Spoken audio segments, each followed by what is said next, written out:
What is up, survivors, and welcome back to the Free Fire MCPS Majors Season 4. We are here for our final week and our final day of the league stage. And we're also going to find out who is going to be going to the grand final. That's going to be happening not next week, the week after. Only 12 of our 18 teams are going to be making it. I'm super excited, but also a little bit sad because we're going to have to say goodbye to some teams today. Joining me on the panel, as always, is going to be the Mustachio AJ on... Is that left on my right on my screen? God, I hate how it's mirrored because I'm pointing to my left side.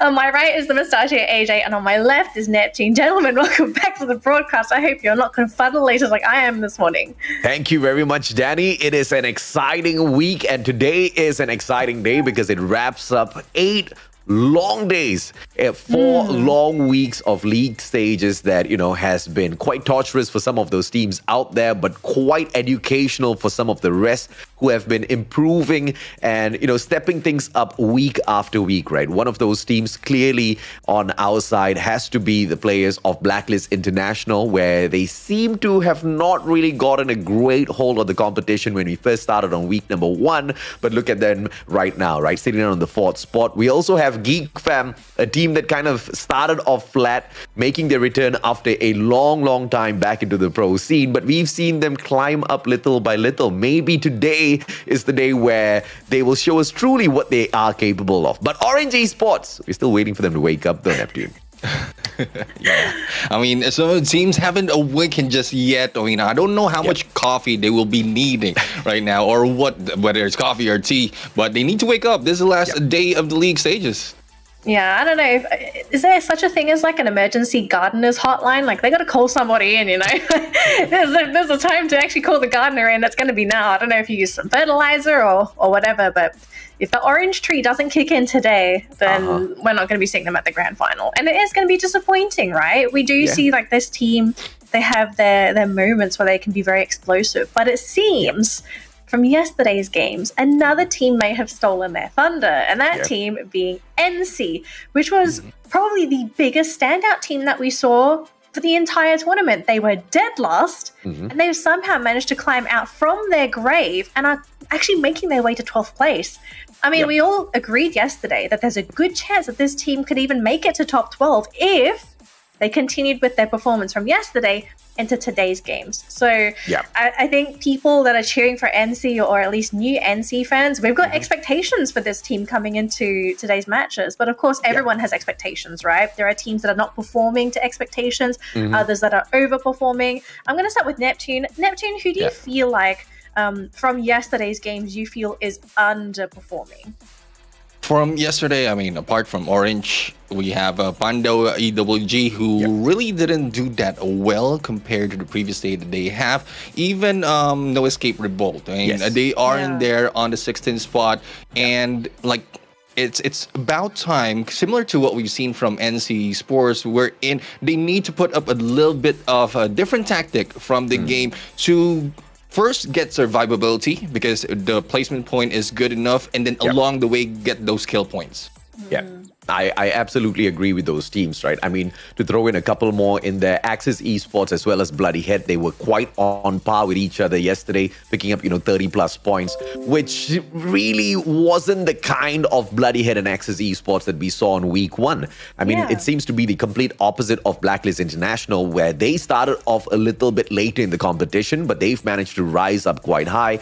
Axis as well as Bloody Head, they started off super hot, but then, fizzled out continuously week after week. And now we see kind of subpar performance coming through from these two teams, which is, I would say, a little disappointing, but it hasn't really cost them a lot. But I do agree with you, Danny. The one team that we all have to keep our eyes on has to be NC. Yesterday, we were thinking it was going to be Orange Esports, because I think Orange needed about 60-odd points to get back into the top 12, and NC were in a more dire strait where they needed more than 70 points. They've cut that down to just 30 points now.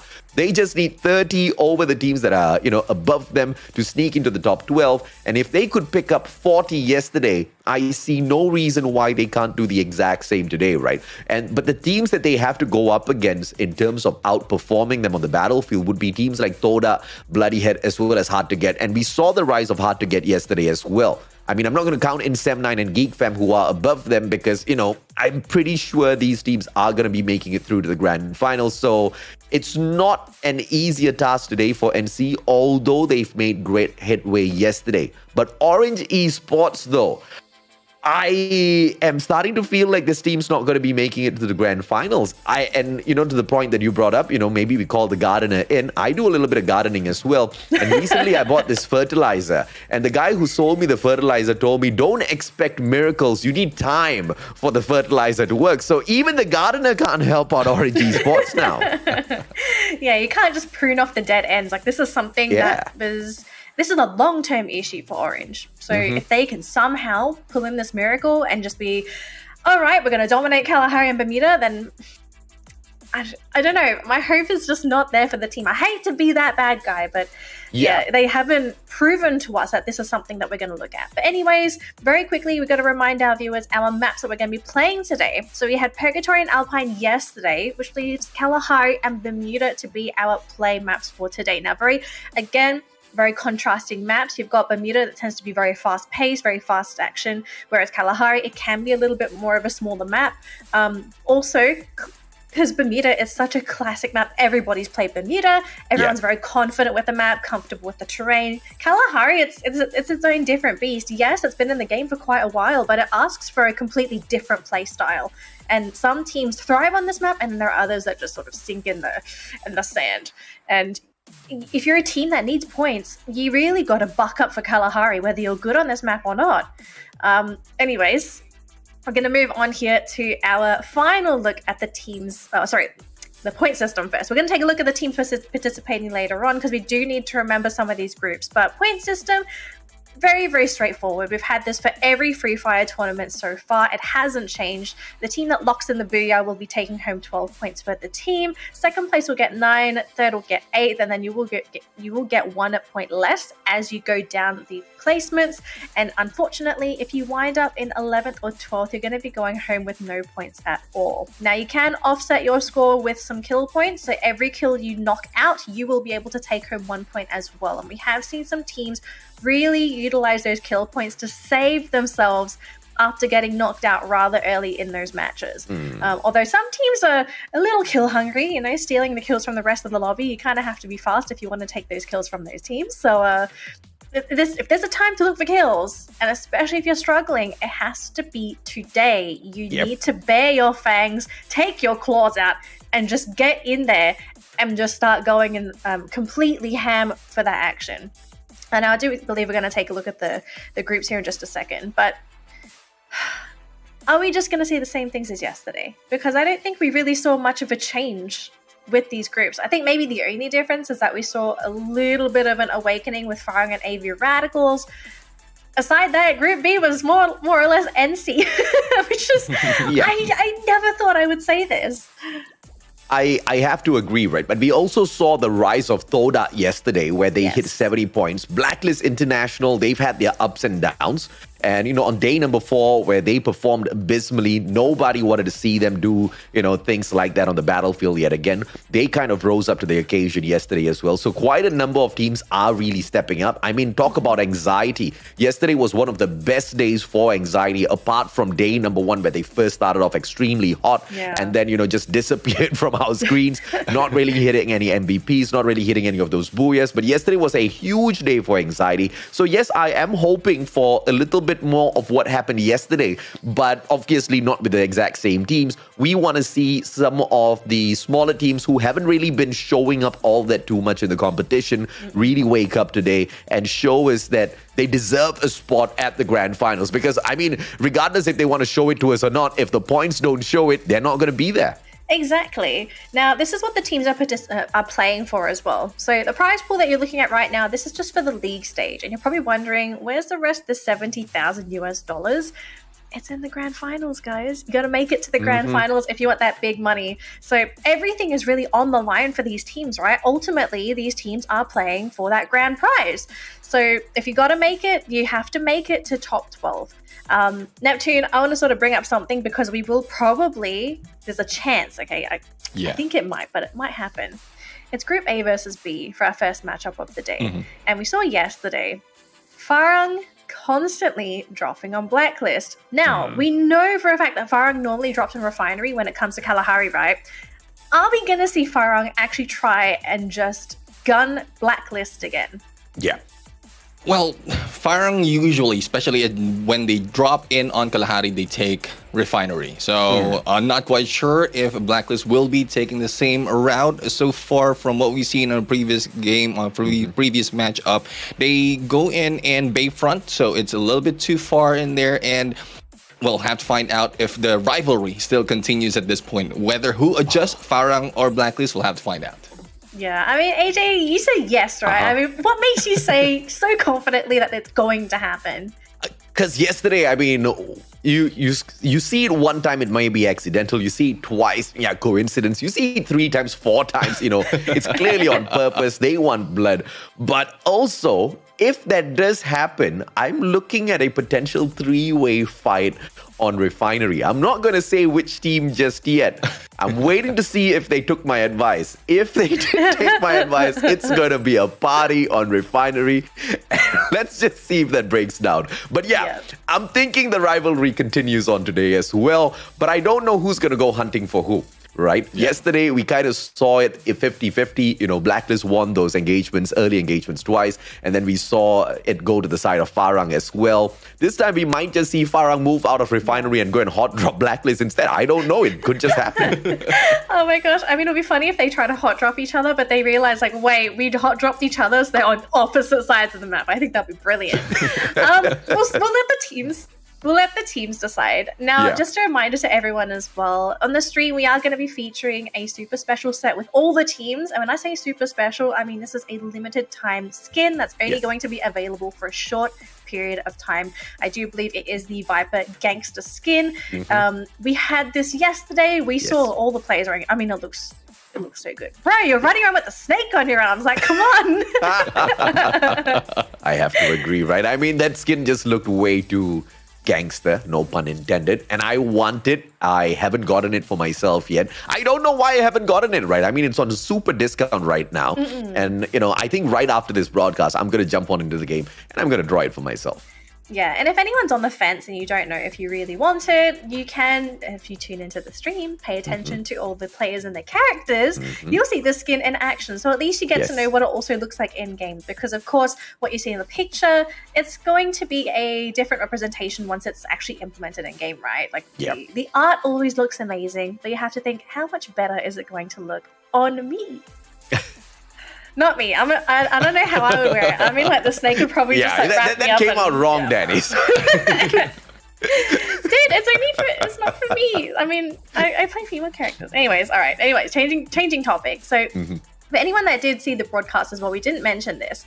We do have a giveaway that's going to be happening later today as well. We have the giveaway code. Now, we were also informed, for anyone that might be a little bit confused and saw some of the promotional material before the stream, where the loot crates that we're giving away today are the Hysteria weapon loot crates. Now, we did have a bit of a mistake with the marketing material where it said that we were going to give away the Plan Bermuda boxes, which unfortunately that's not what we're giving away today. So keep that in mind in case anyone was waiting for that box. We're so sorry about that. But we are also going to give away the Hysteria weapon loot crates. So hopefully that's not going to be an issue. Again, thank you to Garena for providing all of these giveaway goodies for all of us so that we can give them to you and your friends, your squad mates, everybody out there to enjoy those free loot crates. So again, we're so sorry about the mistake, but we will do better in the future. Speaking of better, some players need to do better in this first game. It's going to be Group A versus B, and of course, I think we're going to be jumping into Bermuda as well. My cat's decided to scratch in the background. Thanks, cat. I think it's a good sign. She's telling me that this game is going to be very action-packed. We're not going to have 12 teams survive up until the third circle, which we saw yesterday, which I thought was so strange. We've never had that before. I mean, what contributes to that play style? Is everyone just so scared now? They're like, oh God, guys, we've already got 5-6 games left. It feels like a lot of the teams out there behave like me, where procrastination is king. They say, we'll grind a little bit later. We'll push hard a little bit later. Later becomes next week. Next week becomes the final week of the league. And people are like, okay, you know what? Teams are going to get hungrier. We better start hustling right now and see. They NC saw is the NC. perfect example for this, right? I mean, even teams like Hard to Get, anxiety especially, they gave us anxiety. Like, they started off hot day one, and apart from day one, it was just an anxiety-ridden, run for all of the fan base of anxiety. But finally, they started waking up once again. So yeah, lots of procrastinators in the league. Yeah. All right, looks like we're going to be jumping into Kalahari. So that one's my mistake. But this is good because this also puts the theory to the test, right, Neptune? Where is it going to be Farang just sticking to Refinery and Blacklist going elsewhere? Or if these teams are potentially going to run into each other? AJ's already said yes. You think it might be a possibility as well. Who really knows? But are there any other teams that are going to be very strong performers on Kalahari? Because again, this is a very finicky map that not everyone has been able to master yet. From what I'm seeing, Kalahari week 2, day 2, No Escape Revolt did well from that game, but not so much in the next day. So we'll have to find out who has what it takes to go and flip it over to their side. All right, thank you so much, Neptune. I'm going to pass it over to AJ and Neptune to cast our first game of the day for our final play day, our final week. It's Group A versus B. Let's see who gets the booyah for this round. Gentlemen, take it away.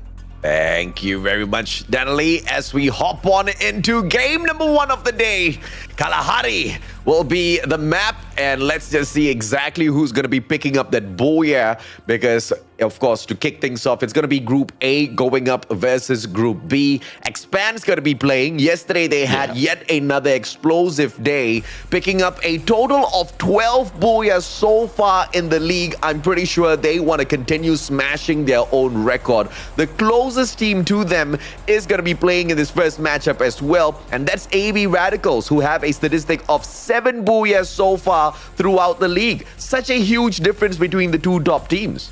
Yeah, I would agree, but the huge difference, especially on this map, is Expand had 4 booyahs in Kalahari, whereas AV Radicals has none. So this might be going in onto Expand right now, unless AV Radicals has something up their sleeve, but there's something expected from them. High tier loot area, always on them. Even though Expand usually picks up the more number of booyahs, we also have to acknowledge which team picks up the team MVP, right? As we know, the team MVP usually is picked up by the team that has got the most number of kills on the battlefield. And so far, that fight for the top 2 spot is still between these two teams. AV Radicals with 12 team MVP titles to themselves, and Expand with just 8, Neptune. Yeah, I mean, with the MVP, it provides a little bit more of insight. Booyahs, yes, you get good placement, but for the kills as well as overall performances, MVPs really can give you more of that. So it's a play of numbers as well as more of performances. So we'll have to find out which performance really works better, survivability or the kills, and both teams are doing the same but in different contrasts. No Escape Revolt managing to catch a little bit of a kill point for themselves at the expense of NC and their team member, who drops quite far away. And once again, Asta is going to say hasta la vista to the rest of the squad potentially here, as he flies directly in front of Team Farang. But thankfully, not too far away from the rest of his team members. He will be able to loot up for quite a little bit before he joins them once again. I think I did spot the players of Farang at Refinery with nobody else dropping in their spot. And the players of Expand continue to take the hot drop against Bloody Head. Void Face now as he tries to avoid the engagement at command post. And look who's just by the perimeter here. Geek Fam might just be dropping by shortly. And as we see, Bloody Head right now is really heated as they felt this presence of Expand. And we'll have to see if this will be a 3-way battle later on. But so far, the battle continues. Cobra has been taken down. And this is Mark, who has been silent so far from some of the engagement because he is the sniper. He goes in close combat. And against Cobra, it's such surprising that Cobra loses that fight.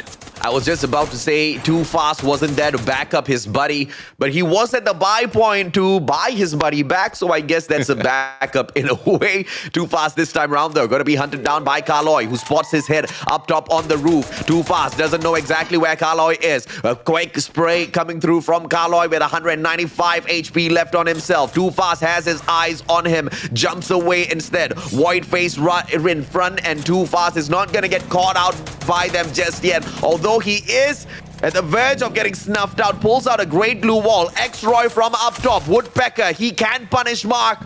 And the shots come through from Too Fast, but neither one of them was able to catch him off guard. Roy from up top, still with the pressure as Axel shuts down Mark finally. This is the play. X-Roy and Axel, high ground advantage, shutting down the players of Bloodyhead one after the other. Axel, the angle is perfect. Can he break down this glue wall? Roy moving in to finish him off as well. Too Fast with a close quarters combat, potentially breaking out in a couple of moments, but the recovery from Bloodyhead way too quick. And look at Geek Fam surrounding the area, Neptune.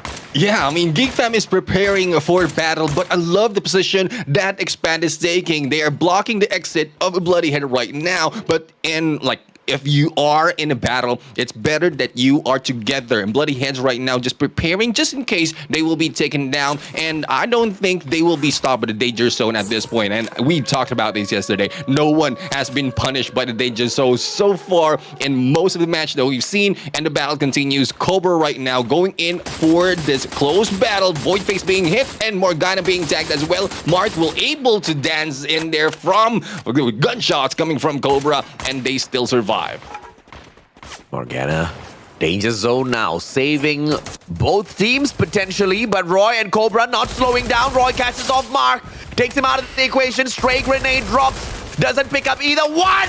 Yet another drop by Roy. Can he take the third one back-to-back? Carloy engages Roy on fire. 3 back-to-back knocks. This guy, this man is on absolute adrenaline pump right now. Final player on the side of Bloodyhead manages to get away. The danger zone came out, but Roy was the danger zone in its essence in itself, dropping onto those players of Bloodyhead, forcing Morgana to back away. And once again, the compound of Bloodyhead taken over by Expand. Yeah, Expand in there was able to go in and command post, though they are in a disadvantage because of the knowledge of Bloodyheads in that map. But the positioning that Expand has, they have good coverage. They can take them on different angles, thus pushing Bloodyhead away. And once that hit came in, then Bloodyhead just went bloody. It just left to Morgana right now, heading to Santa Catarina, trying to go for the buy point to bring back their teammates. But that will be a long travel, and I think it's confinement that he'll be going into. Long travel for him, and then when his teammate comes back, it will be difficult for them to get those loots. But so far, the circle is only on the second, so I think there's enough time for them to get back on their feet. Anxiety did perfectly yesterday. AV Radicals, on the other hand, it looks like they want to snuff out the hopes and dreams of NC early. Ritus shutting down Nafis. No, AV Radicals, not like this. Say hasta la vista quick, brother. He does, and he gets away. Oh, AV survives, and Ryu from the back. Why knock down onto the ground? Ryu takes Ritus out of the equation. Ryu single-handedly with the double vectors. But Rabiel shuts down Xia instead. Ryu, what's his play gonna be?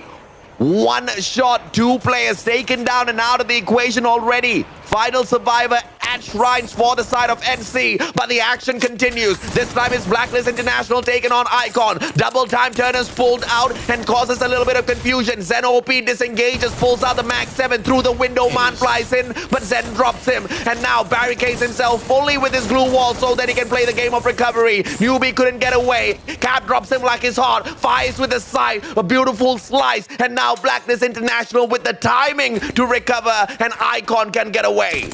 Eddie has been taken down in here. 4 Eyes and Captain left, and 4 Eyes being taken down by Ashura, but again back by Captain from behind. Unfortunately, Icon eliminated, and no casualty for the side of Blacklist. Ashura will be recovered, and with 4 points that they have right now early in this game, brings them a little bit higher in this leaderboard. And anxiety now. Might this be a mistake or the best decision made? Too Fast wants to show them that it is a mistake. Do you not dare step into the compound right after we take it over? Expand wants to snuff out the chances of anxiety from continuing in here. Anxiety, they've got quite a good spot on the overall leaderboard. The 6th spot they hold on to right now. At the end of the day, it's all about who can climb up the most.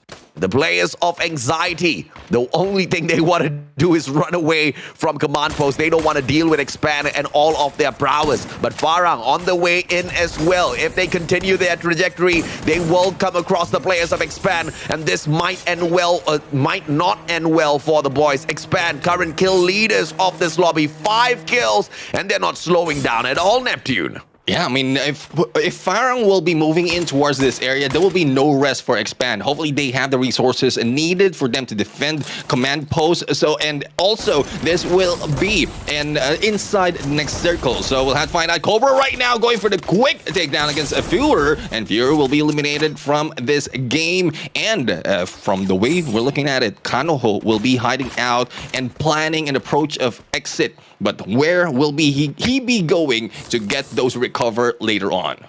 Let's see exactly where he moves on into. All of the action dies down. And it's surprisingly, after all of that encounter, 11 teams still standing. Anxiety, of course, standing with just one final man, Cobra, potentially to finish him off. Doesn't have the right gun to engage with Kanoho, though. If Cobra makes a mistake here, Kanoho's going to snuff him out. Cobra, does he know? He doesn't. Kanoho. Trigger discipline by Kanoho. You gotta love that. You gotta respect that. Face hidden. Cobra doesn't strike. Neither does Kanoho. Anxiety still survives. Come on, Cobra. Don't do this. Don't tease us like this. Just get lost. Too fast. Upstairs. Anxiety. I'm getting anxiety watching this engagement.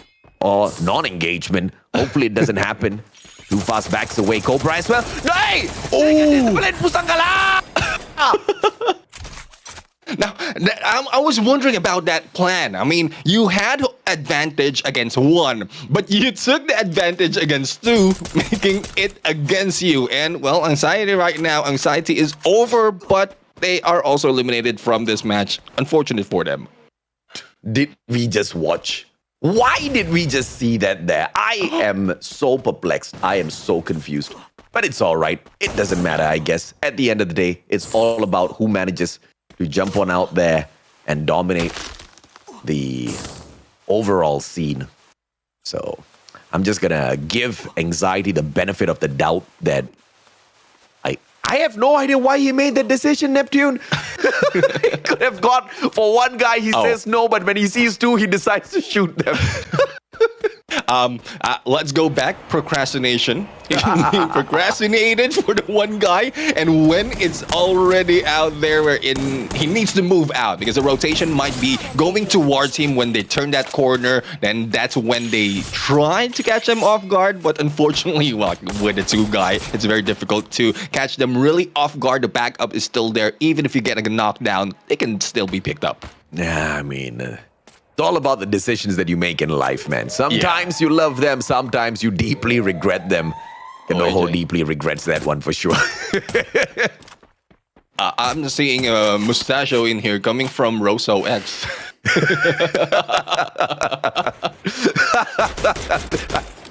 Rosso X with the respect with the Misai. I like that. Thank you, Rosso. Cobra, Groza in hand, one of the best guns that you can have out there on the battlefield in terms of damage.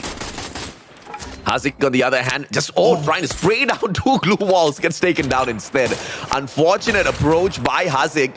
And it's surprising to see GeekFab make decisions like that out in the open, Neptune.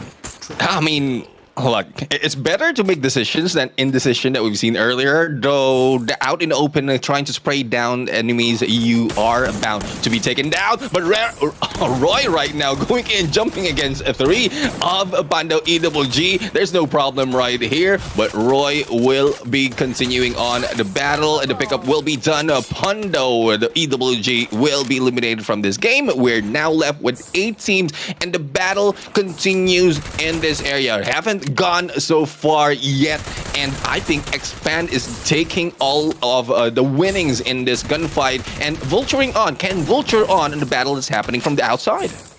Geek Fam, 2 more players left as they circle around. They find Slumber, who wasn't sleeping, but his trigger finger clearly wasn't awake. A little too slow for a response. Hakimi now, AWM in hand, slowly makes an approach, and X-Roy from afar once again with a Grocer. You have to pick this gun up. One of the best that you can find out there on the battlefield, and too easy of a slay for Cobra with the Charge Buster. Didn't even need to get the perfect timing. Even with the lesser damage, he snuffs out the final opponent on the side of Geek Fam. And now 13 kills already. Expand is looking to pick up this Booyah with fashion. AV Radicals, on the other hand, eating up the grenades as well as the Mag 7 bullets from the hands of the players from the side of Blacklist. But Ramiel, final player on the side of AV Radicals, still surviving. And Blacklist alongside Expand look to move into the second last circle here with a lot of dominance so far, Neptune. Yeah, I mean, they have won the first battle and upcoming battles as well, trading off all those kills earlier. And, well, we'll have to find out if Expand will get a lot more. But we are seeing Blacklist in here also getting points. Their side 6, to be exact. Ramiel was able to get away from the clutches of Blacklist International. But what can Ramiel do? Survive would be one, but the Trigger Discipline is out in there, and it will be time that Blacklist will be stepping out of the compound, hunting from the side and taking him down. Orange Esports, on the other hand, surviving, and this is the team that we have been calling out so far for the longest time. This might be the chance for them to get points, but how much can it bring them when it comes to the leaderboard, because they're so low, and I don't think this will be enough for them to get to the top 12. Too bad. That's a very bad throw of the ice grenade. Tags himself up instead, makes Tom's life a little bit easier. But now Tom can't really find the stairs, finally finds it. Mag 7 upstairs, but Too Bad's already patiently waiting for him, and Tom does not make the silly mistake of rushing to his death. Holds on to that lower ground, but look at the top. Too fast already there with the grenade launcher. On for the delivery. One more pop. Knocks down 2 players at the same time. Can he get the kills out as well? This time not with a grenade launcher. Tosses in a regular nade, which goes a little bit too far to secure the kills now. Too fast takes 1, but the Axel secures the other. Both goes to the side of Expand. Roy sprayed down by 2 players and will not be traded out. Roy manages to find the kill on both players of Orange Esports that rushes him. How is Roy even doing this? And why could Orange Esports not slay them?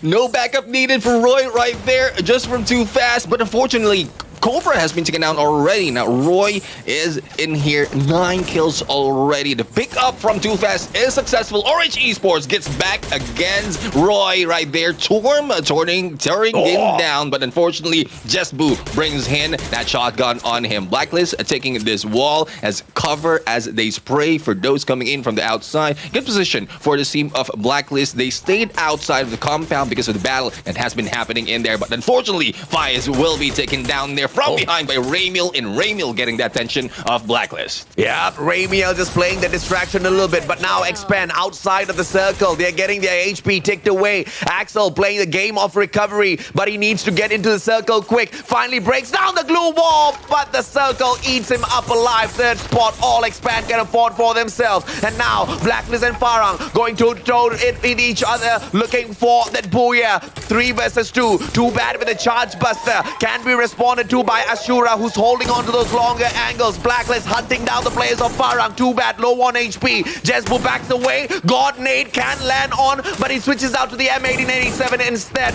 Close quarters combat. Both teams outside of the circle. Who's gonna survive? Blacklist leaves them. Blacklist says bye-bye. Blacklist inside of the circle, and they secure a smart Booyah. No rivalry that we've seen from the start of the game, only by the end. And this time, Blacklist International takes that Booyah against Farang. And so far, I mean, a good play coming from them from yesterday, better play coming from them today. What more can we see from this Blacklist International team? Oh, fantastic, man. I mean, first of all, I love production for the camera work because they allowed us to catch all of that action in perfect 4K, let's just put it that way, right? Fantastic in terms of breaking down exactly what was going out there on the battlefield. And Blacklist International, they outsmarted Farang. Farang made the biggest mistake. They started disengaging and running away behind the wall. But that was so silly of them because the center of the circle obviously would be across that wall. There was no way for them to jump on over unless they had the grappling hooks. But it's a super risky maneuver because when you're up in the air, you get sprayed down a little bit faster. You've got no way of responding, no way of shooting at your opponents. So I don't know what the ideation was there. But Blacklist International didn't get suckered in outside of the circle. They went in for the chase, but when the circle started moving, they said, okay, you know what? Let one guy get the job done. The other two's going to back away and just play the game of survival, play that circle, and that was that fantastic decision that handed over the booyah to them. But of course, this round was all Expand's round, man. I mean, how many slays did they get on their side? I don't know, but it surely was double digits. They were looking for an extra 17 points over AV Radicals, which might have been a little close now, but I don't know if they managed to earn 17 more than AV to overtake their number one spot, Neptune. Yeah, I mean, it's a good showing already from the start until towards the end. I mean, before they have been taken down in there. But again, Expand only needed only a few points to get and take that number one spot. But yeah, let's welcome back Danley in our panel right now. What do you think about that first game?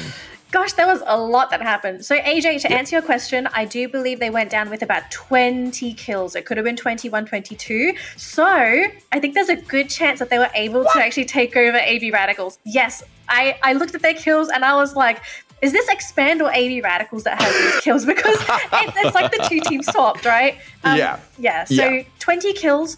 I loved how Blacklist corralled Farang into that area, right? Because they basically had to jump over the fence if they wanted to go into that circle. Yeah. And Blacklist were not, they didn't get tempted to all funnel in through the side. They absolutely could have, but if they did that, I think they actually may have been caught with a grenade, or if you're in a small area, you don't really have anywhere to go. So I loved how they went through the side. They had someone blocking the exit so that if Farang wanted to go over, you had to deal with the other guys on the other side, or you had to fight through the one guy blocking the exit. So amazing play from Blacklist. I think they did a fantastic job. Farang, I'm not sure if it was a mistake. They probably didn't have options as well, right? They were sort of stuck there. Otherwise, they ran out into the open. Did anyone get to see how many glue walls they had? I didn't see how many glue walls they had, but I kind of knew what they were going for. They wanted to play bait and drag them out. I saw the second player, forgot his name, trying to toss the grenade. But he changed his mind at the very final moment. He put the grenade away, didn't toss it out, and switched out to his double-barrel shotgun. I'm like, brother, AOE. You should toss the grenade first and then, try to play your gunfights a little bit later on. But that particular engagement kind of went south for them, which is quite surprising because if you look at the dominance that Farang has had over Kalahari has been amazing. Not as amazing as Expand, I have to say, who very quickly have taken over the title of Kings of Kalahari from Farang themselves, who used to just go by the refinery meta, but that doesn't seem to be working anymore. Now it's Expand territory. Kalahari belongs to them, but they managed to get towards that final circle with a little bit of an unfortunate end for them as they got surrounded by three teams. I think it was Farang, Orange, as well as Blacklist attacking them at the same time. They managed to do a number on Orange, but they couldn't really handle the numbers at the end of the day. Yeah. Neptune, we did see Orange kind of step up today, but okay, I need to know the numbers from you. How many points does Orange need, aside the points they need to offset, to actually get to top 12 to begin with? Well, if my calculation is correct, before the start of the game, it's around like more than 100, 102. 101. If that 101 or 102, around the 100. So that's a huge leap that they need to take. And they started off well this time, but the mechanical skills, the engagement capability of Orange Esports from a long range is good, but once they go in for a close range, they really lose it. So if my calculation's correct, for Orange to just make it to top 12, and that's assuming everyone else doesn't get that many points today, they would need about 25 points per round. Yeah. Oh, That's a big ask. Yeah. And I mean, especially with this round, they definitely didn't get 25, did they?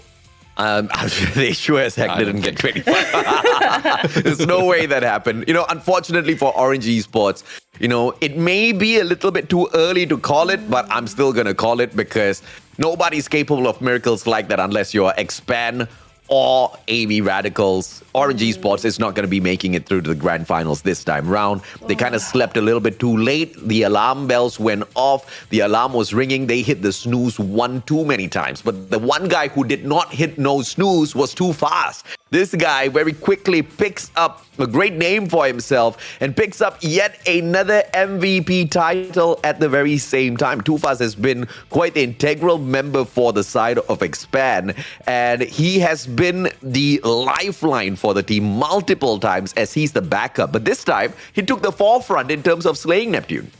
Yeah, I mean, if I'm not mistaken, Too Fast and I think it's Cobra or X-Roy who had 9 kills as well. And this is 20 kills coming from them, plus that Booyah points. I mean, this is a huge lead now that can be taken by Expand against AV Radicals. And we've seen how AV Radicals really didn't perform that well in this match. Yeah, and this is the 9th team MVP Expand is picking up for itself. I mean, 12 Booyahs, 9 team MVPs. You've got multiple players who have got multiple MVP player titles for themselves. What more can you ask for, man? I mean, if you're Expand, you have to be ecstatic right now, Danley.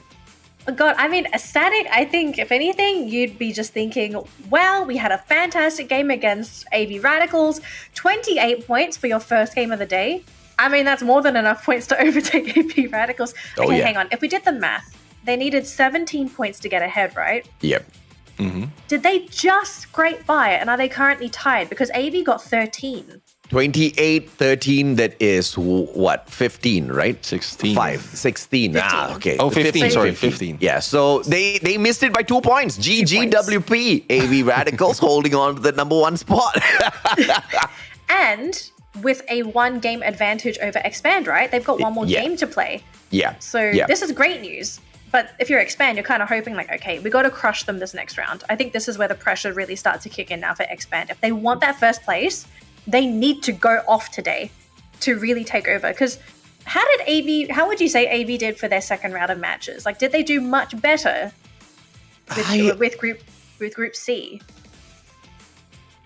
I still think it's not really against the group things because, AV Radicals and Expand, they're the outliers of the whole group kind of synchronicity. It's more towards the maps that they play. And the winning solution here is they dominate multiple maps and not just a single map. You're talking about dominance on Kalahari, Bermuda, as well as Alpine. Purgatory, both of these teams kind of do all right, but these 3 maps, they dominate. When you dominate 3 maps and do all right in 1 map, you're going to dominate the whole competition. And look at that, just 2 points between them now. It's just a matter of time before it kicks in. A matter of time. And it also, if you take a look at how these 2 teams play as well, you can see overall, and also the Booyahs, Expand, a team that's able to consistently grab Booyahs, whereas AV Radicals, they're really just they're really doubling down on those kills. Oh yeah. You can see the team just doesn't focus on trying to actually make it to the final Booyah. Do you feel like AV Radicals might need to consider aiming for Booyahs sometimes? Because yes, they grab a bunch of kills, but sometimes I feel like the placements really helps. Especially for a team like this where you can grab kills. So if you can guarantee top 3, for example, you're going to get kills along the way, plus the placement points. Yeah, for me, I think a lot of teams had already been chasing for Booyahs and placement as well. So they're doing well already in the kills, and it's just more of how they can translate that. Because yes, they can get the kills earlier on, but it ends with, if not 2, only 1 member from their side. Thus, it's very difficult for them to really catch that Booyah. But with the aggressiveness that they put on, like they need to put it, I would say, up to 3 phase of the safe zone, and then later on recover, get back, wait a little bit for them to catch that Booyah. Yeah, I think that actually makes sense, but Yeah. we'll have to see if AB do decide to sort of change things up a little bit. Because again, right, their playstyle, it's up to them, what they're comfortable with, and so far this is working for them. But you know what else is working for us? Our giveaway code for today. So as you can see on the bottom of the screen, if you haven't noticed or you haven't already, make sure you claim our giveaway code for today. If you claim the code, you're going to be able to pick up 2 Hysteria weapon loot crates, and this is totally free. You just have to redeem the code and you'll be able to claim those goodies. And remember, this is a time-limited code with no quantity limit. So if you have any friends, family, squad mates, everybody that plays Free Fire, you can even pre-install Free Fire for your mom. Just get these loot crates for her. If she ever plays, she's going to have those to open. And let's be realistic, we all love opening loot crates. I think it's always fun to see what kind of goodies you get. So firstly, good luck to everybody that opens those crates. And again, thank you to Garena for providing these codes to us, because if it wasn't for them, we wouldn't have all of these goodies to give to all of you. And also to thank you to our viewers for tuning in every week. We love every single one of you, and hopefully the games are up to your standards, because gentlemen, our standards are pretty high now. It's the final week. We've had our first game. We're about to jump into our second game. It's going to be back onto Bermuda with groups A versus B. Let's talk about the teams that are in dire straits. Who is in trouble? Who needs to perform? If you look at the overall leaderboard right now, Bloody Head has just been pushed into the 13th spot. They need 17 points zone. 17 points to catch up, so it's not really going to be a walk in the park. And once again, they have got to go up against teams like hard to get Sem9 as well as Toda. The blessing in disguise here is these 3 teams are in Group C, so they're not playing just yet, but you only have one more opportunity before we change things up and bring Group C into the fray. So Bloody Heads just needs to get the job done right now. No waiting for later, no waiting for tomorrow, because there is no tomorrow. It's the final day of the league stage in itself, and they're going to take a break and come back later for 3 more series. So, I don't think they should be allowing Group C to kind of, build that momentum, because later Group C will be playing 5 games in a row. And it's a little easier to build up momentum in that way. So it's do or die time now for the players of Bloody Head. Yeah, Neptune, is there a team you want to sort of highlight here? Yeah, apart from Bloody Head, well, one thing that I'd like to point out as well with that idea, because we've seen that yesterday, Bloody Head did well, but unfortunately, because of the number of games that they're playing, as well as the rotation that they have, they are being pushed in there. But going in here, well, so far, NC had a good performance in there. Unfortunately, they have been brought down 1, no escape revolt, move up 1 point in there, but the gap that they have against Icon is just too much. It's difficult for them, but it's like if they can replicate what NC has done, No Escape Revolt might be able to go against or on top of Icon, even Bloody Heads, but it's a huge ask coming from this team. Yeah, there's a lot on the line, and just not enough points to distribute to all of these teams. Yeah. It really comes down to the best of the best. Who performs today? Like if there's a day to perform, it's today. You need to lock your position in on that leaderboard. So for anyone that's cheering for a team that is struggling to make it to top 12, pray, send them your well wishes, DM them, send them a picture. I don't care what you do. Send them your luck, your faith, because this is probably the one time they're going to need it the most, especially if they haven't guaranteed top 12. Speaking of top 12, actually, what number do you feel like is the safe zone so far? Like teams that you think are more or less guaranteed for top 12? There is no safe zone right now because of how close the points are, to each other. I mean, you're talking about a potential 3-4 matches available for some of these teams to constantly switch between each other. And those 3 or 4 matches can really do a number on the mid segment of the overall leaderboard. And, to just put that into context, you're talking about hard to get being equal with Sem9. There's no points between them. And they sit in the 11th and 12th spot. And when you look at them, the teams above them, which is like Toda, Pando, EWG, Anxiety, it just takes about, 15 points for them to jump up 2 ranks, which is a lot. And we are going to be seeing those phenomenal climbs today, right? X2, X3 later on when we see the overall leaderboard. And it seems to be like today, if you do not perform, you are going to cry at the end of the day because it's literally do or die. And because of how close it is for some of these teams, if you get Bloody Head, if you get Icon even to step up their gameplay, you might just see them kind of just squeeze into the ranks of the top 12. And it's all going to be dependent on who does not kind of protect their rank properly. I think maybe from the 7th spot onwards, you are safe, but that is like, just slightly more than half of the top 12. I was going to say, that's like 5 slots open, you can go anywhere. Exactly. Oh, goodness. So, wow, I was thinking like maybe top 10, but, top 7. Neptune, do you think top 7, or like where do you feel like is the cutoff for you? Well, again, I would agree with AJ in there. It's not so much of a difference from all those points coming from a top 6 or even top 5 below. So once this scramble happens, especially when all the matches are even up, like it will really change drastically for the performance that we've seen. And we pointed it out yesterday, especially with performance of NC. Last games, usually that brings in a lot of adrenaline coming from this team. So those who really want to catch up or who wants to secure their place might pop off unexpectedly. This time, like changing the momentum of the other teams or changing the trajectory of the points that other teams has been getting so far. Yeah. Now, I just want to remind our viewers, if you're wondering what's happened with the game, we did have to go for a quick remake because I think we had a couple of issues. So while that's happening, I want to talk about the players' performances, gentlemen, because we've already had one game, and maybe it's not the best representation of everyone's form, but are we starting to see some teams look a little hungry, play very hungry, and try different things, or do you think it's more or less the same as what we saw yesterday? Good question. I think teams are getting a little bit more hungrier, but it's not all of the teams that are supposed to be getting hungrier, if that makes any sense. Like Blacklist International, a lot of expectations was put on this brand, on this team at the start. It didn't go their way. Yeah. And I think I made that one comment on day number 1 that Mr. D should just put the phone down and, just coach the team from the background. And that was one of the best decisions that Blacklist International made for themselves because, and no, nothing against Mr. D. I love the guy. He is a phenomenal Free Fire player.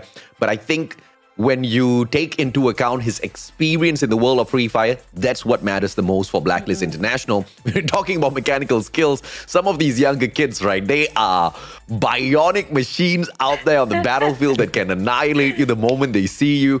And these players clearly have been a better composition for the side of Blacklist International. So they kind of worked their way up, and now they're truly shining, right? I mean, 20 points from that first match. I'm pretty sure Blacklist will continue trying to catch up with Expand, but you're talking about 112 points overall for them to catch up from the 3rd place to the 2nd place. 112 points is insane. That's not going to happen today. If that is possible, then it's also possible for Orange Esports to be playing in the grand finals. I don't think it's possible, right? But apart from them, nobody else has truly woken up. I mean, because you still have AB Radicals and Expand kind of just still going rampage, Neptune. Yeah, I mean, we have seen a lot of changes with some of the teams. AB Radicals, yes, they're trying to catch up in the point, especially on what happened yesterday. But for Blacklist International right now, I'm thinking that it's because of the map that they're playing on compared to yesterday. I mean, they did well before that for the games yesterday on Purgatory and Alpine. But as I look at the data right now, I think they're switching it up a little bit because it has been, if I'm not mistaken, 2 days of rest from Kalahari and Bermuda. So they have some time to work on some of the mistakes they have. And that's one of, if not the first piece that you need to work on. And comparing to, I think this is week 2, day 2, like Kalahari is not really a map for Blacklist International, but when they jump into Bermuda on the following day, they are doing well. So map adjustment or like performance based on the maps, especially with the rotation that we have right now, can change your performance, even build that momentum for the following days or for following games. I mean, we're jumping. Go on. Sorry, go on, ma'am. Go on. Sorry. I was just going to mention that we're jumping into Bermuda next, so we're kind of looking at a bit of a different map. And this is a map that everyone can play. I mean, is there someone that just doesn't perform on Bermuda? I'm expecting a no, but if someone wants to prove me wrong, be my guest. Who doesn't perform on Bermuda? Orange Esports doesn't perform on Bermuda. Really? NC doesn't perform on Bermuda. Pando EWG surprisingly does not perform on Bermuda. I mean, Orange Esports so far in the whole league has picked up 28 points from Bermuda alone. So is this technically their worst map? Literally their worst map. And there's just no saving Orange Esports if this continues, right? And which is just such a shocker. I mean, how do you go from being one of the best in Malaysia? And Malaysia is one of the best regions when it comes to Southeast Asia. And you are now literally a bottom fragger as well as a feeder in the whole league. I do not understand how one goes from there to there. And Orange Esports currently is struggling at the very bottom. I mean, Neptune, do you have any other teams that you sort of want to point out and I think we have to talk about in terms of the Bermuda performance? I find it shocking, actually. I didn't realize there were teams that were going to underperform, I suppose, on Bermuda, because this is a map that everyone plays. Like, this is, you know how there's like different flavors for ice cream and cakes? Yeah. Oh, sorry about that, guys. Yeah, so it's like vanilla is the original flavor for everything. There's vanilla everything. Like, not everything's chocolate, not everything's strawberry and blueberry. Let's flip that around. Let's flip that around. From the worst performers of Bermuda to one of the superstars of Bermuda. I mean, obviously, AB Radicals and Expand are the two conquerors of Bermuda. They pick up the most number of points. But Neptune, one outlier in Bermuda is actually ORV X-Men. So far, 96 points collected by this team. And it's shocking because they barely are anywhere up on the leaderboard. And for them to perform so well at Bermuda is surely one of the points that should make the team like literally scratch their head and wonder, why can't we do as well as this on some of the other maps? Because they're literally the third strongest team when it comes to Bermuda. Yeah, I mean, one thing about that is focus. Because for some of the teams, they play different tactics based on the map. So if that is not being done by ORV X-Men, and then they can focus on Bermuda or even Kalahari later on. But right now, I mean, they understand. It's an OG map. Let's understand that OG map is where all of the gameplay came from before the other map has been introduced. So all those gameplays has been worked already by ORV X-Men, and they're taking advantage of that. Unfortunately, they just couldn't carry it over because of the differences of the terrain, even the rotations for the other maps. It makes me think, what kind of a difference would it have been if, let's say, Alpine was never introduced and we just had more maps of Bermuda? Like, could we have actually seen ORV X-Men suddenly appear and actually make it to the top 12? We might have actually seen that, right? But you can't just dominate one map and just absolutely go flat out on some of the rest of the maps, because we're talking about the exact same team, ORV X-Men, performing at Kalahari, and they've picked up only 33 points throughout the whole of the league stage. I mean, their performance is just slightly better than Orange Esports at Bermuda, right? 28 points for Orange at Bermuda, 33 for players of ORV X-Men from the side of Kalahari. You're not going to be able to do much in the competition if you just really shine at just one part of your life and, just go flat out on the rest. So unfortunately for these teams, they just really have to understand that when they play the competition, it's not just going to be that one single map. I mean, when you're streaming, when you're, just chilling with your friends, there is a favorite map that you always like to hop on into. That's fine. But when you play it on a competitive level, you have to master every single aspect of Free Fire Battle Royale. It just doesn't seem like all of these teams have done exactly that. Wow, that's, man, I love the X-Men. I'm wondering if next season are we going to maybe see a bit of a change for this squad? Maybe are they going to focus more on some of these other maps? Like, they have to. Yeah. They have to see their own potential, especially when it comes into tournament play. But who knows? Maybe there'll be a tournament that only has Bermuda. We don't know. The future holds a lot of mysterious things. Things make it mysterious. Challenger. Oh gosh, it would be amazing if that actually became a thing and they just won. Outright, they just win. It's like, oh my gosh, this team is legit. And then you throw the other maps, they're like, okay, that offsets everything. Then they're godly on this map, and then they balance it out with all the others. Yeah, but win is a little bit of a long shot because we left two teams out of the conversation: AV Radicals and Expand. You know, we just didn't want to talk about them because we talk about them all the time. Yeah. But yeah, when it comes to Bermuda, AV Radicals just has their way around the map that no other teams have been able to kind of match up other than Expand. You know Why? I have a theory. The Yeah. theory is that because they're constantly chasing the blue zone, Yeah. they're accustomed to actually utilizing the entire map. Rather Yeah. than a team Yeah. that, let's say, they decide to drop in one point all the time, they're specialized in that one point. Yeah. So as they travel across the terrain, they're going to feel much more uncomfortable, right? Because they're Yeah. not used to being there as much as their original drop point. I feel like Yeah. maybe, I don't know if my theory is the same as everyone else's, but Yeah. that's what I feel from AV Radicals. Like they've trained themselves this way. Yeah. Neptune, this is when map knowledge really comes into play. Exactly. Because like if it's not a certain area in the map that you need to find out, if you're trying to chase a random spot like the high tier loot, that requires a lot more of map knowledge. I remember the point that you made, AJ. I mean, jumping into a lobby wherein you just like check out the terrain, every rotation that you can take, every ledge, every ridge that you can take for cover, even the high ground that you can take for your sniping shots. And that might be one of the things that AV Radicals did, or the other teams as well, who has been doing like in all the maps, doing fair and better in all the maps compared to the others. Yeah.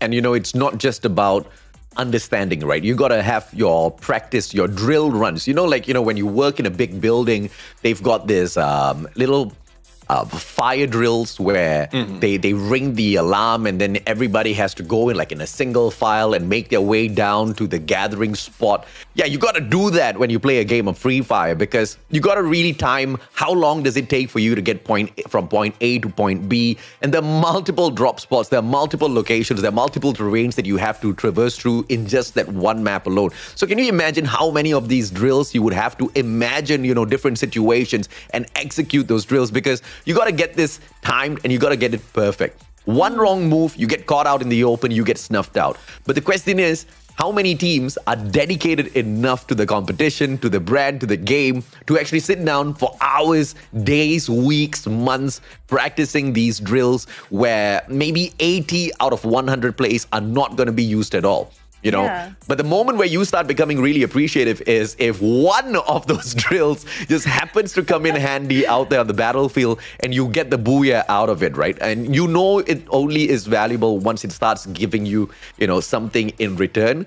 But usually if you don't even start practicing them, you're never going to see any sort of returns in the first place. So hopefully it's one of the things that the teams, really focus and practice on, because when you look at the overall ecosystem, we don't just want the teams to just kind of, bash their heads against each other and just be, in Malaysia, we've got this term called jago kampung. You don't want to just be the best in your own small little circle. We also want these teams to step out of our circle, go onto the world stage and dominate the Free Fire world stage as well. And, it's not just about being the best within MCPS. You have to look a little bit further than that. So, taking it a step further, you've got the meta within MCPS. You got to also check out the strategy that some of the other regions are playing in their own competitions. And you got to start figuring out right now, if I got to the world stage, how am I going to outplay their meta? How am I going to find a counter strategy to some of their plays? And unfortunately, not many people go that far, Yeah, I mean, making it to the world stage is difficult enough, right? And Yes. you kind of don't want to think too far ahead because You have to. Well, You have to. Here's the thing. It's like if you're focused so much on the world stage, but you're still, let's say we're still focusing on the MCPS, right? Yeah. And first spot's going to the World Series.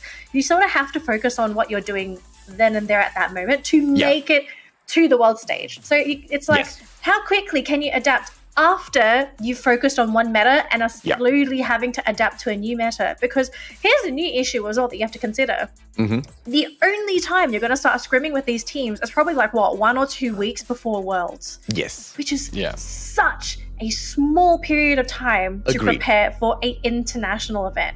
And it really tests the flexibility of these teams and whether or not they can actually pick up the new play styles, understand that, okay, this team likes to do this team likes to do that, and how we are going to be able to do, or at least counter some of those strategies. But we are going to jump into Bermuda finally. Thank you so much to everyone for waiting. We just got an update from production as well, so I do believe Orange Esports will unfortunately not be able to play this round, which, gentlemen, I think this might be the nail in the coffin, because not playing this game, I think it puts them out of reach of making it to that grand finals. But I'm going to let you take over this game as we are dropping in 5 seconds. It's Group A versus B, Game 2 on Bermuda. AJ, Neptune, take it away.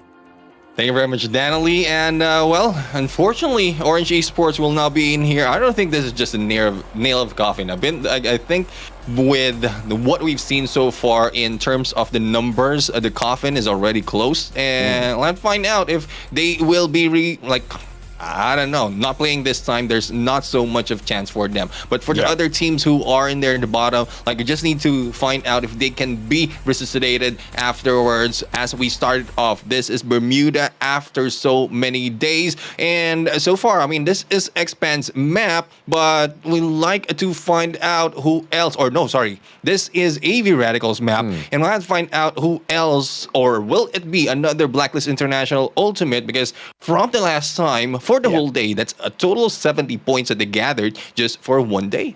I absolutely agree with you, right? I mean, fantastic statistics there, Neptune, as usual. And in terms of Blacklist International kind of stepping up their gameplay, I'm hoping to see them continue to do that, because, I mean, week 3 was amazing for Blacklist on Bermuda. But if you take that and compare to week 1 and week 2, week 2, Blacklist got 2 points, brother.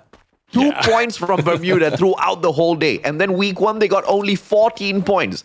So although they performed extremely well on week 3, one has to ask, the hell? How do you... Oi! That was a little unfortunate for Fear. He should have feared the presence of his opponents a little bit more. Just jumps out a little prematurely, gets snuffed out. Führer from the back, a sliver of health left. Does he have a medkit? Charge Buster in hand. Shah and Chessman with the backup. Führer doesn't have to do much at all. Fantastic backup from the side of Anxiety. Good check-in from Chessman right here from afar. And this is the guy that really you want as a backup. From afar, from up close, he has your back. You can go and challenge anyone. And he has a scan of the area. Sniper in there from Anxiety. But as we move in onto the battle that might be ensuing right now, it's Geek Fam, Hakimi being chased by Mark. Shots have been fired and not that much of damage. I take it back. Mark in there will be able to take down Hakimi. But the question is, where are the rest of Geek Fam? Seems like there's a little spread out. Geek Fam hasn't really been terrible. Hasn't really been amazing at Bermuda so far. Their best week was week number 2, where they picked up 40 points. Week 1, just 26. Week 3 was 17. So just a little bit of an up and down performance for Geek Fam on this map, which is, if you ask me, unacceptable, because, I mean, they are supposed to be the OGs of Bermuda, man. They usually control Clock Tower, then they rotate out to Santa Catarina, but you don't really see those flares, you don't really see those plays anymore.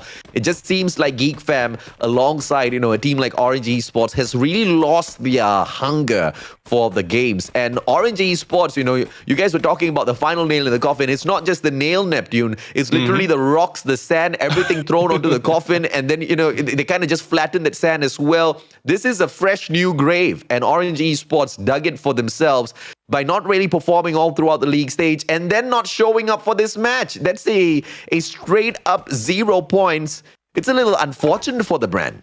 Yeah, I mean, we often ask, especially for those on the bottom of the leaderboard, to at some point give out a good fight. Not quite sure why they didn't join right now, but for the other teams who are the bottom, there's no time to give up just yet. Yeah, you might not be able to get the top 12, but the pressure that you can put into the other teams, disrupting their movement, disrupting their momentum, it's something that excites us. Like seeing these teams overperform from their previous day that we've seen them really gives us, and not just us, even the viewers out there. I mean, it shows a sight of hope from this team, and that's where I keep saying, if they can put that into the mindset from the start of the game, then they can do that all the games that they played, and they have to feel it first. So being there at the bottom, feeling the pressure, or actually not feeling the pressure, and feeling the rush of playing the game with all your heart,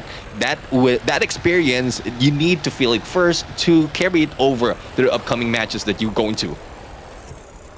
Let's see if or not some of these teams can carry their performance over from some of their good weeks and not just the previous matchup, because, you know, that up and down sort of trajectory that some of them are kind of sticking into. Unintentionally, I'm sure. They all want to do well, but there just seems to be a little bit of uncertainty in terms of strategy. And now Kanoho is straying away from the rest of his anxiety team members who are trailing him. But as they try to catch you up, Kano's just going to continue taking damage from the outside of the circle. Thankfully, it's just the first one, so not a lot of damage to, I guess, punish him just yet. Icon at the very edge of Rimnam village will not have to move a lot, but the compound that they are at is currently outside of the circle. And if they stop, if they pause, anxiety will catch up. So this is really not a good spot to kind of take a picnic break. Yeah, I mean, they need to move, and they're moving right now, but how fast can they move? The long-distance capability of some members, the team of Anxiety, can catch them off guard. As we can see right now, it is Icon who is trying to go and take down, or they have taken down Jim Quest in the process. And I think Jim Quest has stayed, or some of the members of this team of No Escape has stayed outside the safe zone. And even if Icon delayed a little bit, it's a good play for them because they can gatekeep, or they can, sorry, not gatekeep, but backstab those who are trying to gatekeep them. I most definitely agree. Blacklist versus Geek Fam. Great time turner pulled out, but Zen OP doesn't even use the time turner. A sliver of second, no shots from Apis. That's a waste of time turner for Zen. Good nade, but it's just a nice grenade that just tags up the player just a tiny little bit. Apis with the double vectors in hand just needs to wait for the players of Blacklist International to approach, but he steps out of his defenses just to get knocked down onto the ground. Yasta with the backup. Zen OP backs away, has the MSMC in hand, sprays down his opponent with the help of his partner. And now it is the one and only Hakimi. Good nade will drop Apis out of the equation as Ashura takes out yet another player from the side of Geek Fam. Farang wants to interfere, but the danger zone seems to want to interfere as well, with Geek Fam out of the equation. Geek Fam has been taken out in their Fire right now, moving in against Blacklist. The rivalry continues, and who is going to win this? So far, earlier we've seen Blacklist International who took the win from the previous map, and Farang is back for blood. So far, with advantage of one man right here, they need to recover one of their members. It is Newbie has been taken out, and they need to get away fast. But on their escape, they might be meeting bloody heads right now. They're stuck between two teams. Even with a danger zone, I don't think that would face Farang so much. Danger zone's not facing anyone, man. This danger zone's the softie who hasn't really touched any of those players out there. Never damaged, never really tortured any of those players for the longest of time. I want Garena to bump up the damage of the danger zone, especially in the tournaments. But now Farang moving in for the sweep. They send out the drone first to pick up extra bits of information. Bloody head from the back. So even if Blacklist International wants to run away from this, they are going to have their line cut off. Blacklist International in a lot of trouble.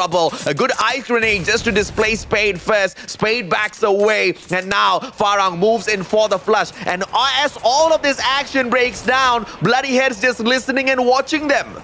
Yeah, I mean, they are waiting for the gunfight, the gunshots to stop, and then later on they can vulture off of who's left. Unfortunate for them if they vulture or try to vulture off a complete squad later on, but with the resources already wasted and used up in this engagement, and then it might be an advantage. But so far nothing's happening, no movement coming from Bloody Heads just yet. It's just Blacklist going against Farang, and this is stalemate. No one can make a move so far. Jambal right now will be backstabbed by Fies, and that is a move that they're waiting for. And I think Blacklist has the capacity right now to finish them off. Newbie just came back, and here comes Blacklist going in for the rush. Yeah, it's all about the timing as to where they look as well. Inside of the time turner, Jesbu snuffs out Zen OP, backs away, still surviving, drops the glue wall as well. Jesbu surrounded by three players. Ashura right outside, Spade for the backup as well, but Ashura drops Spade right before erecting the glue wall. One good grenade can do the boys in. Jumbo from the back, God nade lands. Zenobi and Newbie down onto the ground, and it looks like Farang's going to be able to grab this victory. Bloody Head approaching as well. They want to pick up the missing pieces. They want to be the perfect third party. Morgana charging up the grenade. One lands nearby. Spade, as he was knocked earlier on, no finisher coming through just yet. Morgana needs to secure this one slay.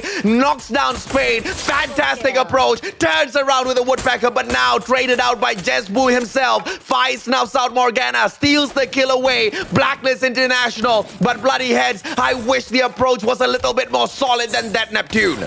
Yeah, I mean, even if they have the surprise capacity right there, I mean, they need not to be in the open. They have a chance to take a cover before taking shots. Grenades, I would say that the grenades that have been thrown might have been a waste. They don't have so much of understanding as where and how many is in there, and they miss totally those who are moving inside the compound. But the battle is in there, not yet over for Bloody Heads and Farang, but AV Radicals going against Exciter right now. Battle of the Filipinos is at stake, and they are in Mars Electric, and we'll have to find out who will be taking this win.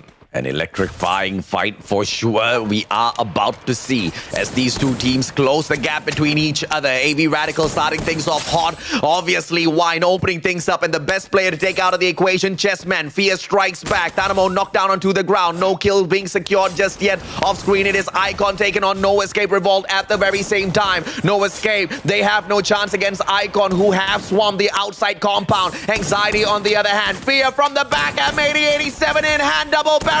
But the time turner mix as he swings back and forth, in and out. Dynamo drops Fury, Wine drops Fear. Anxiety being eaten up by AV Radicals.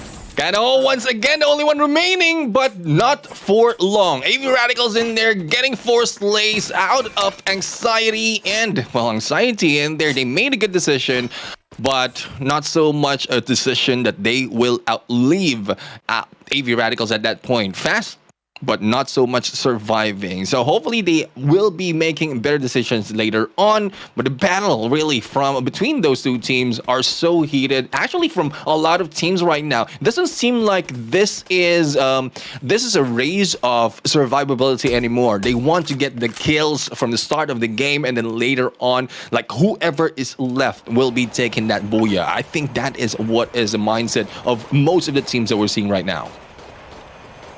No Escape Revolt. The only casualty was Slumber. The boy continues to sleep, but Farang hasn't gotten out of the hot waters just yet. Jesbu backs away. Mark going insane. Kaloy with the right-hand flank alongside Voidface. Mark misses those shots and hit goes wide. Spade with a backup from the left-hand side. Tries to knock down Mark, but Jim Quest interferes, and No Escape Revolt. They manage to get one. Jembal with the grenade launcher finds one knock. Jembal went with the next pop. Kaloy will be taken down by the circle, so Jembal doesn't really need to worry about securing that kill just yet. But now one good nade into that window. He misses it by a couple of seconds. Could have gotten Mark as well. Jembal needs to be absolutely sharp with the shots, and he manages to put Kaloy out of the equation thanks to the circle. Circles around to loot his opponent, and too bad from the other end. Spade needs to be picked up, but nobody is close to him. He is on the second floor of that compound behind them, and AV Radicals has been eliminated from this game. We have yet to see who takes them down, but there goes a push of Icon against this team of Revolt, and there's no revolting right now coming from Revolt. They are just trying to hide out and get away Eddie in there for the finishing kill as they hunt Farang in the process. Farang's the kill leaders right now for a good reason. Bloody Head tried to hunt them down. They snuffed them out right back. Shah got brought back into the matchup, but takes the highest ground possible. But the circle's going to be moving away from Shah as No Escape Revolt gets taken out of the equation. Yazid goes down. NCT in trouble. Asta trades out Tua. Pando EWG taking the fight up against them now. A grenade being charged up. but Ryu goes down.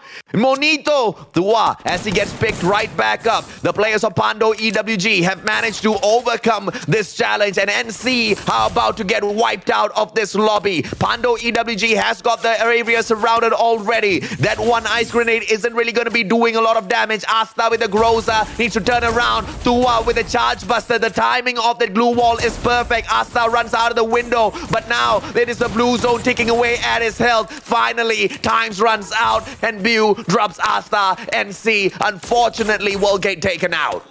6 teams remain in this small circle. EWG right now, good position behind this wall. Void Face on the other side being taken by the safe zone. Bloody Head will be eliminated thanks to the help of EWG. But as we can see, no one or only Blacklist International has taken this, and there's only one player. Fies in there with a compound. Now, it's a little bit risky right now for Fies because one grenade might blow him out of this game, but with the position of other teams out in the open, he can take advantage. I love the positioning of Too Fast on the other side, though. Like the 1-3 split can be their favor once the safe zone closes in. This is a big match for Icon. Icon are trying to jump into the top 12, and Icon is quite a distance away from that 12 spot. They need 27 points to sneak in before Group C jumps into the fray, and therefore they need as many as possible, not just that 29. Being the kill leaders, it puts them in a great position, but they need to secure that booyah as well. Farang circles out. Pando EWG getting tagged up by Jesbu and his AC-80, but the circle forces all of them in. Farang and Pando, the closest one to the next circle, and therefore they do not have to travel a lot. Expand, on the other hand, a little bit too far out. They need to start moving as quickly as possible. Glue wall after glue wall they erect in front of them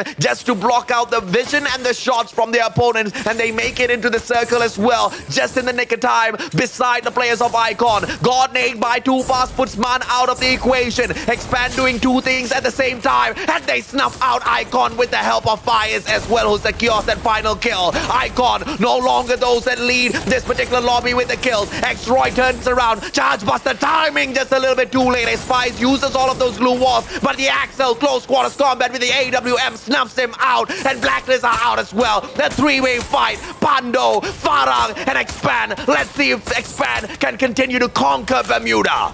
Expand focusing on Firearm right now. Good nade coming in from Cobra, and the follow-up will be done. A takedown by Too Fast, and good backstab coming from Cobra. That is what we call a good communication coordination from this team. But they challenge and battle it against Pando EWG. Expand expands with this booyah. 24 points picked up. Expand did not turn on their aggressive side until getting into that final circle. What a strategy this time round. They played it safe. They didn't want to get over aggressive. Good on Team Expand. It's all about the strategy. It's all about the IQ plays. And Expand has managed to expand their dominance just a little bit more. Expand right now really showing up. They really want to get that #1 spot and take a huge lead apart from AV Radicals. And from what we've seen, I mean, AV Radicals did well from one of the engagement, but has been eliminated early into this match, giving them good chance. They only needed 3 points, or if not, 3 points to get ahead of AV Radicals. I think with the points that they have right now, I mean, that is a lot, and AV Radicals is in a run for it to catch up once again. Oh yeah, man. I mean, at the end of the day, anxiety as well. They had quite an awesome start, but kind of got snuffed out prematurely. Pando EWG, great engagement against Team NC, but their run into the final circle was absolutely perfect, managing to deal with the pressure that Farang brought in, blocking them away initially and allowing Expand to expand Team Farang before getting into that engagement was just the perfect method to pick up the maximum number of points. Danily, your thoughts on this matchup and Expand's usual dominance? Okay, here's the thing. I don't think it was their usual dominance. They were very conservative this game. I think we were expecting maybe 15, maybe 20 in the higher end of the spectrum for kills. But I like that they were conservative this round. I think they wanted to make sure it was a safe round, that they didn't get overconfident, they didn't get cocky, and they needlessly died to somebody, and then they sort of fumbled the ball, right? They're trying to get as many points as possible to stay ahead of the competition. And lucky for them, AB Radicals did get knocked out pretty early. I don't think they had many kills under their belt as well, so they don't have much to offset. So firstly, happy with Expand's gameplay. I think they did great. I was scratching my head a little bit with Farang's decision to drop the Great Wall of Farang so early going into that final. So I'm not sure if it was just me. I thought like there's a lot of glue walls there. And I was checking their inventories. I thought like, oh, okay, if they're doing this many, maybe they have like 8, 10. But when they were dropping them down, I saw it was going down from 3 to 2, and I was like, there's no cover in the center of the map. They don't really have anywhere to go besides like that one tree. So it really backfired for them. Maybe they were hoping that they threw down all of these glue walls, they could maybe quickly eliminate the first team and they could clean up the second one. But it really didn't play out for the team. Maybe it could have been stress. Maybe they had another strategy that we're not 100% aware of. But I was sort of scratching my head with that decision to throw down so many glue walls. I thought if they were maybe a bit more conservative with them, use them a little bit more sparingly, they would have had more going into that late game and maybe wouldn't have had to die together by being shotgunned under the tree. You know, it's not a very nice Valentine's Day gift, if you ask me.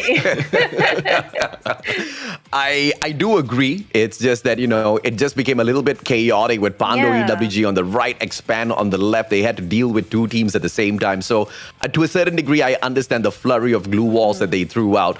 But going back to Expand and their dominance, usually they pick up an average between 12 to 15 points at Bermuda if you divide it across the number of games they play within a day. So 24 points is quite a bit better in terms of performance for this team. If they can do this just one more time on Bermuda, they would have already outclassed their week 2 performance. So I'm looking at Expand continuing this trajectory because not only have they broken multiple records already, one of their biggest concern is to break the record of AB Radicals themselves. They've managed to get the title of Kings of Kalahari, but now they want to go for Kings of Kalahari and Bermuda. And AB Radicals is currently standing in their way. But remember earlier on, they almost beat AV for that number 1 spot. Neptune, I think it's happened finally. Yeah, I mean, and there's one thing that we have been waiting for in there that with the rivalry that is happening in here, like once you have that momentum coming from previous days, as well as the pressure and trying to get into that number 1 spot, it can give you that advantage. And I'm not quite sure if they've seen AB Radicals eliminated in this game because they were cautious from the start of the game, and that might be one of the trigger why they performed midway up until the end in there, thus giving them more advantage in that game, in that match. Right. So we're going to take a look at the MVP for the round very shortly. But before that, we do have to quickly mention to everybody that basically Group A and B are done for today. Like, this group was only scheduled to have 2 games. So we're going to be saying goodbye to Group A after this. And Group B have a heck of... Gosh, I think they have a heck of a time to grab points now because this is their last chance. This is their last chance. It's against Group C, who have also been a very formidable group as well. I think if you're in Group B and you're currently not happy with your performance, you are going to be terrified going into this next grouping. But very quickly, our MVP for the round, it's going to be the Axel on the side of Expand with 4 kills to his name, 1,700 damage, and 27 accuracy for the round. This was actually kind of low for Expand. But then again, they did spread the kills around, so it's not a case of just one person having all the kills. But I don't know if we have any extra comments to add to Expand. I think we've used every descriptive word in the dictionary so far to describe this team as MVP. just one more. This is the 4th MVP title for the Axel, and I think he has to be really proud of that. The only player that has beaten the Axel's current record of MVP titles is actually Tanamo from AB Radicals, who has 5 to his name. So just like how Expand has been trying to break the record of AB Radicals time and time again in every single segment, now the Axel is in line for the exact same thing when it comes to the MVP titles as well. And Expand picks up yet another team MVP. And this is one more thing that they want to compete with AB Radicals for. AB Radicals has got 12 team MVPs. This is Expand's 10th team MVP. I tell you, they have got something out for AB Radicals and they are gunning for them heavy. I mean, they already gunned them in the booyahs department, right? I think when we started the day, Expand had 12 booyahs compared to, I think, 7 on the side of AV Radicals. So, I mean, for them to try and knock out every single record, you know, why not? I mean, they're playing fantastic. They absolutely deserve it so far. It's not like they've ever had a pity MVP. Like, these guys deserve every MVP that they're getting so far. But let's take a look at the overall standings for our final game for our first set of games here. Expand going to be ending the round with 22 points with 10 kills to their name, and the Booyah, 12 points. Pando EWG in second place with 15 points, Farang with 13 points, 12 for Icon, 12 for Blacklist as well, 10 points for Bloody Head. AB Radicals, unfortunately, only with 6. It's got to be a bit painful for the team because they're going to have to really step it up for these next set of games. No Escape Revolt with 4 points, alongside NC Esports. This was one that I was a little bit upset about. I was hoping NC would be able to pop off, but so far for these first 2 games, they have really struggled. What sort of happened with NC today? Do you feel like it was a case of them sort of getting caught out by the wrong teams? Well, team caught them out. Was that Pando, Neptune? I believe that was Pando Esports. Pando EWG that caught them out. But I mean, they started off well in Bermuda, especially on week 2, day 2, but they back to faltering in there on the following day, week 3. So this is more of some of the other teams really working and performing better compared to them. If you're just doing the same thing over again, then other teams will be overcoming what you've done. They did well from the previous day, wherein it's a different map, but again, we talk about the different story when it comes to Bermuda as well as Kalahari. Yeah. All right, let's take a look at the overall standings. It did have a couple of changes here. So Expand with their performance have taken back first place from AV Radicals, 590 points compared to the 576 of AV. Now, of course, we do remember that AV Radicals are technically a game behind, so they can close this distance, but it's really going to come down to their performance in these next couple games.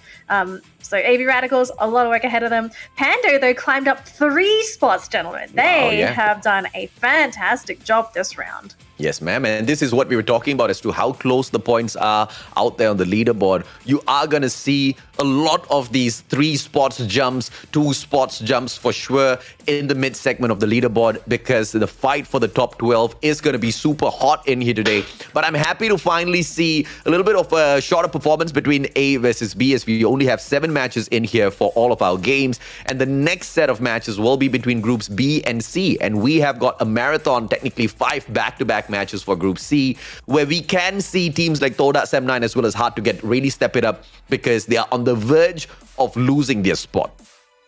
Yeah, it really seems like that's the case. But I want to see, let's let the teams do their performance, do the talking. My English is like terrible today. I'm throwing the show. But I really want to see the teams in action first before we can sort of have that judgment. Because of course there are going to be days where they just play bad. And let's be real, I think sometimes you're going into the game with a bad mentality. Something may have happened and you're not able to think. But some people, and maybe this is Todak, maybe they work well under stress. What if today is sort of their comeuppance day, and they say that we're really in it today, we're 100% focused, we are hungry for that grand final, and they absolutely pop off. I think that is a possibility for this team. So we're going to let them we'll let them whip out their guns, make the plays happen, and prove to us that they are a team that is going to make it to the grand final. But let's just have a quick recap of the 2 maps that we have played already. Group A and B are done. Blacklist getting the first booyah of the day on Kalahari, and then Expand able to snap up the second one onto Bermuda here. And that's going to be it for A versus B, which means now we have 3 rounds of B versus C. And it's going to be 2 rounds of Kalahari for this as well. And we know some teams, they really like this because this is not a map that everyone's comfortable with. Yeah. So let's talk about teams in Group B and C here. Aside from AB Radicals and Farang, we know these teams are generally pretty okay for Kalahari. What are some other standout teams you have to look out for because of these 2 Kalahari maps? But then again, do I really want to bet on Axis Esports? I mean, they do fairly well when it comes to Kalahari. In fact, they are the best performing team in Group C for Kalahari. And the closest one to them is Toda.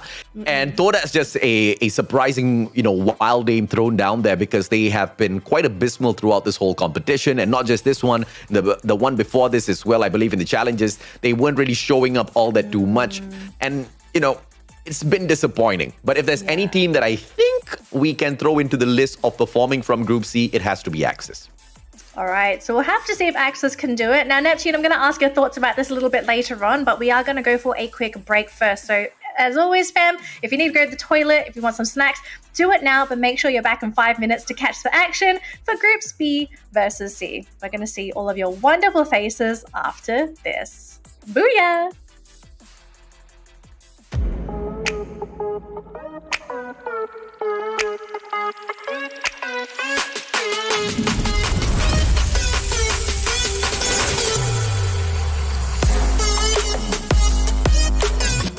Where have been? Here before, as players.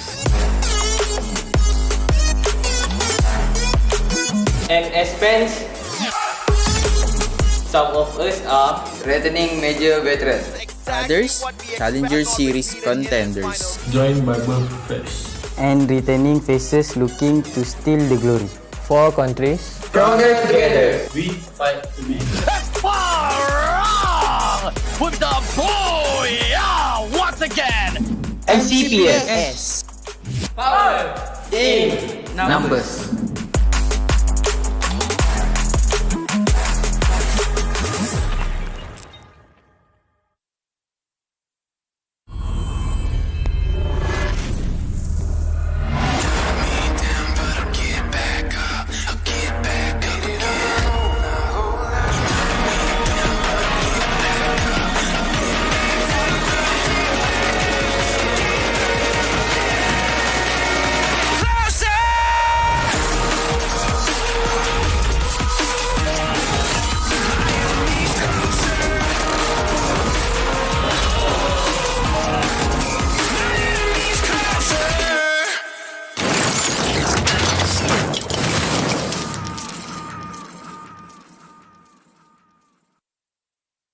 So guys, what's up? Zizan Raza in the house. Hey guys, I'm Ismail Zani. Macam biasa, it's your boy here. Hi, saya Bunga. Hi guys, we are Dollar.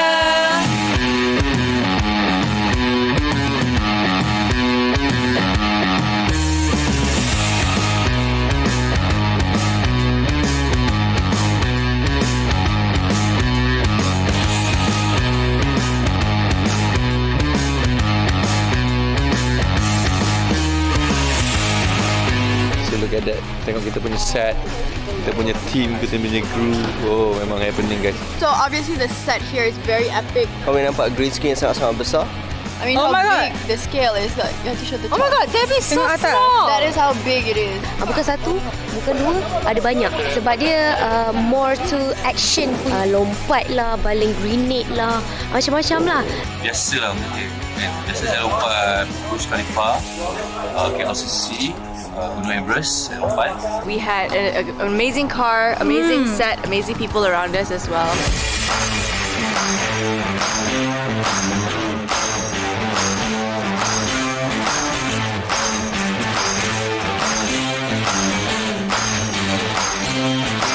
And bagi saya, it's very challenging lah because this should actually melibatkan ramai orang. Bunga seorang je dekat set ni. Tak ada Dola, tak ada Zizan, tak ada Ismail. So Bunga kena interact macam diorang ada dekat sebelah Bunga. You really have to use your imaginations of what your surrounding is going to be like. You know, make sure our energy is leveled up with them as well. And we have to make interactions as well. Correct. So, you know, it's a new experience for all of us.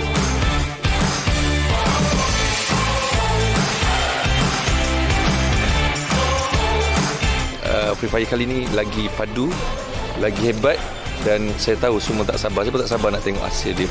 We know it's going to be gempak gila. So korang jangan lupa tengok video Free Fire ni. I really can't wait. So hope you guys akan stay tuned and support Free Fire untuk semua. You guys pun akan play a big role in this video as well. So stay tuned. Season hari ni saya ingin mengucapkan Booyah! Free Fire untuk semua.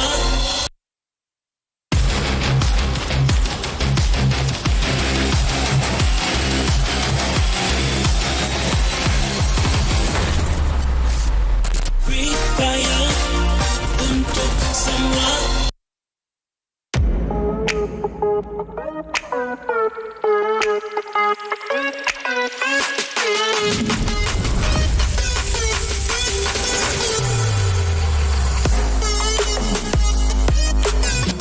We have been Here before, As players, And as fans, some of us are returning major veterans. Others, Challenger Series contenders. joined by both fish. and returning faces looking to steal the glory. 4 countries, Stronger together. We fight to make. Fire with the Booyah once again. MCPS. power in Numbers.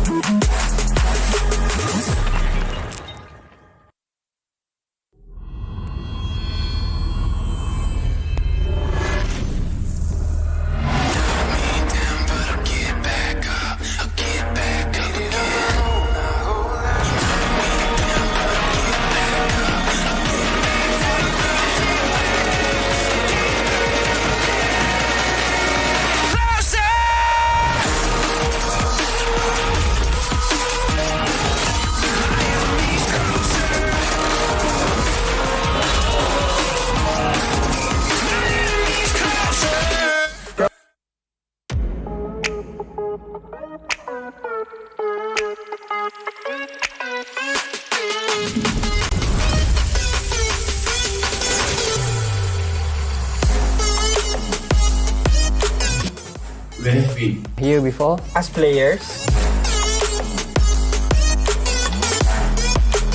and as fans, some of us are returning major veterans. Others, Challenger Series contenders. joined by both fish. and returning faces looking to steal the glory. 4 countries, Stronger together. We fight to make. Fire with the Booyah once again. MCPS. power in Numbers.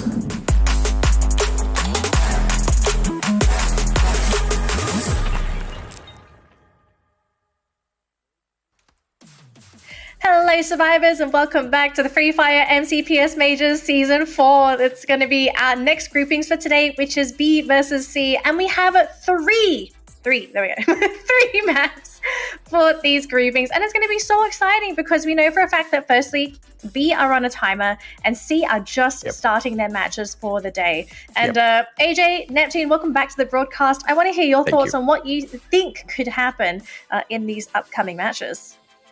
I mean, for me, sorry, AJ, go ahead. No, go ahead, brother. Go ahead. For me, I mean, for the teams of A, they didn't do well in trying to catch up on the top 12. And this is a chance for those on B and C right now to catch up. We're talking about like not only catch up, but also take or increase the lead that they have to the top 12 spot. NCE Sports, good possibility for them to take a few more points, bring them closer to the top 12. But the way I'm looking at it, they need 53 points to reach that level. That is given that no one from the rest of the teams will be getting any points. Yeah. And, for me, a lot of these teams from Group C, in fact, 5 out of 6 teams are mid-dwellers of the overall leaderboard. And apart from Axis Esports as well as the Supreme Assault Forces, who are slightly safe. I mean, like, the only thing that can make them not safe is if they literally do not perform at all, right? And they bomb out every single round, they are dead. But as long as they can chug out just like average performance for both Axis and SAF, they're going to be super safe. But 3 teams out of Group C, by hook or by crook, need to put out their best performance, no cap, for all 5 matches. These 3 teams are Toda, Sem9, as well as Hard to Get. And it just shocks me that in these 3 teams, that Toda and Sem9 are included in there as well. Because, how far have they fallen from grace, Danny? I mean, when these teams also invited teams for the tournament as well. And I think I speak for everybody when they say if you're invited to the tournament, there are expectations already on you, right? Like you got the invitation because you perform well at some point. So we kind of think that you're supposed to be one of the top dogs. And unfortunately, that's just not happening. So we'll have to see if it's a case of maybe the team's just being slow to wind up or maybe, again, we mentioned this earlier, maybe they're trying things and then they're just going to show their real strats when it really counts, which is risky, right? Because like, let's say you're going to be doing your best for the final 3 games and then all of a sudden you got unlucky and you ran into someone like Expand or AV Radicals right off the bat and they just eliminated you right off the face of the planet. Like what? You put yourself in that position. So this is where the consistency comes in. Like people prefer consistency because at least you've somewhat guaranteed yourself a position in that leaderboard. So we'll have to see what happens. Again, we mentioned this before. Maybe someone performs better under pressure. Maybe there's someone that is an amazing player, but you need to have someone chasing them with a hot iron and just being like, if you don't play well, you're gonna get it. It's just you really need to light a fire under some of these players. But again. That's the glass half full kind of, perspective towards it, right? Like, things are just not going the team's way, etc. But what if we look at the glass half empty perspective?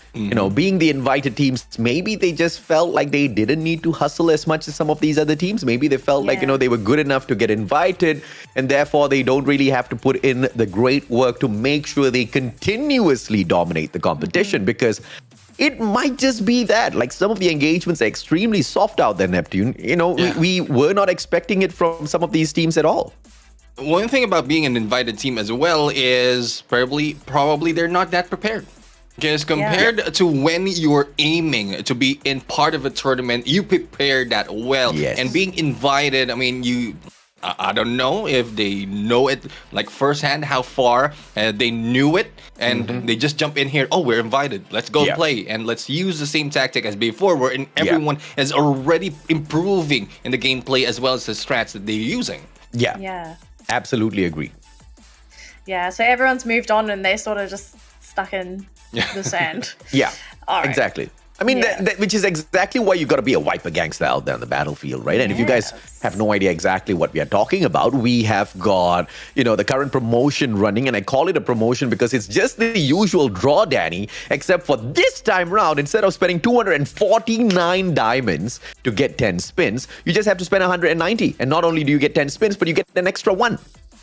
The extra 1. So make sure if you want that skin or if you're a little bit confused and you're not sure if you really, really, really want it, tune into the broadcast. You'll get to see the skin in action and I'm pretty sure that's where you will have or you will experience love at first sight because let's be real, right? Like we always want to see what the skins look like in game as well. So in action, tune into the broadcast, you will see it. And if you're not sure after one game, it's fine. We've got plenty more games throughout the day. So not only do you get to watch some of the best Free Fire in the region, but you also get to watch it with some of the best skins in the region as well. So if you are interested, do get that skin because again, it is a limited time skin. It's not going to be around for forever. So Don't miss out on the promotion. Make sure you get it. But gentlemen, I do believe we got an update. So unfortunately, we are waiting for the players still to jump into the lobby. So before that, sometimes that happens, you know. But I sort of want to come in here and let's do a kind of a tier list for the teams that are currently playing. And we're going to base it off of their current performance as well. So someone's going to be thinking like, oh, you can just base it off the leaderboard. We're going to base it off of more than just their current performance, but also things that we think the teams are going to excel at other than the other teams, right? So let's begin with teams in Group B, I guess, since we're looking at teams in Group B and Group C now. Who would you consider to be the creme de la creme triple S teams? And this also includes teams that you think would borderline qualify for this in terms of their strategy, their mechanical skill, and their overall preparation coming into the tournament. Easy. Neptune, you go first. Yeah, I mean, I have AV Radicals already from Group B who have been doing well in the kills, though they're a little bit short in there compared to Expand from Group A in terms of placement as well as Booyah, but they really don't need that. I mean, they took the lead even with less of a Booyah just for the kills and good placement in there. And the next would be Farang. It's a good thing that Farang was able to move up as well from the previous day that we've seen them, and like just that movement alone can give you a better understanding of how a team, like, and it's not just improvement, this is just them turning on their usual ways in terms of playing. Agreed. And, you know, just to throw in one more team from Group B, it will have to be Pando EWG. And, you know, just to add a little bit more spice into the whole, predictions as well. If you look at the overall map, Farang pretty much can grab a lot of points when it comes to Kalahari. You've got AV Radicals who are monsters when it comes to Bermuda. And when it comes to Kalahari as well, we usually see Pando EWG pick up a few of those extra points. So these three teams from Group B, no doubt whatsoever, they will be in the grand finals. The one team that is tethering on the edge of maybe not from Group B will be Anxiety. As for the rest of the two teams, NC as well as the one and only Orange Esports. Orange Esports, you guys know the run is over. NC, we thought that the dream could still be alive after they woke up yesterday. Massive number of points, close to 70, which is just unreal, unlike the usual NC. But I like that they showed us that quality yesterday. So for the future competitions, we can expect something out of them. Why do I say the future competitions? Because we started off today with NC kind of bombing out. I'm talking about 3 points in the first match, 4 points in the second match, 7 points from 2 games. Yesterday, they scored close to 70. So, yeah, you do the math. NC's not going to be making it through. So, 4 teams out of 6 in the grand finals potentially for Group B, except, like I said, Anxiety, 50-50. But all they need to do is just not really go ham against the other teams. They just need, like, below average, below decent performance, and they're still good. You know, they just need to perform a little bit, and they're all right. Stay in the middle of the pack. Have nobody notice you. It's totally fine. All right, continuing this on, I guess we can just include B and C with these as well anyway, since we are talking about these groupings. Yeah. So we're going to talk about teams that would be A-class. Now, the A-class teams, they would just miss out on triple S because they are lacking a quality that would make them a triple S team. Correct. Who's going to be an A-class here? There's no triple S teams in Group C, unfortunately. So there's only A-class teams in Group C. And, you know, the only A-class teams I can say, and I'm pretty sure you'll agree with me, Neptune, is Axis Esports as well as SAF.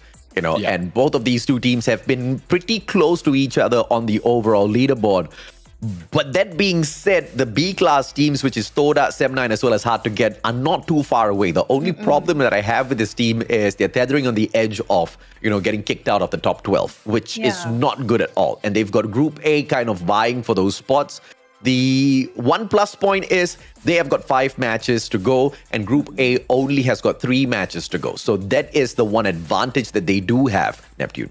Yeah, I mean, for this, I would agree with you for Axis Esports and SAF. I'm just surprised on the performance of SAF because we've seen them on their best tournament. And this time, I'm hanging in there in the middle.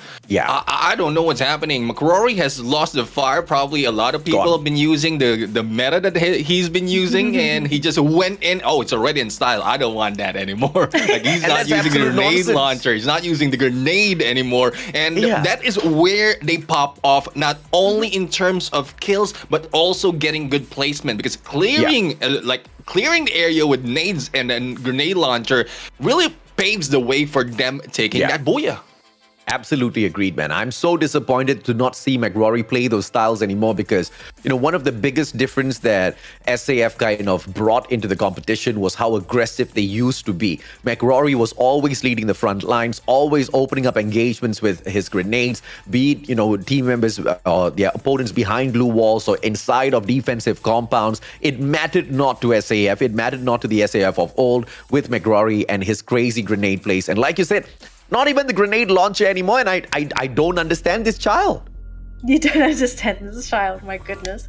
Maybe he'll make it easier for us to understand him because we are ready to jump into our first game for Groups B versus C. We're going to be jumping into Kalahari. Now remember, folks, for everyone tuning into the broadcast, B versus C are going to be playing 3 rounds.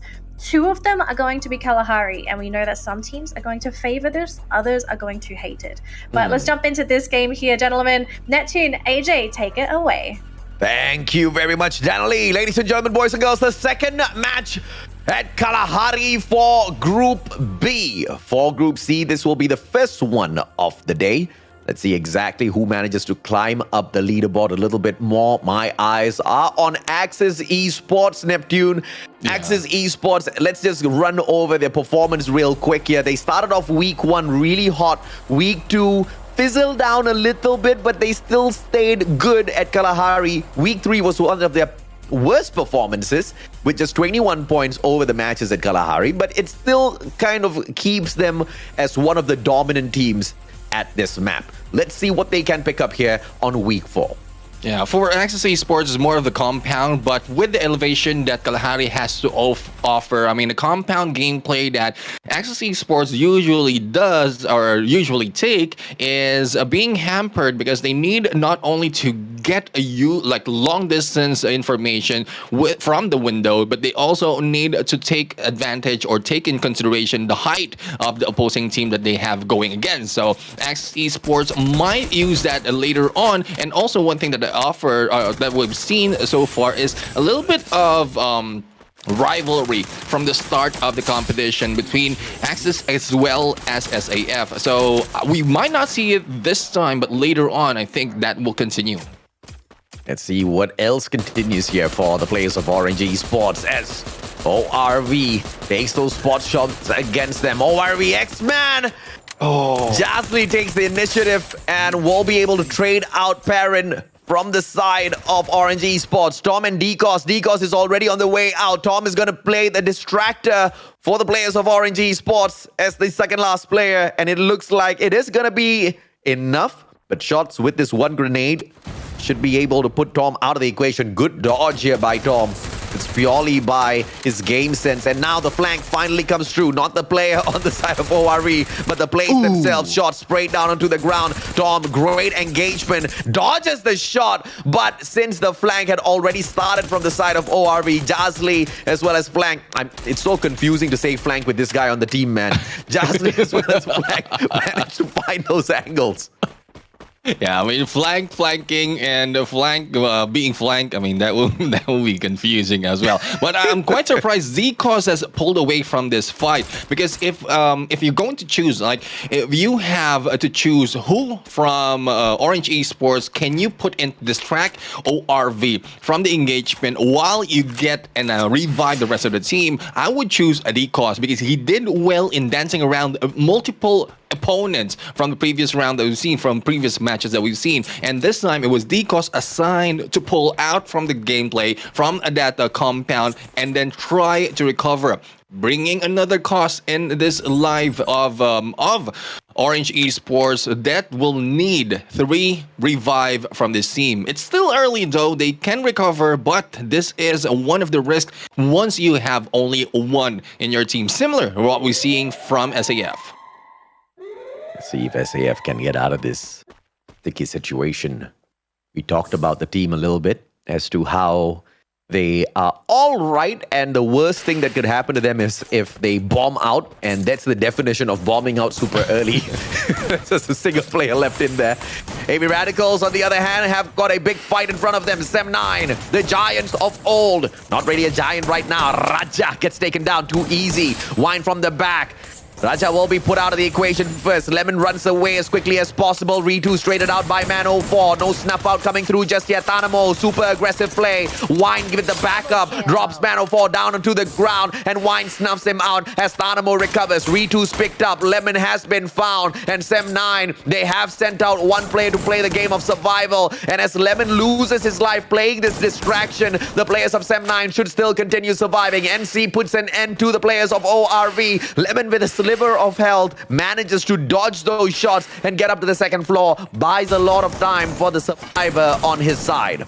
Yeah, you'll have to choose which one you're going to pick, whether it's wine or lemon to drink. But I think one has been taken down already in that fight. And Thanamo on the other side will be hit by Axis. That is not me. That is Axis Neptune from afar going in for the kill. But Flame has been traded right now. And we'll have to see how can these team defend. So far, they have taken the gameplay of the compound to a different, different level. But they are bringing the fight out in the open. Out in the open, usually they can utilize a sniper, especially in this map, but against AV Radicals, who has been doing well in all, or if not most of the matches that we've seen them on, at least see Raf right now go for the push. Axis Esports, the best team from Group C, both at Kalahari as well as the overall leaderboard, now takes on AV Radicals. The second placer, P90 in the hands of Neptune, one of the best guns you can have in those close quarters combat.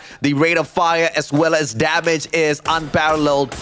Let's see if or not they can put it to good use as AV Radicals backs away, giving away the defensive compound they initially held on to Axis Esports. And now they spread out into two separate groups. 1-3 formation for the players of AV Radicals, with just Ramiel holding on to the building on the left-hand side, sending the rest of their players towards the right. Raf with the right-hand side flank, but no angle to play with against Ramiel. And AV Radicals, instead of waiting for Axis, they take the fight straight up to them. Grenade being charged up already in the hands of Axis. Ice grenade will be tossed out first. Neptune hasn't struck just yet. That ice grenade does no damage. The second one finds nobody as well. Neptune with a toss out, but will not run into the ice grenade of the players of AV Radicals just yet. This is not really a standoff. It's just the two teams teasing each other. It's just a matter of time before the engagement finally happens. Great time turner pulled out, and White survives that onslaught.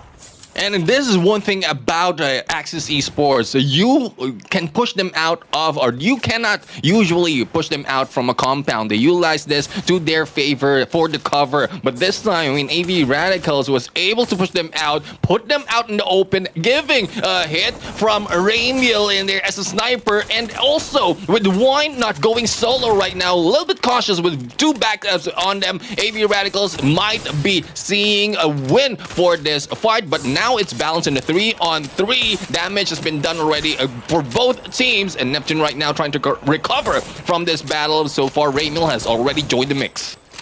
I am shocked because the new lotion that I'm using has cured my crackly skin.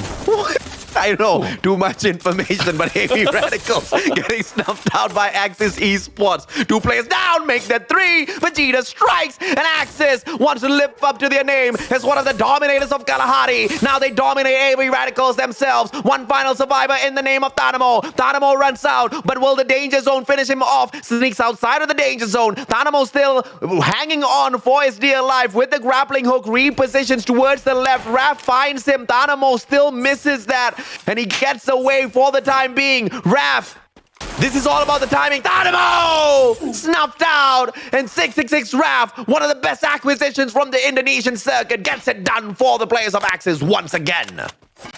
The Esports taking down AV Radicals, that is something else. Orange Esports, on the other hand, are trying to recover, and I'm quite surprised how long it took for Decos in there for going for that revive, but unfortunately, because of the time spent waiting and traveling, and also being gunned down by Hard to Get. They've lost that chance of a revive, and Hard to Get right now getting that 1 kill. Not so much though for Hard to Get. Even if they're in the running for top 10 or top 9 in there, it's not so far against a Todak, but they needed to put a little bit more on this part of the game. And so far, it is the second phase going into the, or this is the second phase going into the third phase, and they will be stuck in there from the north. Todak is a team that can cut off the approach they have as they traverse from Foundation, but I think from the read that I'm seeing from Hard to Get, they will take the maze and a safer part for them to move on. Lucky Sem9. Nobody attacks them. That revival is a success. Everybody's right back in. Aye. But Fikri gets taken out just in the moment that Sem9 returns. Vegeta gets 1 more kill to the side of Axis Esports. You know, it was good on us to keep an eye on Axis. But now, Anxiety, another team that we are keeping our eyes on. But Kanoho, where did that shot come from? 1 vehicle on the side of Anxiety swoops on in from the back. Kanoho snuffs out Tua. Fura drops Jay-Z. Anxiety taking the fight to Pando EWG. Great shot by Manchai, equalizing against Chessman. Chessman to be picked up, but this ice grenade should put him right back down. No, he sneaks away from it. Fura ends Jay-Z. Manchai and Monito double grenade play, and they take away at the life of Manchai. Double challenge as well. Fura gets him. Final survivor Monito has to run away. Fura, does he have his eyes on him? Not yet, but just behind this container. Fura now sees Monito sees Fura, Mag 7 in hand, CQC. Fura should be able to get this, but it's a 2-on-1 challenge. And Kanoho gets the final slay. 5 kills for Anxiety. What a team. What a play.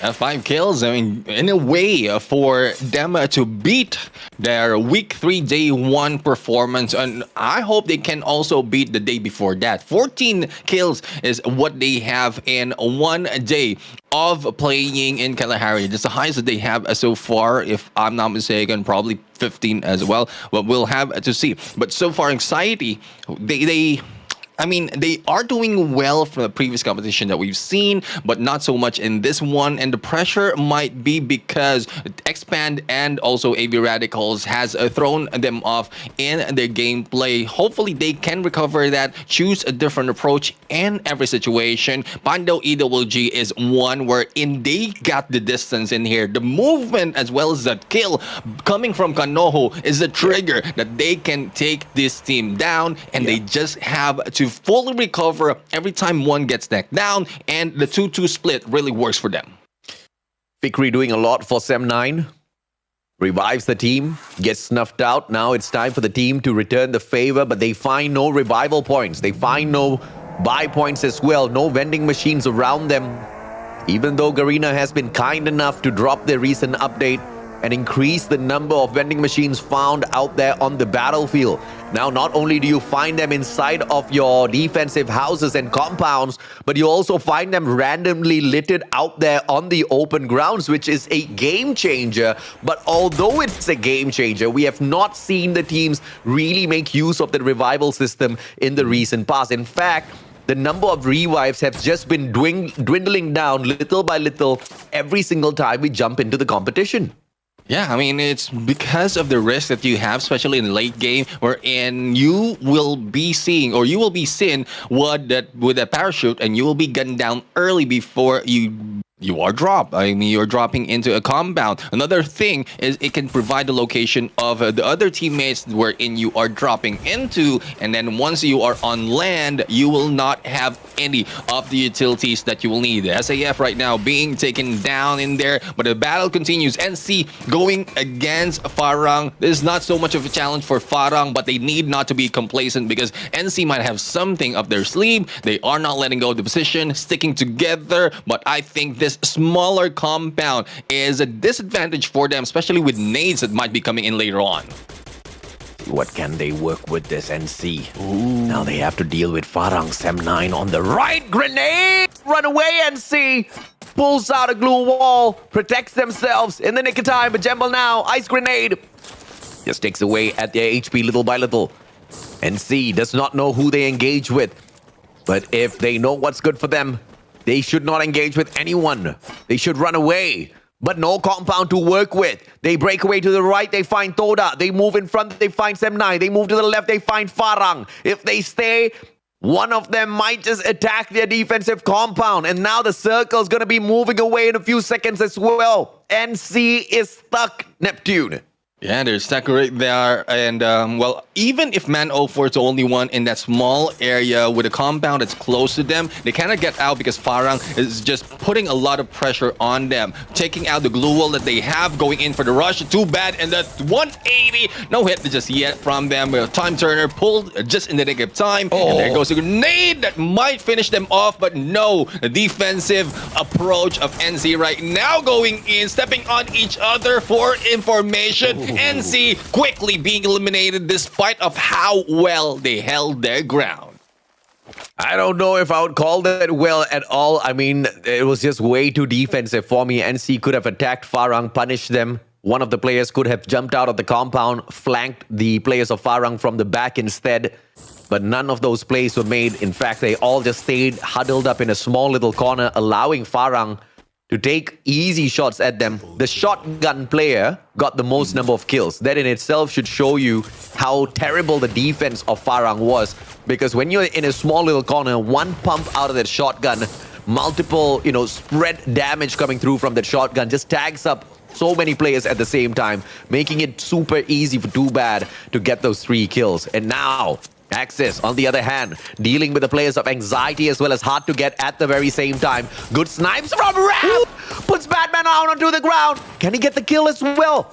Batman, that good knock. Raph repositions now, turns around. Axis Esports has got that high ground advantage against Anxiety as well. Fuhrer with the AC-80, Chessman with the AWM. The players of Axis need to be really careful. And Flame says, no problem, sir. I'll get the job done. Takes the backstab. Chessman caught in his tight little corner outside of the circle. Flame circles around and Chessman about to get put out, but close quarters combat. Flame still hasn't gotten the shot just yet, and a double barrel still can't annihilate him. Finally, Chessman goes down to the ground. 9 kills for Axis so far.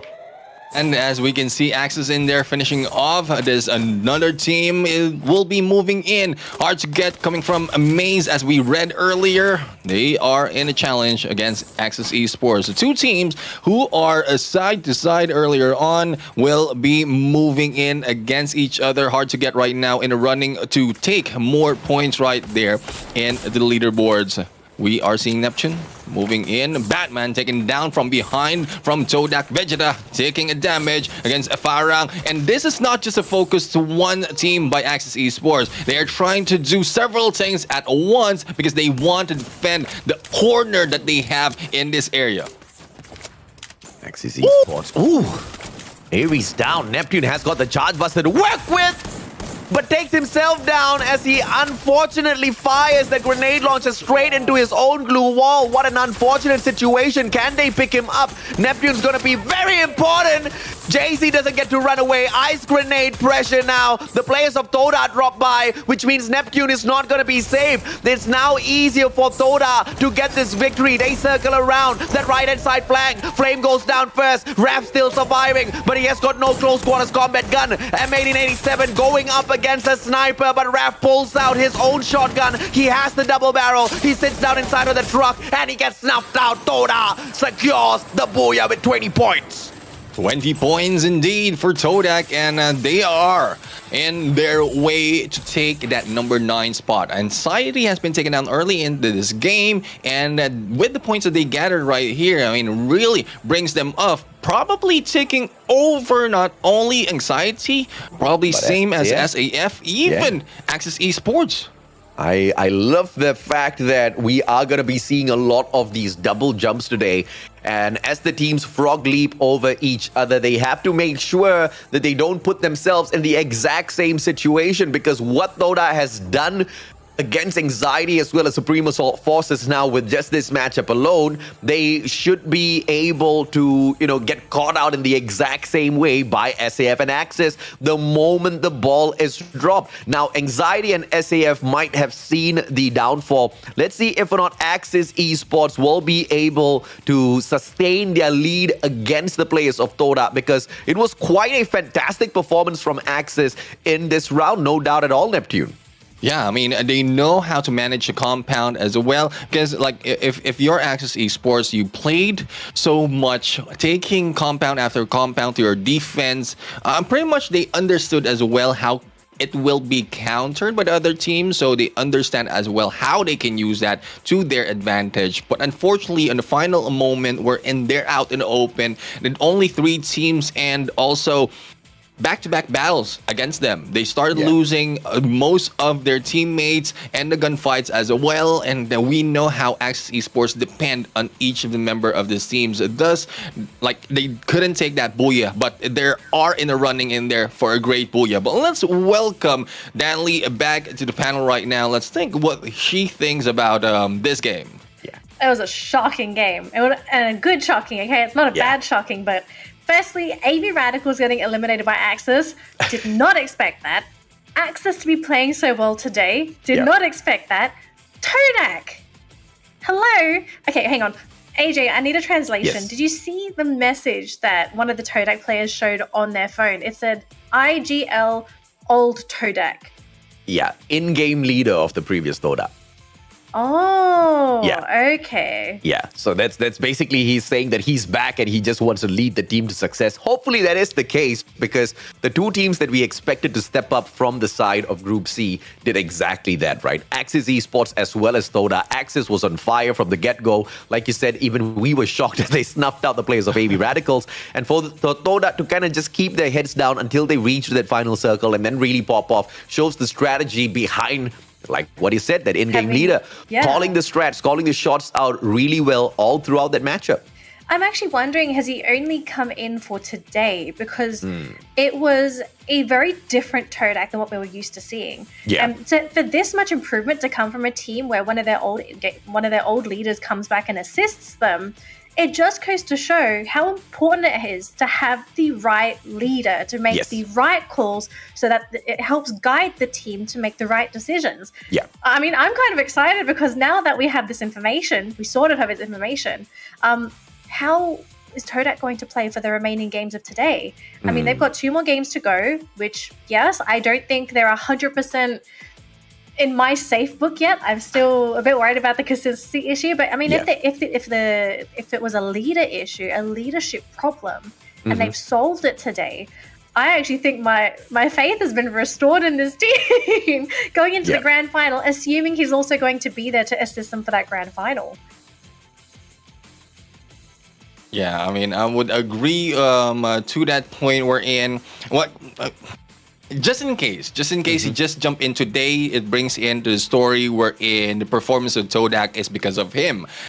It might also be part of the plan because, again, the goal is not just to take the win, but also to take the top 12. So if they will be able to take the top 12 this time, and then later on take the lead when it really counts, then that will still be a good story from Todak.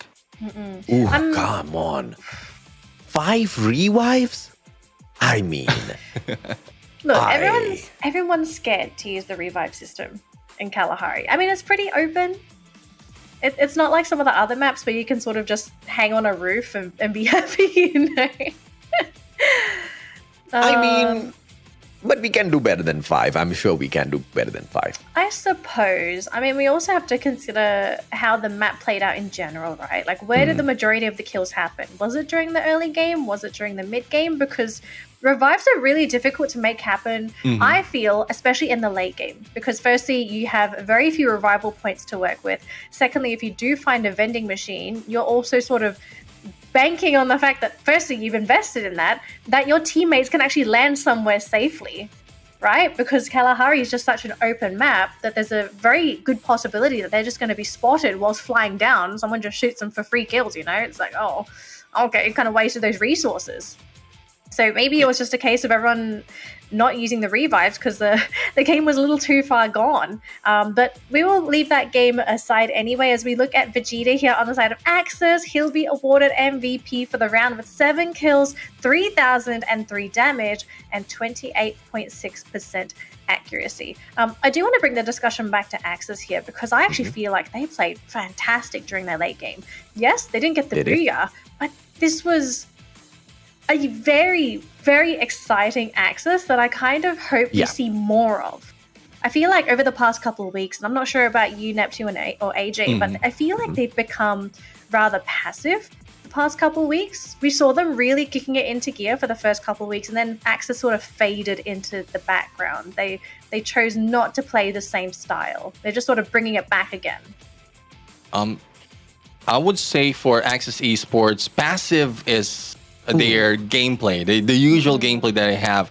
Passive gameplay, because I keep mentioning how they take a compound, take shots from the window. Anyone moving and passing through will be a target for Axis Esports. And them switching it up, probably it's because of not so much of engagement going towards them. So this time, when engagement is happening from afar, all they can do is take a better position, because they understand how positioning works, pull them in into a compound, play around the team, and then finish them off. That's what we've seen earlier from Axis Esports. AJ, what do you think? I think it's just Axis Esports going back to their winning ways. I mean, they do average on all of the maps, and Kalahari is one of their better maps. So this is just them stepping up. Yeah, exactly. So it's more of a comfort win for them. But like I said, from Group C, you are looking at Axis Esports potentially just overtaking Kalahari. But the question is, can Axis also perform like this against Group B when it comes to Bermuda? Because we know that a lot of the dominators of Bermuda are in Group A. The only problem for Axis from Group B is actually Farang as well as AV Radicals. And if they can deal with AV Radicals in the exact same way, that's a huge probability that we might just see Axis, go out there with quite a number of dominant plays today. Yeah, actually, speaking of, we do need to switch over to Bermuda here. So Axis, are they going to be able to keep this up? I kind of hope so. I think more importantly, Todak, can they really bring this performance that they had just now into Bermuda? I hope so as well. Yeah. I'm a bit worried it was sort of just a one-hit wonder. It was a very good map. They were in a very good position. Everything was just sort of set up for Todak. I hope it doesn't become like this for Todak. I want to see this team flourish. I want to see them shine. But here we go. Let's take a look at the overall standings. We do have a couple changes. Production. This hurts me so much. I can't. We'll speak about what we can see, okay? What we can see is Axis was able to make a significant climb, 2-place climb, and out of all the teams currently in the top 9, they are 2 games behind Farang, Blacklist, AV, and Expand. So they've got 2 extra rounds to make up points. And could they catch up to Farang? Very unlikely, but can they maybe try and close the gap as much as possible? I think very likely if they continue like this. Unfortunately for Geek Fam and Pando, they didn't play this round, so they didn't really move anywhere. But Anxiety and Todak, both teams actually moving 1 place apiece. So we're still seeing movement, gentlemen. We're not really seeing everyone hard stuck anywhere. If only we could see 10th to 11th place. Well, I don't think we'll be given that chance right here, because this is where most of the excitement will be going, because even the viewers out there will not be seeing what will be what's happening on who's trying to catch up on the top 12. But from what we've seen earlier, like Todak, hard to get, and Sem9, I think that is the teams who are staying in 10, 11, and 12. All right, folks, just a quick reminder as well. Thank you, Neptune. We have our giveaway code on the screen already. If you haven't claimed the code for today, do claim it now, because this code is going to expire at the end of the broadcast. Claiming this code is going to net you 2 Hysteria Weapon loot crates. Absolutely free for all of you, our followers, our viewers, everyone tuning into the broadcast. And heck, it could even be the friend that sort of just got the code and their friend said, watch the stream, it's some really good Free Fire action. But thank you to Garena as well for providing these codes. If it wasn't for them, we wouldn't have all these goodies to give away. Yes. And claim the code, because I don't know how many times I've said this. If someone's going to come out there and complain like, oh, the code's expired. I told you so. I told you. It hurts my heart. I feel like if someone misses out on the code and they were there, you feel bad for them because they didn't get it. But then I'm also sitting there thinking like, you did this to yourself. Are you not claim God? All right. I'm not going to be angry anymore. Lala may have been smart to hide away, the other side of the leaderboard. But we have Excel sheets and my data collection is extremely good, So Sem9 has been pushed down to the 12th spot. Bloody Head now are in 13th and they have nothing to do about it. Bloody Head and Icon, 13th and 14th spot. They have to wait for their chances in the final 3 matches to make their way back. But Sem9 is on the verge of, I wouldn't say losing their 12th position, because the best teams to catch up with them are from the group that's not playing yet, and that's Group A, right? Bloody Head and Icon are from there. NC is just way too far away. So for the time being, even if Sem9 does not perform, it does not mean that they will lose the slot, as long as they start performing later on when Group A comes back into the fray. So we pretty much have got the top 12 secured for the next 2 rounds. For the next 2 rounds, but the rounds after that, GG, could be a bit different. All right, looks like we're ready to jump into our next game of the day. It is Bermuda, and it's also the first and only Bermuda map for B versus C. Let's see who grabs the booyah this round. AJ, Neptune, take it away. I forgot whose start was this, Neptune, but it's okay. I'll go. Me too. Bermuda this time round. Let's see exactly who grabs that spot. And, all eyes have to be on Sem9 right now. Sem9 did not really do extremely well. Obviously, game 1 and 2, they didn't play. The first match that they did play was what we just saw at Kalahari, and they only picked up 6 points for themselves. And if you ask me, Nep, this is unacceptable. Sem9 needs to do way better than that, because Bloody Head, as well as Icon, surprisingly today, Icon more than Bloody Head, they've got that fire in their hearts and they want to make it into the top 12. So if Sem9 does not buck up, they are going to lose their top 12 spot. Yeah, I don't know what needs to be triggered for side of Sem9. Positioning-wise, a dropping zone. I don't think anyone is contesting them anymore compared to what we've seen from the previous games that they jump in, whether it's Kalahari or Bermuda. But they need to take in the rotations a little bit cautiously, because they don't want to jump into the battle early. It's because of history. If you check the history, they usually start the fight, loses it. If not, probably lose a few members of the team. Need to go in for the recovery. And from what we've seen, not so much are being revived at this point. So that will be left with 1 or 2 members for the team. It's very difficult to really catch up. And there's a lot of risk. And this is one of the risks that a team doesn't want to take. GGWP for the players of SAF if they cannot win this gunfight, because they are going to be pushed down. But of course, that also depends on Hard to Get really bucking up, because Hard to Get are in the 11th spot, SAF in front of them in the 10th spot, and there's 16 points between them, which is quite a lot if you ask of Hard to Get, who hasn't really been at their best performance in the competition. But as I talk about them, they nail down the boys of Pando EWG.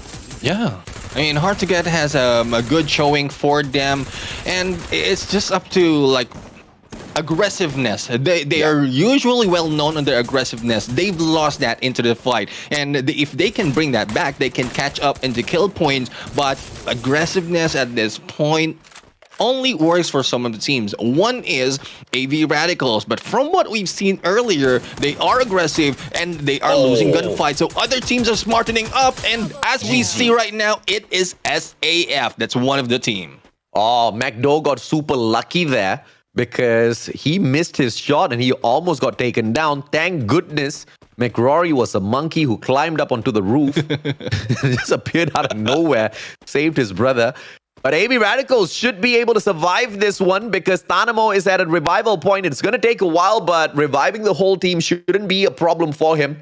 The possibility of him getting annihilated shortly after he revives his team is still high, though, if the players of SAF go in for the chase. Spark now, not super accurate from up top, will miss the shots against Ryu and gives away his positioning as well. No trigger discipline, and now NC's Yazid gets tagged up. Toda really pushing hard against NC. The hope of NC kind of seemed alive yesterday, but today, with their bad start, all hope is gone. 3 points from the first match, 4 points from the second match, 7 in total from the first 2 games, and they scored another 7 in the third game. So for an overall 14 points out of 3 matches, that's not a good average for you to pick up if you want to be making it into the top 12. Yeah, I mean, NC, I think it's because of the map that they had yesterday that they had a good showing. This time, back to the OG map, a lot of different gameplay. And the gameplay that they might have used yesterday might not work this time. The flight of NC right now will be in here. Nafis will be caught in there by Orange Esports, and the rest of the teams will be moving in. Good way for them to get away against Todak. And if I think about what has been done by Todak in there, I don't think that was really a gunshot to fight or to eliminate anyone. I think that was just a distraction gameplay, and watch how the rotation of NC will be happening so that Todak can use a specific plan of approach towards that team. NC should be able to snuff out Orange Esports that clearly is not hungry at all in the competition. In fact, they've just been running around like headless chickens just to be punished. Rosso X now manages to disengage. Asta gets tagged up from the back as he does not check his corners. Decos almost gets a takedown, but I don't even know how he missed that. Good ice grenade will take away at Asta's HP, but it doesn't phase him too much. He just recovers his HP with the medkit and then backs away from that ice grenade. Good play. Orange Esports, they had the advantage as NC flew towards their compound. But look at how they're running away. This is just so confusing and so disappointing from Orange Esports as to how they used to be in Free Fire versus who they are right now. It looks like they are not trying on purpose.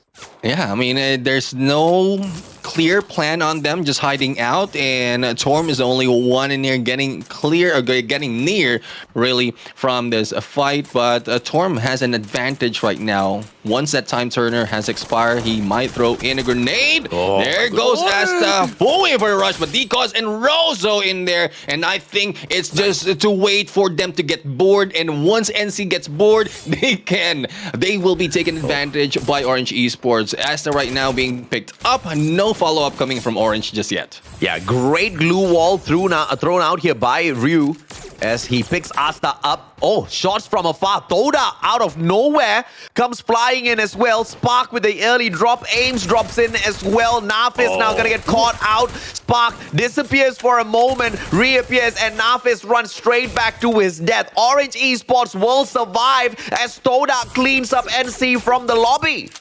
Yeah, but I don't know if Orange Esports will survive a little bit longer because they have the opportunity to run away, but they didn't. They only had that ridge as cover for them. Two members split up is one thing that you don't want to happen as well, and one thing that you don't want to happen is your vehicle being burned down. And good takedown of the glue wall, taking advantage of that. Pickup will not be done, and Sem9. This is what we are waiting for from this team. Sem9 being turned on this game, but with only two members and also two team opposing them. We'll have to find out if they'll win against H2G. I think they have a possibility because there's only Jay-Z left, but with the recovery and the revive being done, they need not to wait any longer. Let's see what they will be able to pull out of this equation. The fantastic plays of Sem9 slowly breaking down, hard to get. Playing the game of survival just with Batman alone. Sem9 buys back one player. Anxiety moves in towards their compound. Clock tower to be soon taken over by Anxiety. Sem9 might not have the numbers to survive this encounter. Anxiety, on the other hand, taking things extremely slowly. Danger Zone will stop the players of Sem9 running away from Clock Tower in the trajectory that they are heading on towards, and therefore they have to stay in. But as I say that, Fikri runs straight into the Danger Zone. You see, Garina? Nobody cares about the Danger Zone anymore. It should not be called danger zone anymore, AJ. Yeah. It's just like a red alert zone or red zone because it's red in the map and gives you an alert. So let's find out. It's not dangerous. In fact, it's super docile. I can go and dance in the danger zone. I can go dance in the danger zone and still not be touched by anything.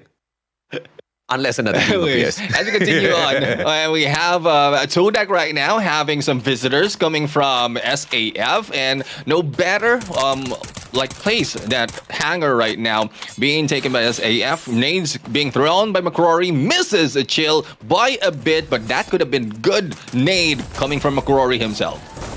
Good nade. SAF now. Rosso X brings back his partner. Orange Esports going to continue their run in towards the next circle. Toda, on the other hand, have to deal with the players of SAF who come flying in right after them. Chill drops one. Mekto dropped by Chill as well. Can he get another? Aim steals away Yadov, and the whole team of SAF say bye-bye and exits the lobby. They knocked, they entered, and they were taken down by Todak. SAF is not that aggressive anymore, and we're just waiting for them to pop off, but I think we will be waiting in vain, AJ. SAF is not the previous SAF that we have, probably it's the rest that they have taken. Hopefully it's not so much to affect their future gameplay, but SAF really needs to pack up. They need to move, either change their tactics right now, because a lot of teams are already reading how they approach. And speaking of approach, Anxiety right now in the middle of the approach of Sem9, Farang, and Axis, in the middle of 3 of the, like, I would say, best team in this group. SAF's in the 10th spot, but they've already done, I guess, enough. Because like we talked about, right? SAF didn't need like supreme rounds. They just need to survive. They just need to do below average. And that's saying a lot, man. Not even average. Below average is... In fact, you barely need to do anything. Just need to get a couple of kills, survive for a little while, and you're done. But they seem to be bombing out a little prematurely here. They're barely, halfway through the game, and they're already getting snuffed out. They only picked up 4 points in the previous round. They're doing a little bit lesser than below average at the moment. And that's a pain, bro, because the expectations weren't high, SAF, and you're not even meeting those low expectations. Yeah, I mean, well, probably don't have an expectation just yet. And I'm quite surprised because we're in the last day of the league stages, and like being in the top 10 is not that comfortable. Like, even if you have a huge lead, say, per se 17 points against hard to get, that's still not comfortable because, like, a team can just pop off, taking 20 points, and with you bombing out early, not making any, even in the placement, then that will be GG's for you, being pushed down 1, and then later on it continues. And that will also be, I don't know if that's part of the plan though. Hopefully it's not, AJ, because if that's part of the plan, you're planning to fail, and that usually carries on your mind, and it brings you down a little further. I have to agree with that statement, man. AB Radicals playing the game of survival against ORV. Who would have thought? ORV dead last. AB, okay, not dead last. Orange is dead last. ORV second last.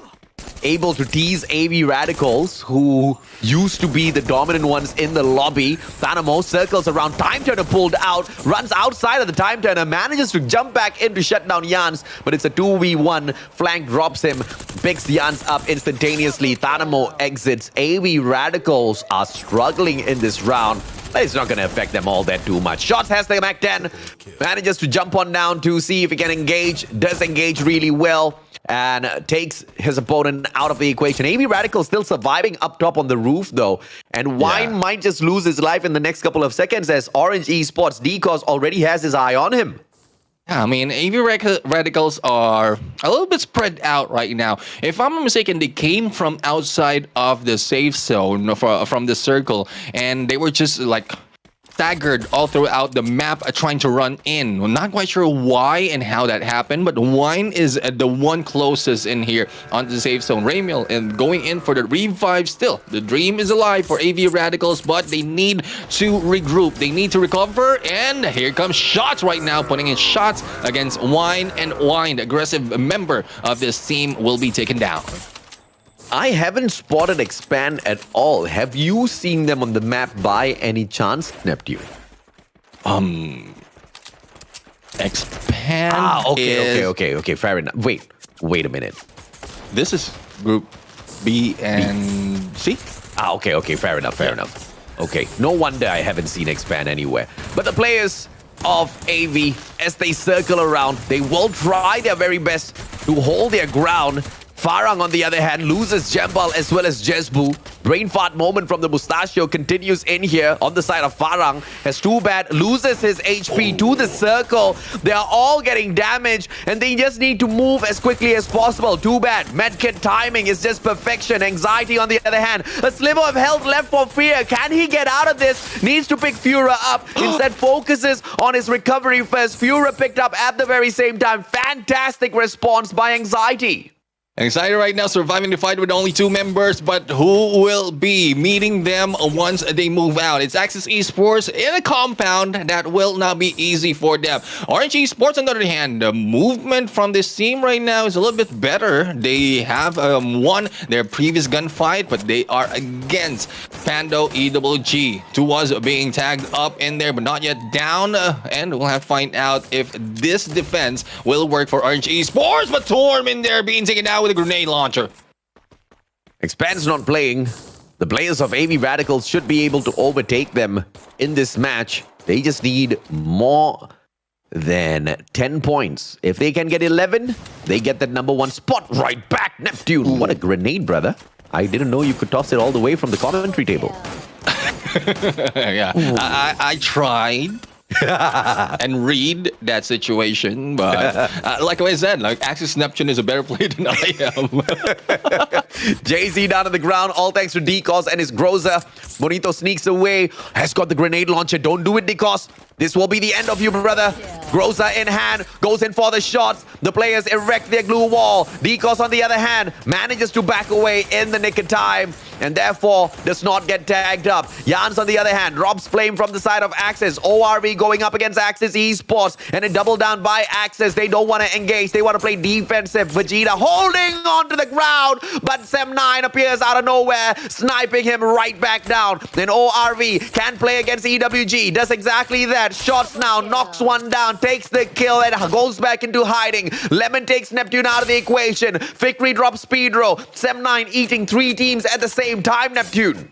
Yeah, and this time it's a 1v2 situation against ORV, and Shots will be hiding out in there. Time Turner with 2 on them, and we'll have to find out who will survive. And speaking of survival, I mean, I think that was Todak in there just handing or just waiting from that small compound while the battle is happening from afar. Sem9 right now, 3 members in the battle in a skirmish, trying to erect those glue walls for their defense, and they need to get through because they're outside the safe zone. But who's holding this? It is Axis Flame right now being taken down, squeezed like a lemon.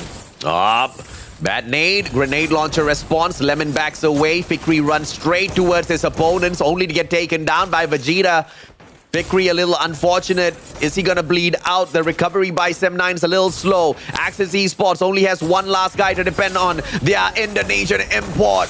But unfortunately, Man04 snuffs him out. Axis taken out in the 4th spot. Sem9 still surviving. But Toda looks like they are gonna gear up to pick up this Booyah. Is it gonna be in the hands of Toda? Ladies and gentlemen, boys and girls, Team MVP earlier on picked up. The Booyah picked up as well. Toda aiming to go for a back-to-back Booyah. Can they get this done? Orange Esports, no challenge at all as only Deco stands behind this tree. No charge buster in hand, but Ames has the perfect gun to snuff him out. Charges that buster right through his chest, and Toda turn their attention over to Sem9 now. And then right now putting a number against his team of Todak, but not so much. Todak takes this Booyah, and this is a good showing for this team. We've asked them so much to pop off, and this time, back-to-back, they did. Back-to-back Booyah. Surprising stuff out of Toda. And a little bit of a misclick by production. We do apologize. We were not ready for the camera just yet. But apparently not. Yeah, Booyah from the side of Toda. They sure as heck were ready for this. And, you know, we were talking about that in-game leader, making sure that he gets the job done this time around. And it looks like Toda are moving back to their winning ways to break away from the bottom side of this top 12. Not one-hit wonders. And I'm actually happy to see this too, because they've proven that they can play both maps. They're not just going to play on Kalahari like that, but they're going to also be able to pull this off onto Bermuda as well. I mean, we've got one more round, I believe, on Kalahari for these guys. But wow, Todak are looking so crisp, so clean. I don't know, guys. I'm speechless. That's it. That's it. They jumped one spot, and now Toda is about to jump 2 more spots because I believe they hands down outperformed Anxiety as well as Pando EWG. They pick up yet another booyah. They only needed a total of 9 points over Pando and Anxiety to actually frog leap over them. And now I believe we should see Toda in that 7th spot, and soon to challenge Geek Fam themselves. And this is match number what? This is match number 4, which means Toda has got 1 more game before Geek Fam jumps back into the fray. And if Toda can go back to back to back booyahs or back to back to back great performance, they would have jumped up a total of 5 positions to take the number 6 spot from Geek Fam. How crazy is that? Toda from struggling to get into the top 12 into the 6th spot all in one day.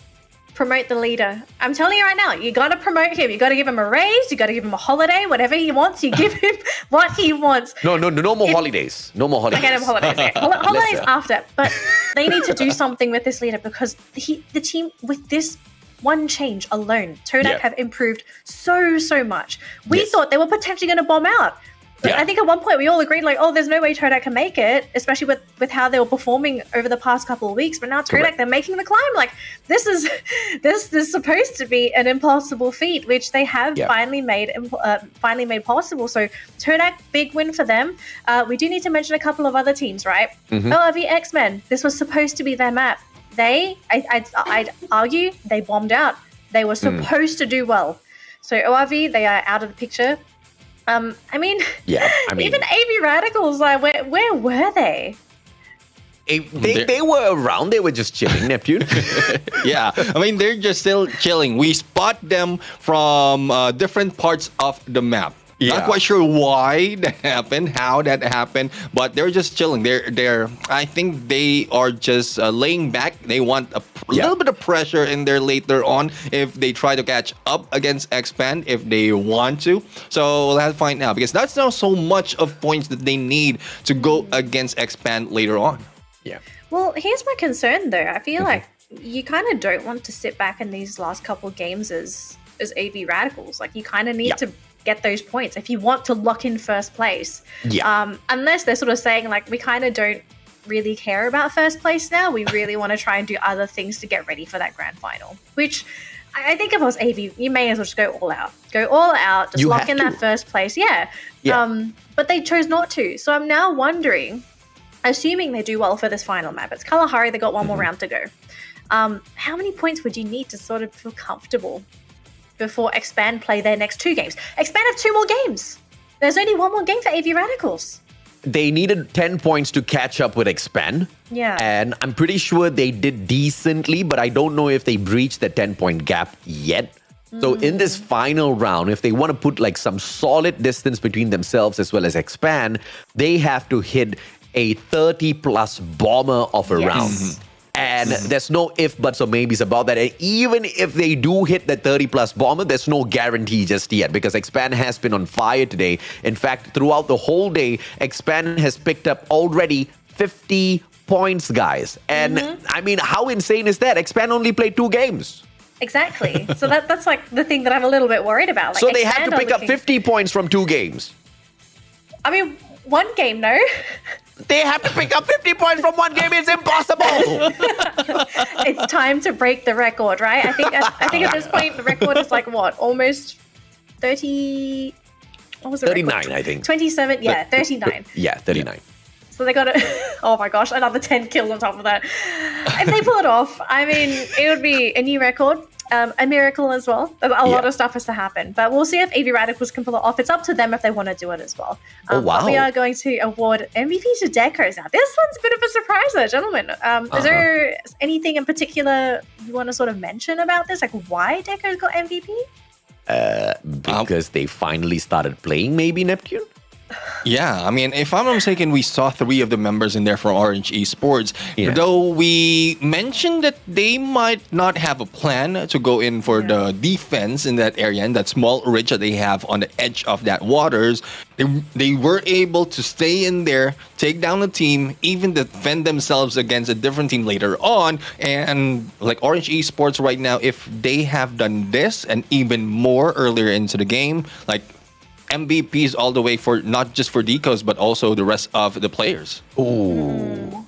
All right, so the team MVP is going to go to Todak here. I think this one makes a much more sense than Orange. I think the Orange MVP was a bit of a surprise. I guess it was also even distribution in kills. It wasn't really just a focus on one person. But Todak, 11 kills, 4,000 damage, 8 assists, 23 match points after that round.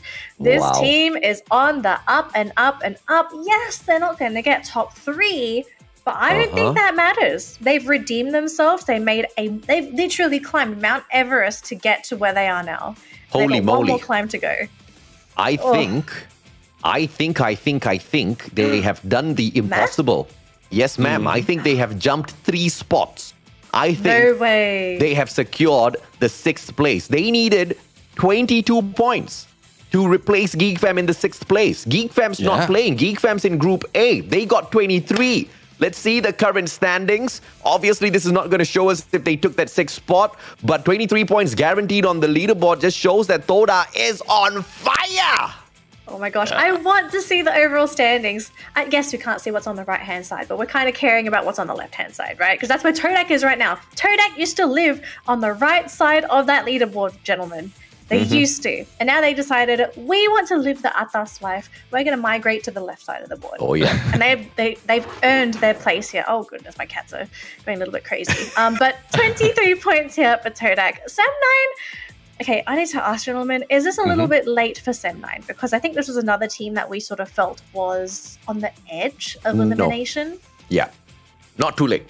They're still good. I mean, because Bloodyhead's not playing just yet, and they have one more round before Bloodyhead jumps back into the fray. So if Sem9 keeps this up, they're just going to make that life so much more difficult for Bloodyhead. What do you say, Neptune? Yeah, I mean, the same goes for me. Like, Sem9 is, though they are on the edge, but when we look at the grand scheme of things, they have been moving up, making sure that they're in the top 12 of that leaderboard. And there we go. We are seeing Todak, as you called it. 3 movements in there, and GeekFam has been pushed down. Pando EWG in there on 7th as well. Anxiety resting in there in 9th place. I mean, Todak, if they can do this, I think they can do a little bit more because Axis Esports is not that far away. Yeah, I was going to say, I mean, sir, there's absolutely a possibility of Todak actually taking over Axis.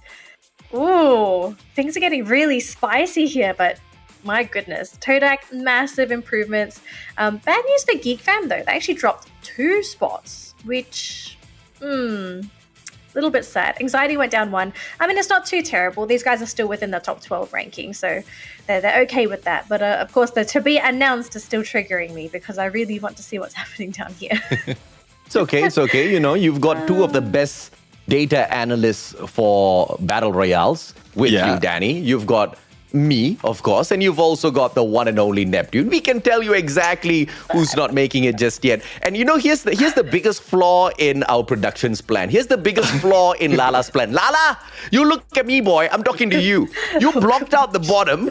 But the problem here is the bottom's not going to change, la brother. We are waiting for Group A.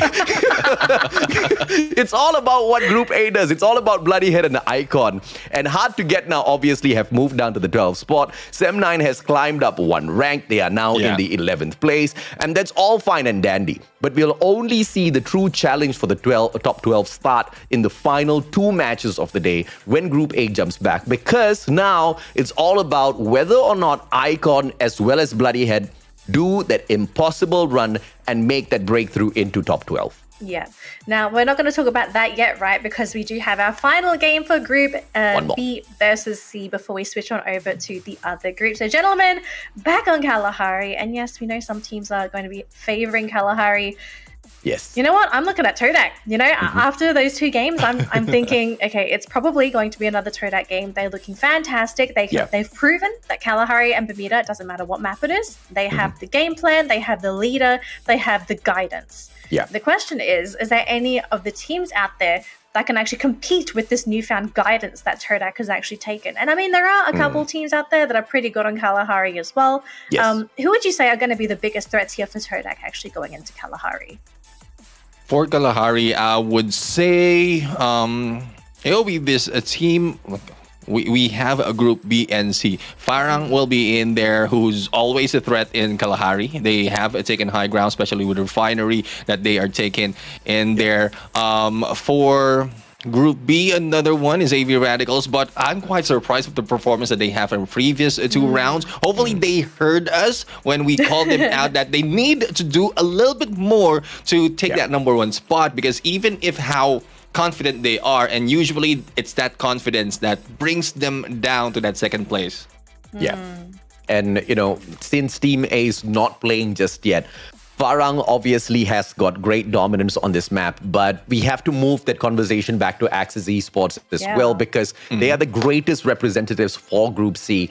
And Axis did actually pretty decent in that previous run on Kalahari. Now we are just looking for that exact same performance again. In fact, today has been one of the better days for Axis Esports. I mean, back-to-back, they've hit their high notes, 23 points and 17, and Kalahari is their better map. I'm surprised to actually see them pick up 17 points from Bermuda. If they can also strike hard on Kalahari one more time, then we can see nothing. Axis Esports will continue to hold on to their fifth place, because it's 88 points between them and Farang. Okay, this is a little too much to play here, and obviously it's going to be impossible for them to go up. But Toda is on fire. Toda is trying to catch up. Toda has now skipped a total of 5 slots already today, and they are going to go for that 6th place as well in terms of a jump. And Axis Esports are the next target. Yeah, I was going to say, Axis is actually currently threatened by Todak if they want to try and keep that 6th position. So if there's a team that you're going to race, I think it's you're going to have to think about Axis. So probably that's going to be the storyline for today, whether it can be a Todak or an Axis victory, which team is going to get what placement, whether AV Radicals and Farang sort of wake up, because this is their last 2 games as well. They want to try and pick up as many points as possible. Any final words for some of the teams here in Group B, because this is their final game of the day and their final game of the week? I think it's done and dusted already, Neptune, for Group B, as to who makes it through and who doesn't. NC and Orange Esports, less for Orange Esports, because I feel like the boys just tried in their second last matchup. This round was, in fact, one of the best rounds for Orange, where they got 14 points out of nowhere. And beyond that, it's just a average of 6 to 7 points, sometimes even lower than that they pick up, Neptune. Yeah, and one thing that I would say as well is, even if A will be moving in later on, they will still go against some of the members of Group C, and the points will still be moving up. So those, and I would say 10, 11, and 12, still not out just yet. They are not in any trouble of being pushed down that easily, unless they really bombed out, because Bloody Heads might be coming in here a little bit hotter than usual, and with the points that they need right now, they only need 1 good play out of the 2 that they're playing. Better if they have 2. But with the movement of the other teams right now, I'm just worried about SAF. We talked about this earlier, and they have been pushed down in there outside of that top 9 that was shown earlier, but specifically they're on 10th spot. So it's not a good showing for them. I'm really worried for this team right now, who have been great in other days, in other competitions as well. I wouldn't be too afraid for SAF though, because although it's really close, we got to look at the probability of those teams who are not in the top 12 making it through. And Bloody Head needs 22 points to replace Hard to Get, who are in the 12th spot. And for them to reach up to SAF's level, obviously we don't have to compare some of the other teams kind of outdoing SAF, because it's all about how Bloody Head kind of climbs up, right? And Bloody Head needs about 40 odd points to catch up with SAF. 2 matches, I mean, I love bloody heads, but, 2 matches, 40 points is a little bit difficult. And of course, that includes SAF not performing at all, which I don't think is going to be the case because although they are not supreme, like no pun intended, supreme assault forces, although they're not supreme out there on the battlefield, they do pick up, like 6-7 points every single game. So it will be hard to displace them from the top 12. Hard to get, on the other hand, they might just be in trouble. They might be.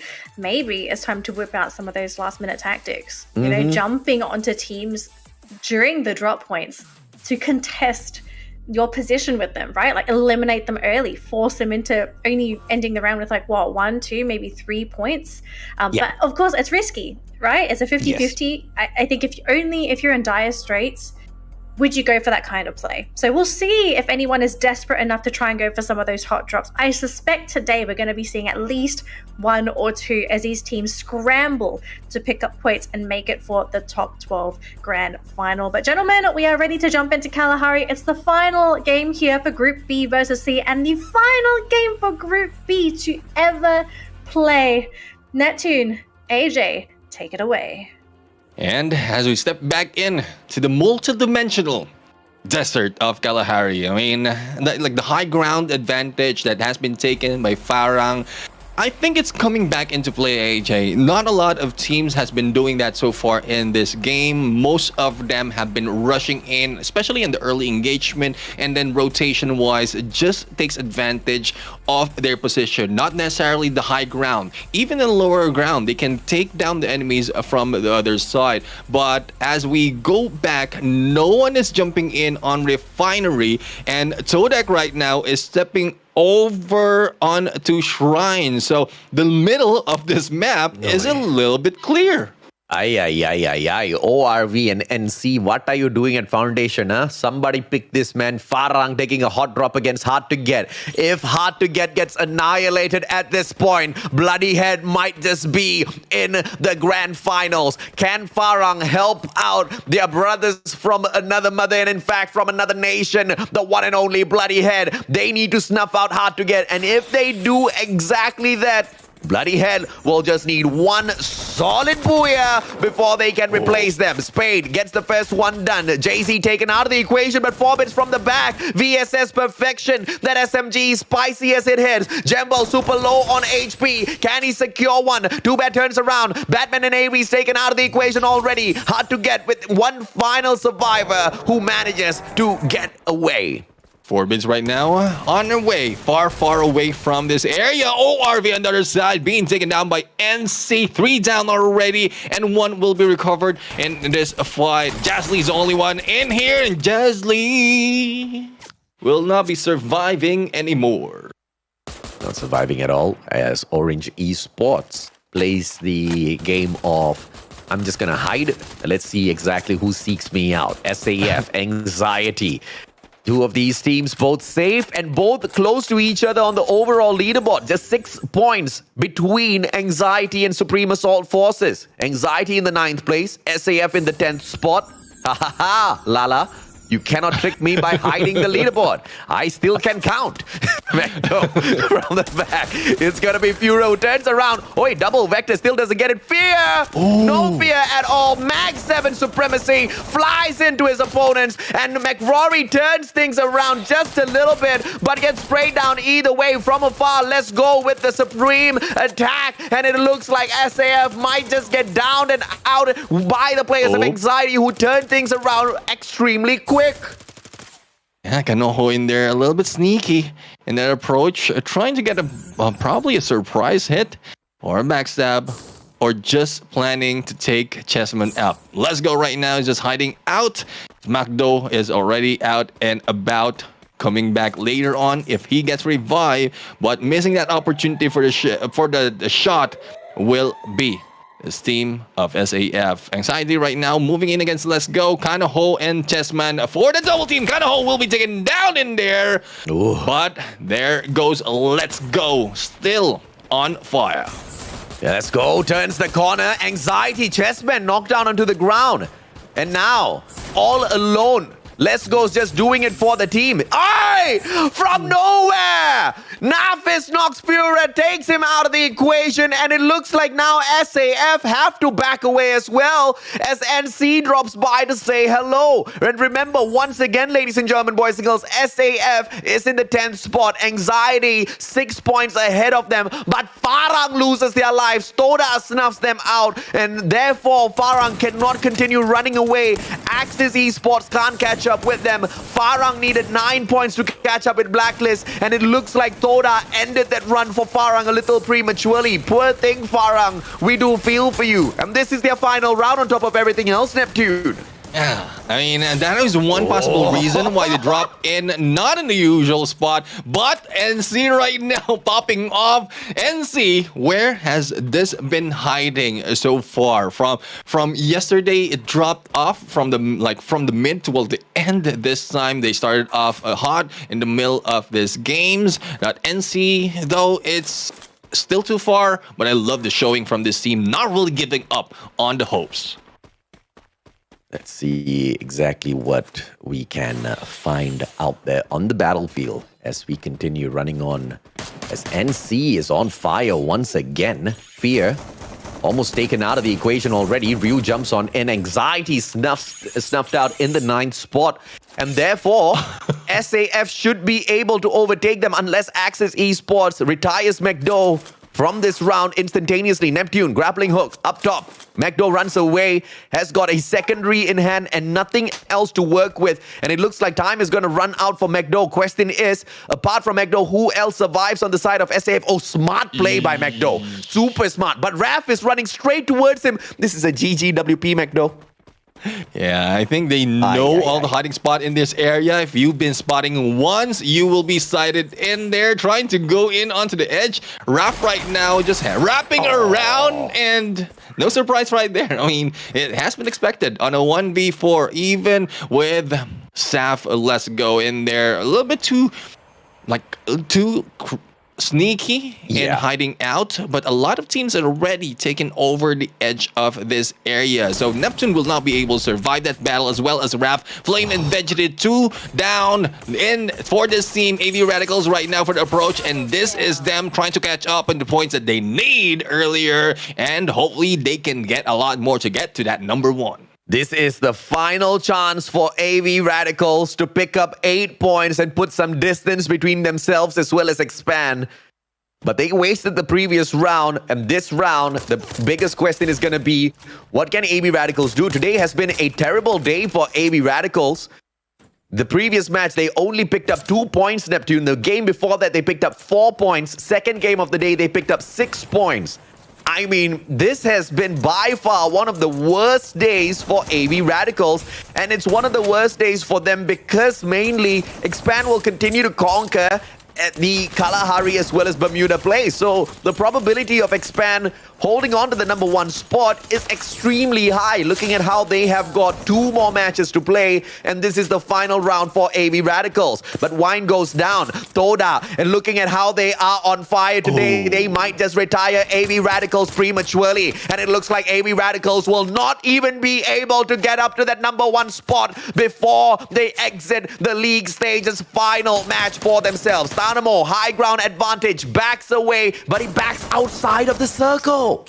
Yeah, he's going in for the distraction tactic. I think one was able to survive. It is Retus right now who can back off. So Dynamo being sighted in there. Todak moving to that direction gives Retus a chance to move in into the safe zone, recover the 2 members that has been lost, and they can be back in play. But as you look at the map right now, it's onto the hands of NC. They have the revive platform right there, and as well as a buy spot. Unless AV Radicals moves into Bayfront, that is open, a buy spot available, but them coming back from the revive flight as well makes it difficult for them to use that because not enough coins to their advantage. So that one final player to snuff out from the side of AV Radicals. And we did spot the other player. Dynamo gets the job done. Wine right back into the mix alongside Ramiel. Ritus might get taken out here, but NC might just be the savior for Ritus. They engage with Toda. Asta with the opener. M1887 misses. And that's a very horrible mistake to make in front of the players of Toda. Pedro flies away, not punished at all. Asta's accuracy is punishing them. But from beyond, that one grenade from Spark just does the damage. Kid aims down on the ground. Pedro snuffs out Yazid. And just like that, Toda takes over this fight. And it's now 1v3 situation, and Ryu's been taken down. The pickup will be done. Kid Ames will be surviving. Naf is the only one alive, being taken down by that blue zone, and Spark will be waiting on him. But not so much that he will be safe, because Nav will be gunned down. And there goes Tanamo with that hit. Grenade launcher will bring them down, stealing those kills. AV Radicals is back. AB Radicals most definitely is back, but Ramiel gets snuffed out. Here comes Toda. Toda with the two players still left. Wine just with the side. Can Pedro survive? The answer is no. But the knock is taken by the circle. Wine claims the kill. Redos from the back alongside Wine. Spark goes down. Fantastic play. Toda cannot survive against AB Radicals. What a perfect revenge executed by AB Radicals. Aim's final player gets to drive away to safety, but he had that one buy point. He had the revival point. To not use that at all is straight into the hands of Axis Esports. He drives. This is quite an interesting play by Toda. Kodak might not be living this because of how the placement of the safe zone is. And we are now heading into third. But I'm quite surprised. AV Radicals in there, when we thought that they're already down and out, difficult position for Retus in there. Dynamo was able to get away, but outside of the safe zone, brings back the rest of the teams and brings them hot, taking 11 kills from that engagement, just from that area of Shrine. But they will be moving in here, all clear towards Bayfront, and it's only Sem9 getting close in that part. I feel bad for Farang, man. You know, they wanted to claim the third spot. They were just 9 points behind Blacklist International, who were not even playing. And they got taken out of this round prematurely. A little unfortunate, because this is the final round for Group B. And after... Wait, is this the final round for Group B? We are playing Kalahari. No, Bermuda. Yes, it is the final round, because we've only got 7 rounds to go in here today. So... the Farang just bombed out prematurely. That extra bit of USD would have come in handy for something, Neptune. Yeah, I mean, this is one thing that you don't want to happen, but not everything always goes into plan. At some point, you plan something a little bit too late, and this is the only chance, or most of the time, this is the chance wherein those plans will be broken. Orange Esports, on the other hand, this time, good showing for them. 6 kills already early into this game. Third phase, moving into the fourth, and they are in a good position to get hard to get. Forbid's the only one surviving earlier, and I think was able to recover. Probably not. Oh, I'm seeing another member in there from Hard to Get. So 2 members from Hard to Get still. The dream is alive for them, but it is Orange Esports in front of them. Remember what we talked about. AV Radicals needs to pick up 8 points and 9 if they want to replace Expand in the number 1 spot. But they got to do a lot, as much as possible, to make sure they keep the distance between themselves as well as the players of Expand. And it looks like they are on course to do exactly that. 12 kills in hand already. Now challenging the players of Axis Esports. Wide, smart play, but misthrows that grappling hook. Drops right in front of Neptune, who fires at him. Luckily, Neptune only has a secondary. Wine pops off with the M1887, and now Neptune will be tortured. Wine can't find the shot on him just yet. Try to shoot him through the beams, and now Wine gets tagged up. 37 HP left. Flame tries to take him down, but Ritus has got his back. One more shot, but the circle about to take Flame out of the equation. Heals himself up. Tanamo running straight in towards danger. Decos drops Wine. Orange Esports out of nowhere interferes in this fight between the two.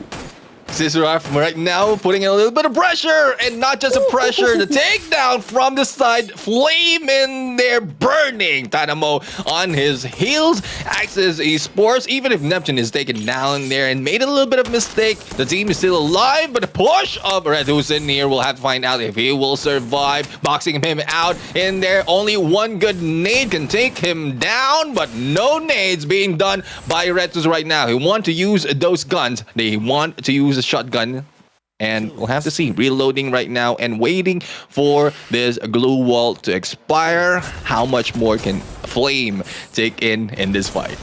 I think this is a terrible play by Ritus. He should have just thrown that one grenade in there. Yes, he wants to save it up for that final circle, but the brother does know that he has got 6 on him.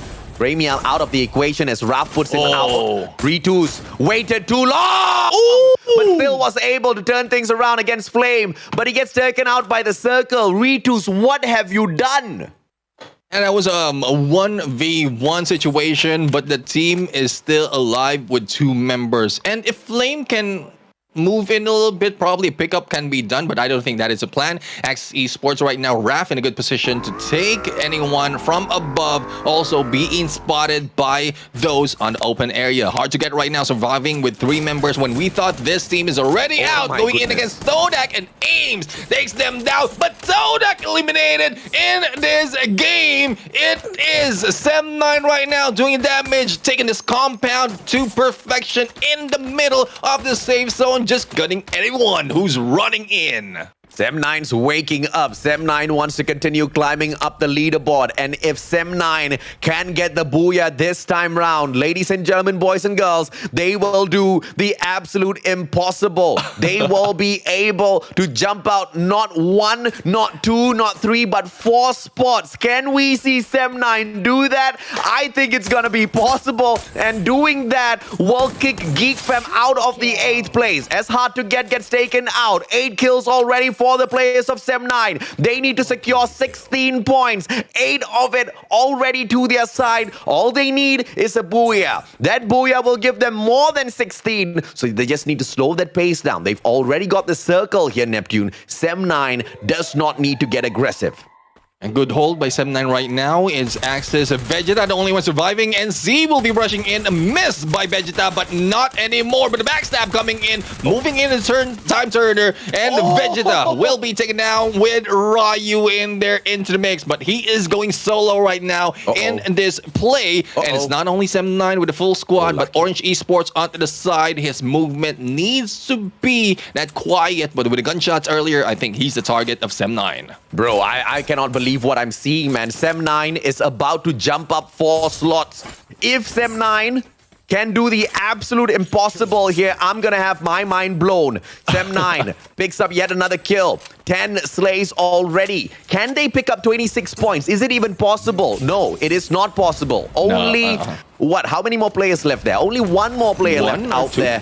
You know, if the 6 points was possible, Neptune, they wouldn't jump up 4 spots. They would jump up 5 spots, which is crazy. Sem9, what a booyah!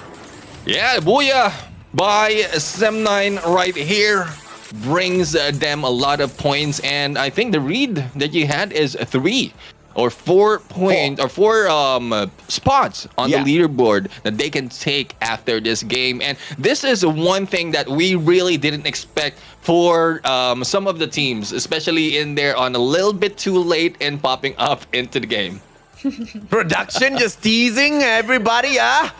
Not supposed to show the caster's cam at that moment, and twice back to back now they've gotten it. Sem9, what a booyah. They don't jump up 1 slot, they don't jump up 2 slots, they don't jump up 3 slots, they jump up 4 slots, even replacing GeekFam in the 8th place, Danny.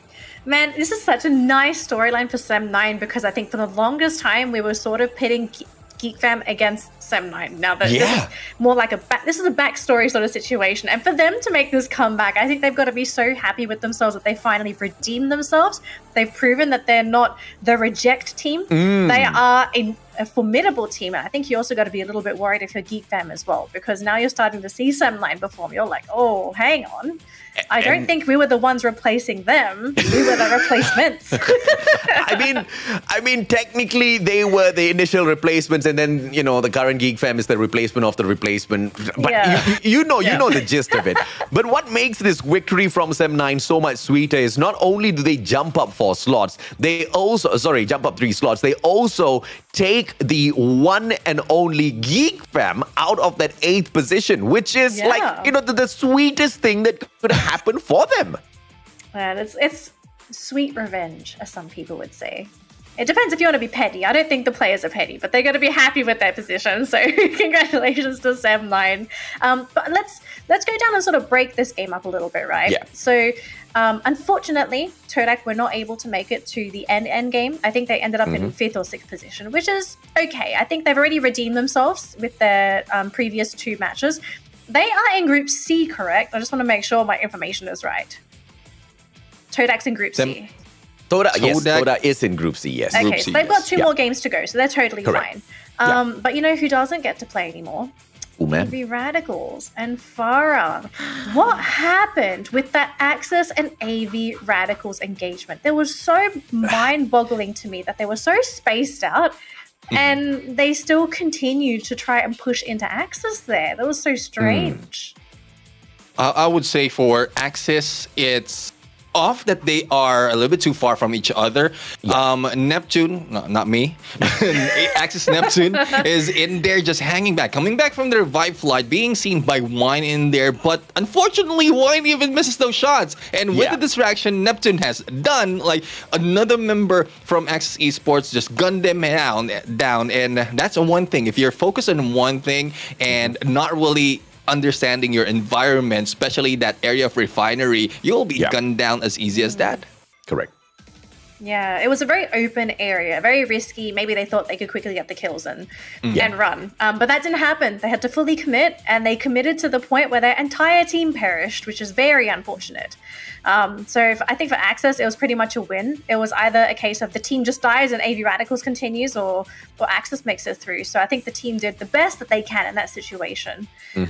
So that's fine for them. The sad news, there's no more AV Radicals. They're finished competing. They're going to get absolutely no more points. Their fate lies at the hands of Expand, which firstly, I got my 2 gentlemen with stats here. What's the current positioning on the leaderboard? Is Expand still in 1st place? How many did AV Radicals get? We didn't get to see it yet. I'm assuming they got about 5 kills. Placement is probably 6th or 7th, I think. So they're on 7th place. Kills would be 5. They didn't have that many kills. Yeah, they didn't have that many kills. Basically, AV Radicals needed 9 points to take over the number 1 spot. But it doesn't really matter. Even if they did get the number 1 spot, it wasn't a breakout round from AV Radicals. So Expand scored 50 points in 2 rounds. Yeah, not a problem at all for Expand. But my concern now is, what's giving me anxiety now is how many points did Anxiety pick up for themselves? Because earlier on, Anxiety was sitting down in the 9th spot. And now the 3 teams that are below them are not going to be, resting on their laurels because they have got 2 more matches for themselves to continue climbing up. Bloodyhead and Icon have a strong chance of getting into the top 12. If that happens, Anxiety has no say about it whatsoever. And thank you to the teams who are stepping up, because we call them out in terms of the revival. The revivals are getting better. But once again, Anxiety, I am quite nervous to see where they're sitting on the overall leaderboard after this. Well, you know what? We're not going to be able to see them because they're probably going to be on the right-hand side of the leaderboard, AJ. Oh, that you so do it's not going to worry, come back to the numbers. That's what I was going to say. You got to check your numbers. Don't worry, we got there. We got it. We got your back. Don't worry. All right, well, we'll check in because we do need to see the overall standings for the round anyway. We need to collect the points and then we can sort of figure out where everyone is. But here's the general stats for the match. Yes, AJ's correct. 19 revivals, much better than 5. I was quite surprised.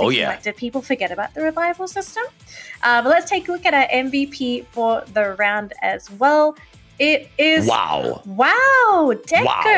from Orange Esports actually getting the MVP for this round. 6 kills to his name, 1,500 damage and 26.9% accuracy. So again, very efficient this round. Orange, what's happening, Orange? Why are we only getting single player MVPs? Where are these booyahs? Hello? Here's theory time. I think they've got just a internal tiff with Yogg, and they're just showing, like, you see, if we want to perform, we can perform. Haha.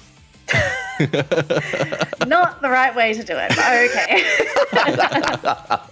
I mean, jokes aside, Neptune, it was quite the performance from not just DCOS, but throughout the whole of Orange Esports. But it's just a little bit too late, isn't it, brother? Yeah, I mean, it's a little bit too late. It's not like what we've seen from Todak and Sem9. Orange Esports, not only that they're performing late, but they're they're they're at the bottom of the leaderboard. So it's unfortunate for them. For the MVP of the team this time, AV Radicals right now, even if the early elimination of some of the teams that they have, the plan of moving in onto the next safe zone, even the Retus was in there stuck, was not taken down. It is the lead of Tanamo that we need to take for that. Yeah. Well, at least AV Radicals, they didn't end with the number of points I thought that they did. So 60 match points, it's okay. But they're sort of praying as well that Expand play terribly.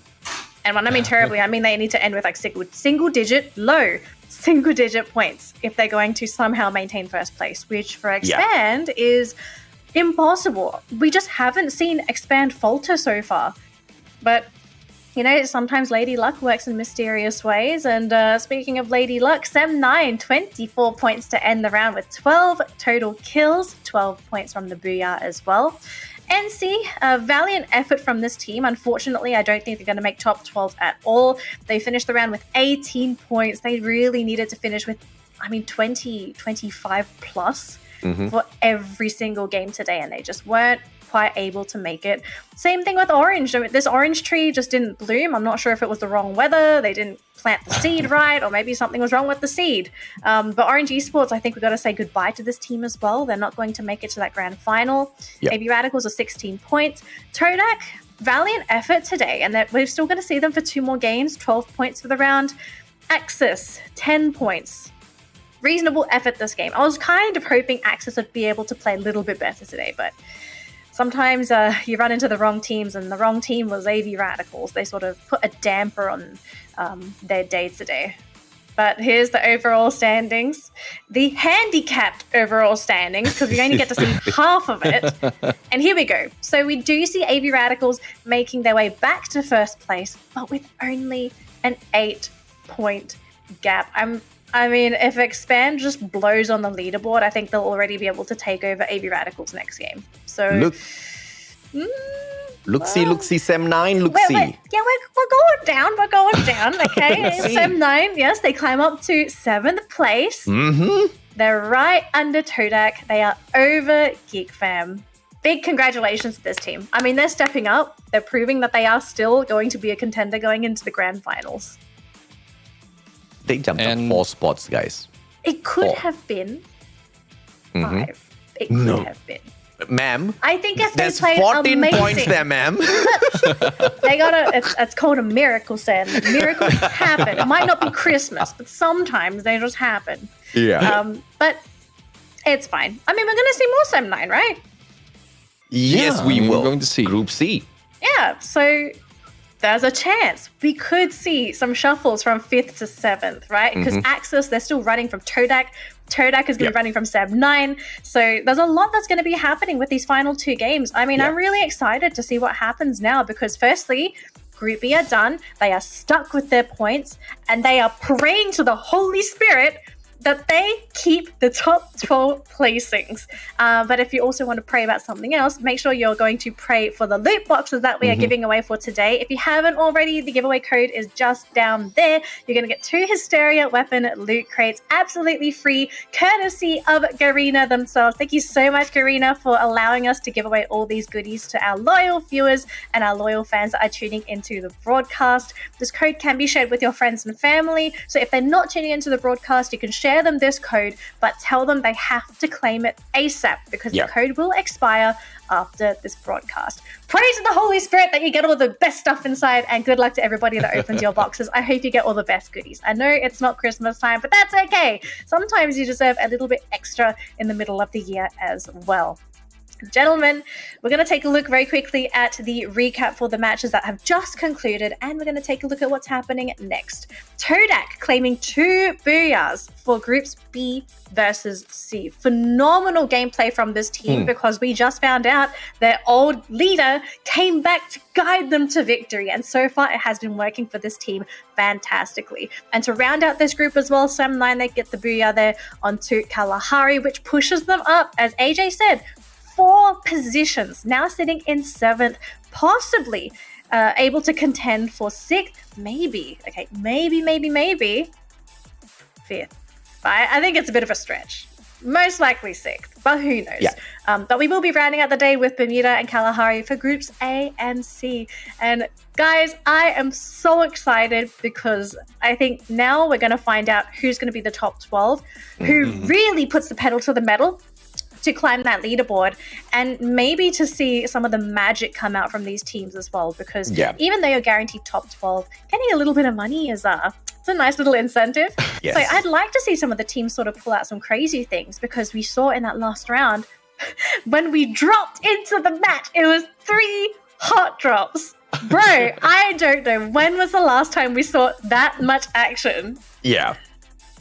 Oh, it was hot drops crazy. right now it's more of understanding where they're dropping, and if they want to catch up on the points, they just go in on the weaker team. But I don't think there's any weaker team, not so much of weaker team anymore in this fight. Oh, absolutely not. I think A and C, very competitive grouping. I think everyone has a good chance at grabbing some points and placements. It's one of the main reasons why I love A and C.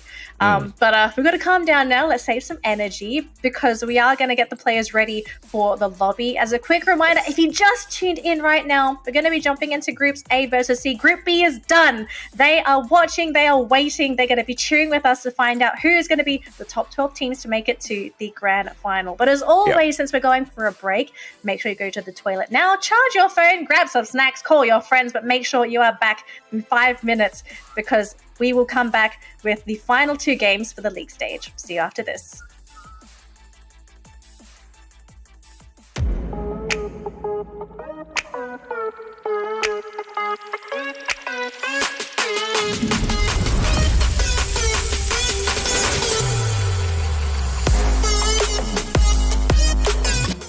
Where have been? Here before. As players, And as fans, some of us are Returning major veterans. others, Challenger Series contenders. Joined by both fresh. And returning faces looking to steal the glory. 4 countries. Stronger together. We fight to make. With the boy, once again. MCPS. power in Numbers.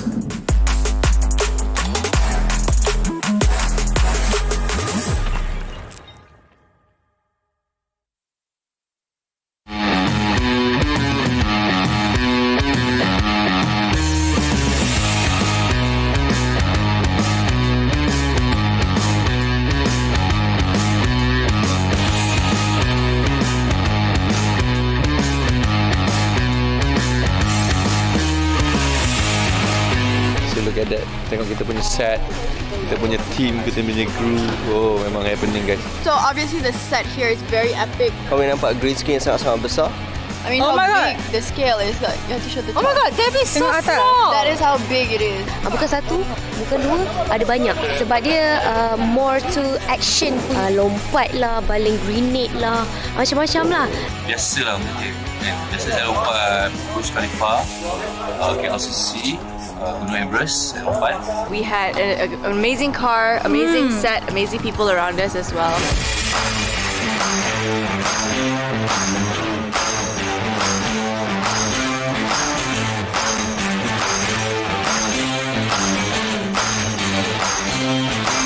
And bagi saya it's very challenging lah, because this should actually melibatkan ramai orang.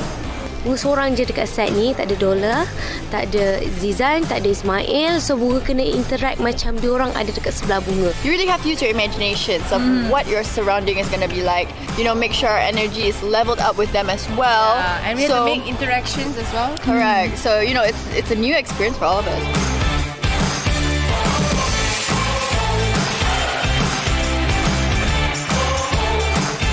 Free Fire kali ni lagi padu, lagi hebat, dan saya tahu semua tak sabar. Saya pun tak sabar nak tengok hasil dia.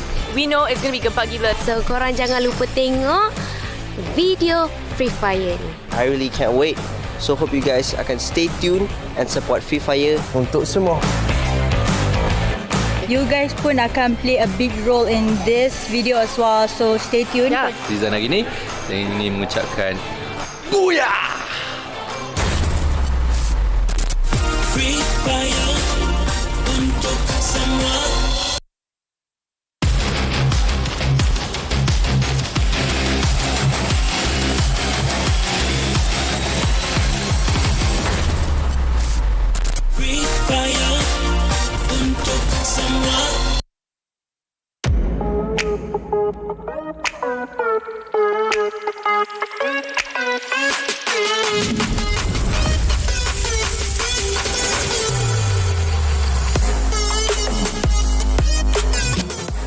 have been here before. As players, And as fans, some of us are returning major veterans.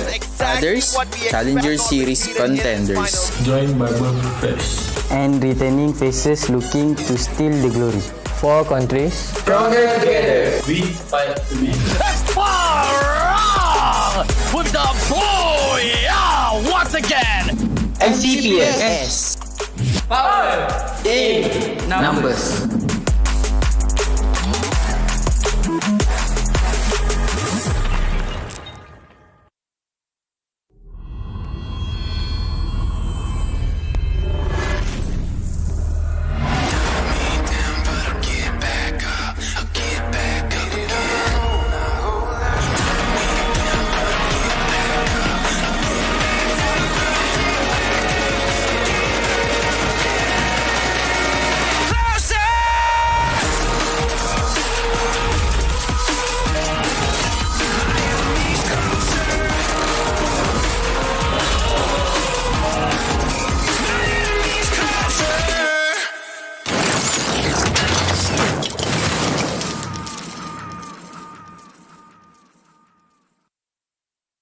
So guys, what's up? Zizan Raza in the house. Hey guys, I'm Ismail Zani. Macam biasa, it's your boy here. Hi, saya Bunga. Hi guys, we are Dollar.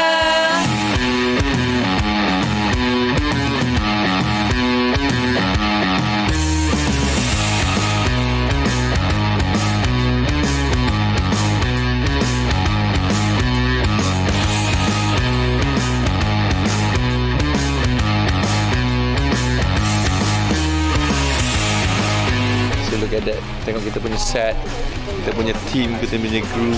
Oh, memang happening guys. So obviously the set here is very epic. Kau boleh nampak green screen yang sangat-sangat besar. I mean, Oh how my God. big the scale is. Like, you have to show the Oh my god, that is so Tengok small. atas.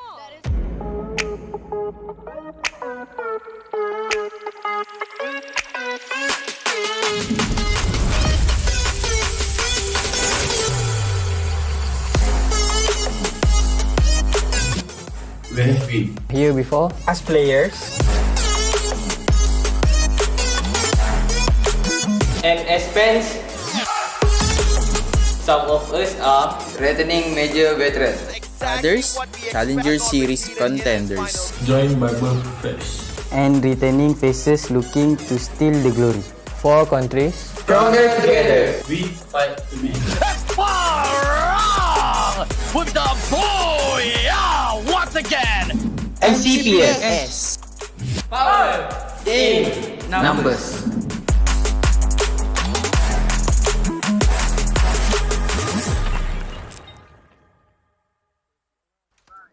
Hello, survivors, and welcome back to the MCPS Majors Season 4. We're down to our final groupings of the day. It's going to be Groups A versus C. Group B are done for the day. They've played all their matches, and now their fate lies at the hands of Groups A and C. And how well and potentially how badly some of these teams are going to do. But to be fair, I don't think we've seen too many teams bomb out. We've seen a lot of teams step up to the plate. They're feeling the pressure and they are overperforming at expectations. But the bad news is that there are only so many points that can go around that not everybody is going to get what they're looking for today. So it's really going to come down to the best of the best. Who is the hungriest? Neptune, AJ, welcome back to the broadcast. I think these final 2 games are going to be absolute fire.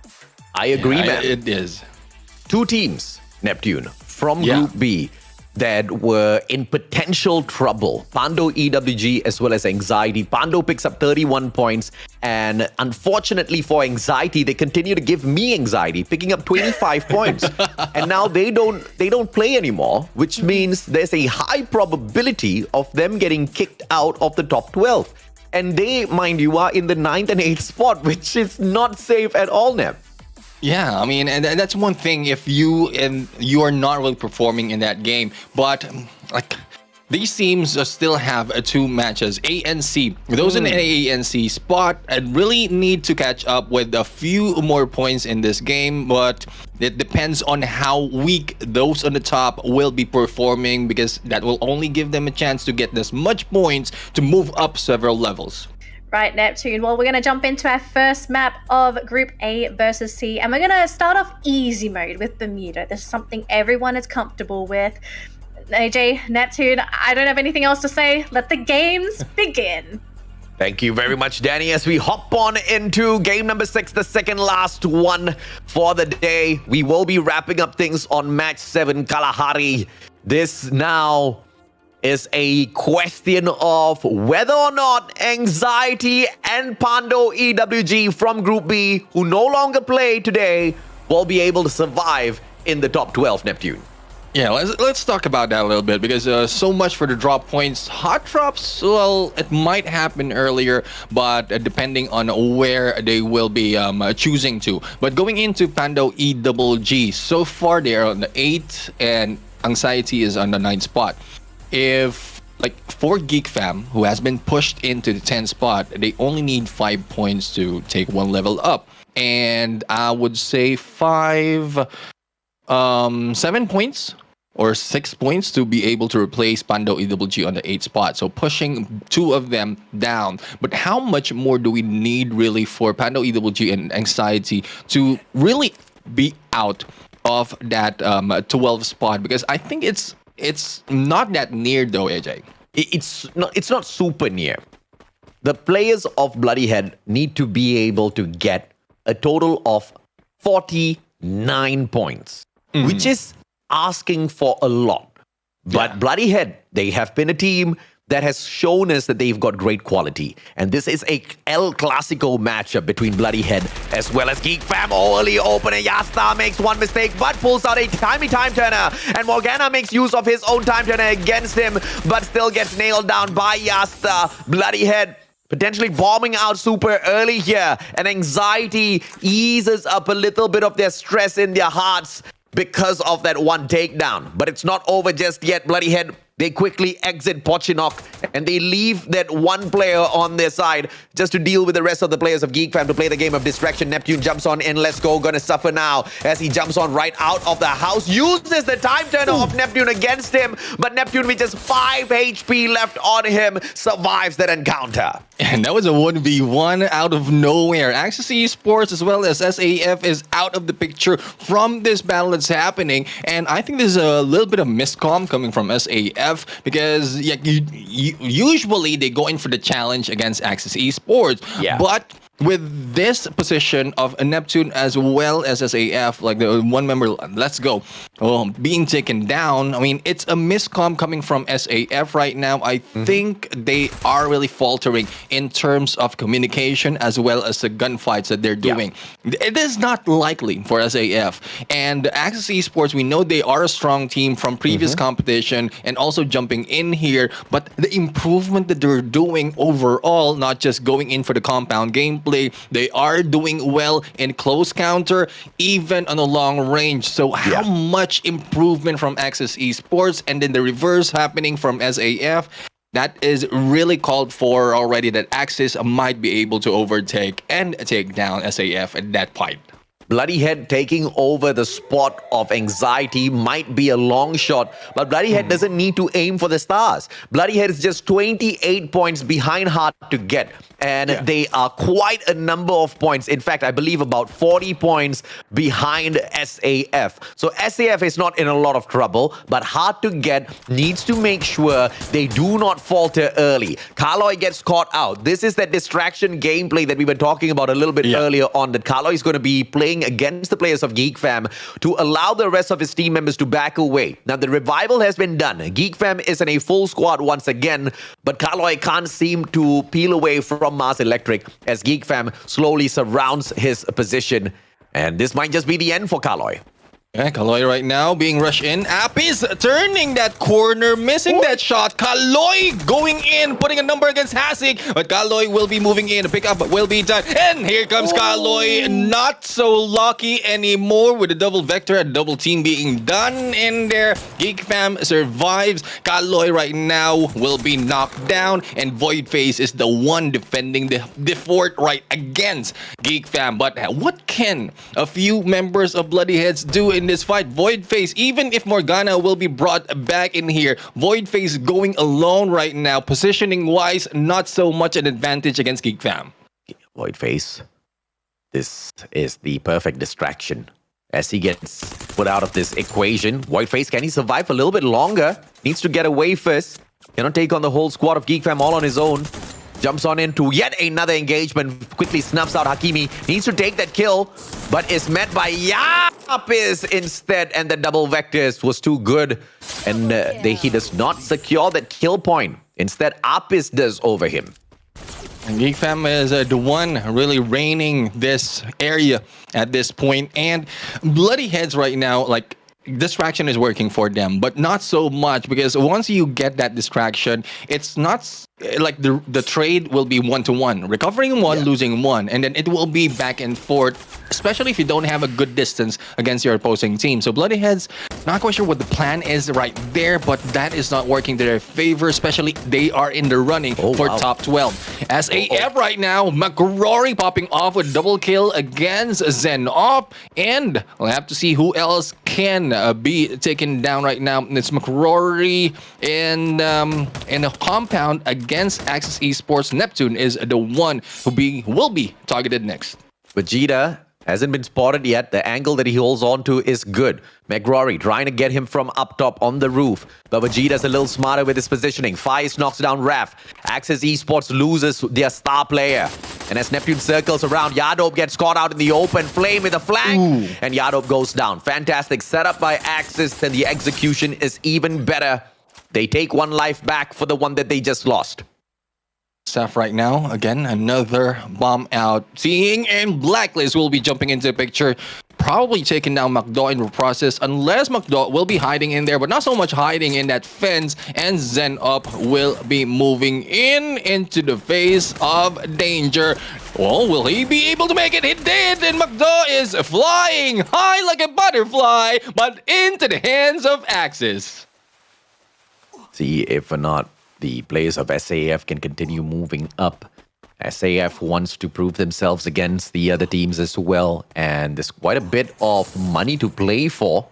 Because on the final day of this league, one of the biggest things that will be, the fighting point for a lot of these teams are moving up the rank little by little, looking for a slightly bigger prize pool for themselves, Neptune. Yeah.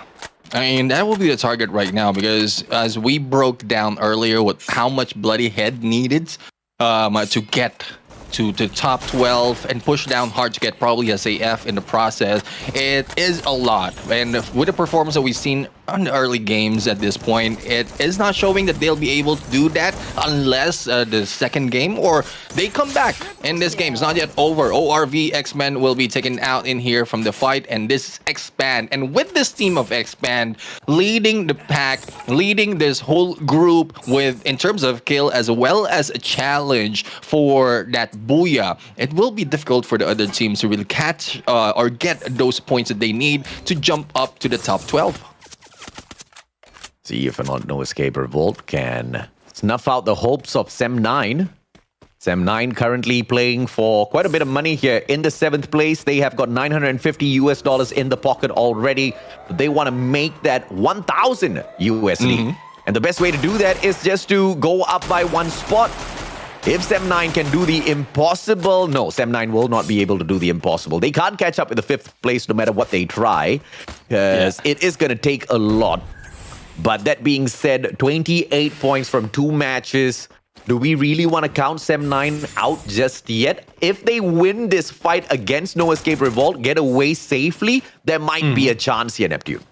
Yeah, there might be a chance for them to move up one level, but that will depend on the performance as well as who they will be taking over. But Lemon not showing really in here to prove our point, but Fikri will be bringing them back on that revive. And we have a No Escape Revolt right now, still managing to win the gunfights. They have Man 04 gliding in and checking the area. I don't think anyone will be spotted. Good opening as well for, oh no, that is a Todak in there in that area that I didn't see, as well as Axis Esports. So I don't think that is a smart move coming from Sem9 here, dropping in this area.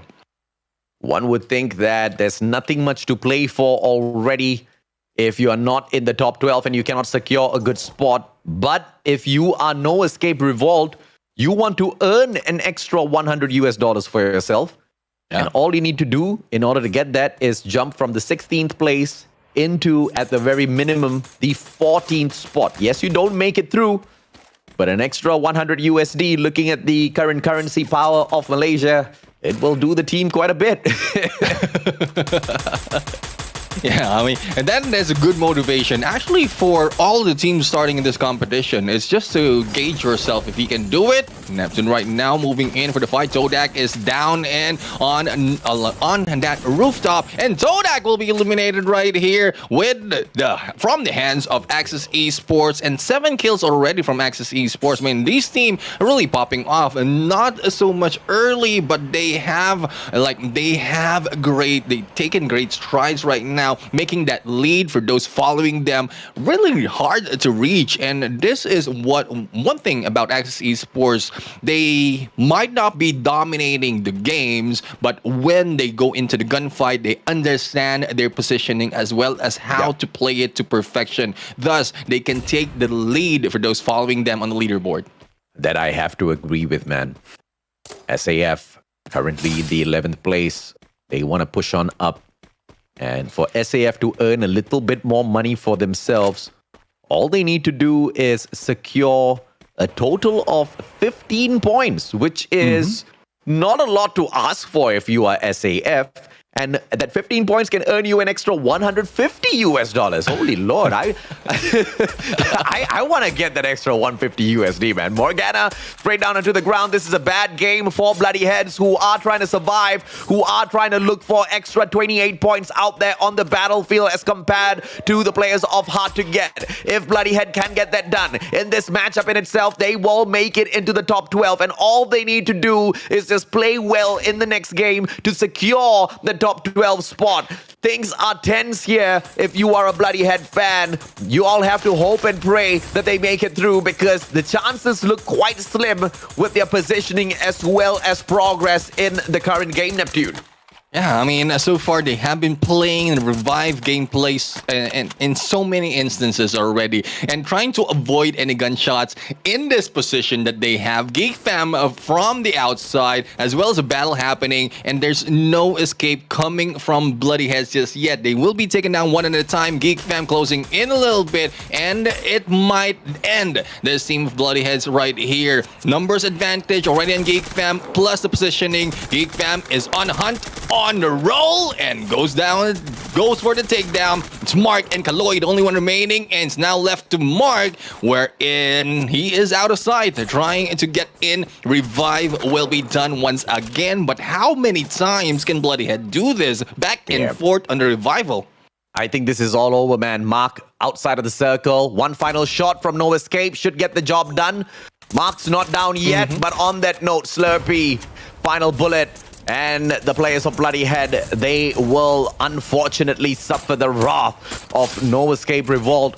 Yes, No Escape does not make it into the top 12, but they are fighting for that extra $100, so let's go, baby. Oh, SAF out as well. Now, this is quite the big turnaround, because now Bloody Head can still at least rest easy. One more game for them to catch up with the rest of the gang. Sem9 bombing out early will allow Geek Fam to replace them in that 7th place. All Geek Fam needs to do is continue surviving, as I say that they bomb out in the 6th spot, thanks to Blacklist International. Blacklist International really popping off, especially when they jump into the game. And Expand right now, going in, jumping into battle. We'll have to find out if this gameplay from the outside of the next safe zone will work to their favor. Blacklist moving out, Zen up alone right now. Not quite sure what the plan is. Leaving FaZe in there for the lookout, as he I don't know what's being done there outside of safe zone. There's no escape coming from the team of Expand, waiting for you to get in. We expected Axis Esports to perform well. They are doing exactly that. Now, down to the final 5 teams. Neptune unfortunately gets snuffed out. No Escape Revolt. What a time to perform well, man. No Escape Revolt needs a lot of points to earn that extra $100 for themselves. They need a total of how many is this? 36 points to jump over NC. That is going to be quite a tough one, and also to catch up with Icon. Blacklist International loses their standing. They get snuffed out. Farang thankfully will not be able to catch up with them as Group B does not play anymore. And technically, Blacklist International has nothing to chase for as they are 125 points behind Expand. It's all for Expand to claim back their #1 spot. But being inside of this final circle already earns them that #1 spot. Congratulations, Expand, on managing to secure this even before that final round. But they're not done. They're not dusted just yet. Axis Esports fighting for a lot, but 81 points away from Farang means that they are not going to be moving anywhere afar. But at the same time, they do not want to allow Sem9 to steal away their $1,000. And therefore, they continue to stay alive, Neptune. And they continue to stay alive and slowly take down Expand. And I'm happy and surprised as well. Hard to get in there on the 12th spot, surviving to the final 3 teams right now with 4-man strong. X-Roy will be taken down right now, and hard to get. This is good showing for them. They're not just down. They're not down just yet. A good chance for them to be able to take that 11th spot, especially as SAF is already out of this game. All they need to do is get a good booyah as well as a good kill points right now. And who is on their way? Axis Esports with only 2 members and Expand in there from the outside. Yeah. And it's quite a surprise to see the players of Axis Esports get this run of domination on Bermuda. And this is just... I mean, it has been a pretty rare occurrence because in week 2, they secured just 14 points. Week 3, 11 points. Week 4, so far, they've outshined their performance of the past 2 weeks. And now they are on the verge of equalizing their supreme performance in the very first week of the league. Let's see if or not they can do that against the determination of Hard to Get. Ares flies around, Max 7 in hand. JC drops Vegeta. Axis Esports on the verge of elimination here. And Hard to Get, not only do they get the booyah, but they should be able to snatch away that 11th spot from SAF. Hard to Get right now, popping off, and this is their first booyah all throughout the league stage. We've been waiting, we've been asking on when Hard to Get will be showing up, and well, what better time when you are in risk of being put out of top 12. Oh yeah, and that got a little bit too close, and now SAF has to struggle and deal with Bloody Head. Both Bloody Head and SAF got eliminated, consecutively earlier on. I don't know if or not that it was back-to-back, but it was just super close.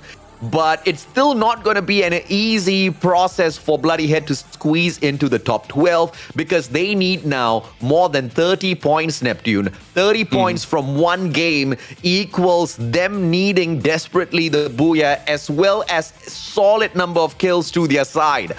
I believe the run for Bloody Head might be over, but I say might because this is a team, when push comes to shove, could chug out the best out there on the battlefield. It's all going to be dependent on how they take this drop. And you know what's the worst thing as we move into Kalahari?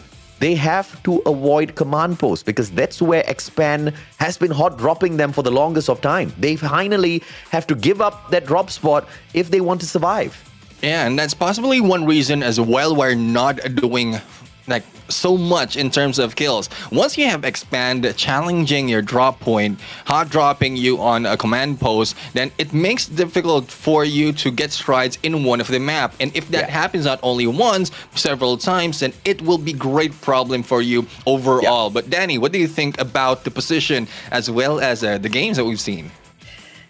Guys, it's one more game to go. Firstly, Hard to Get. Where have you been all season?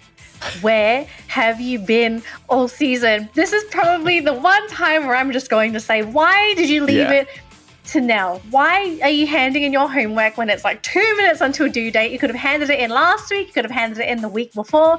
No, they decide to give us heart attacks, and have us waiting up until now.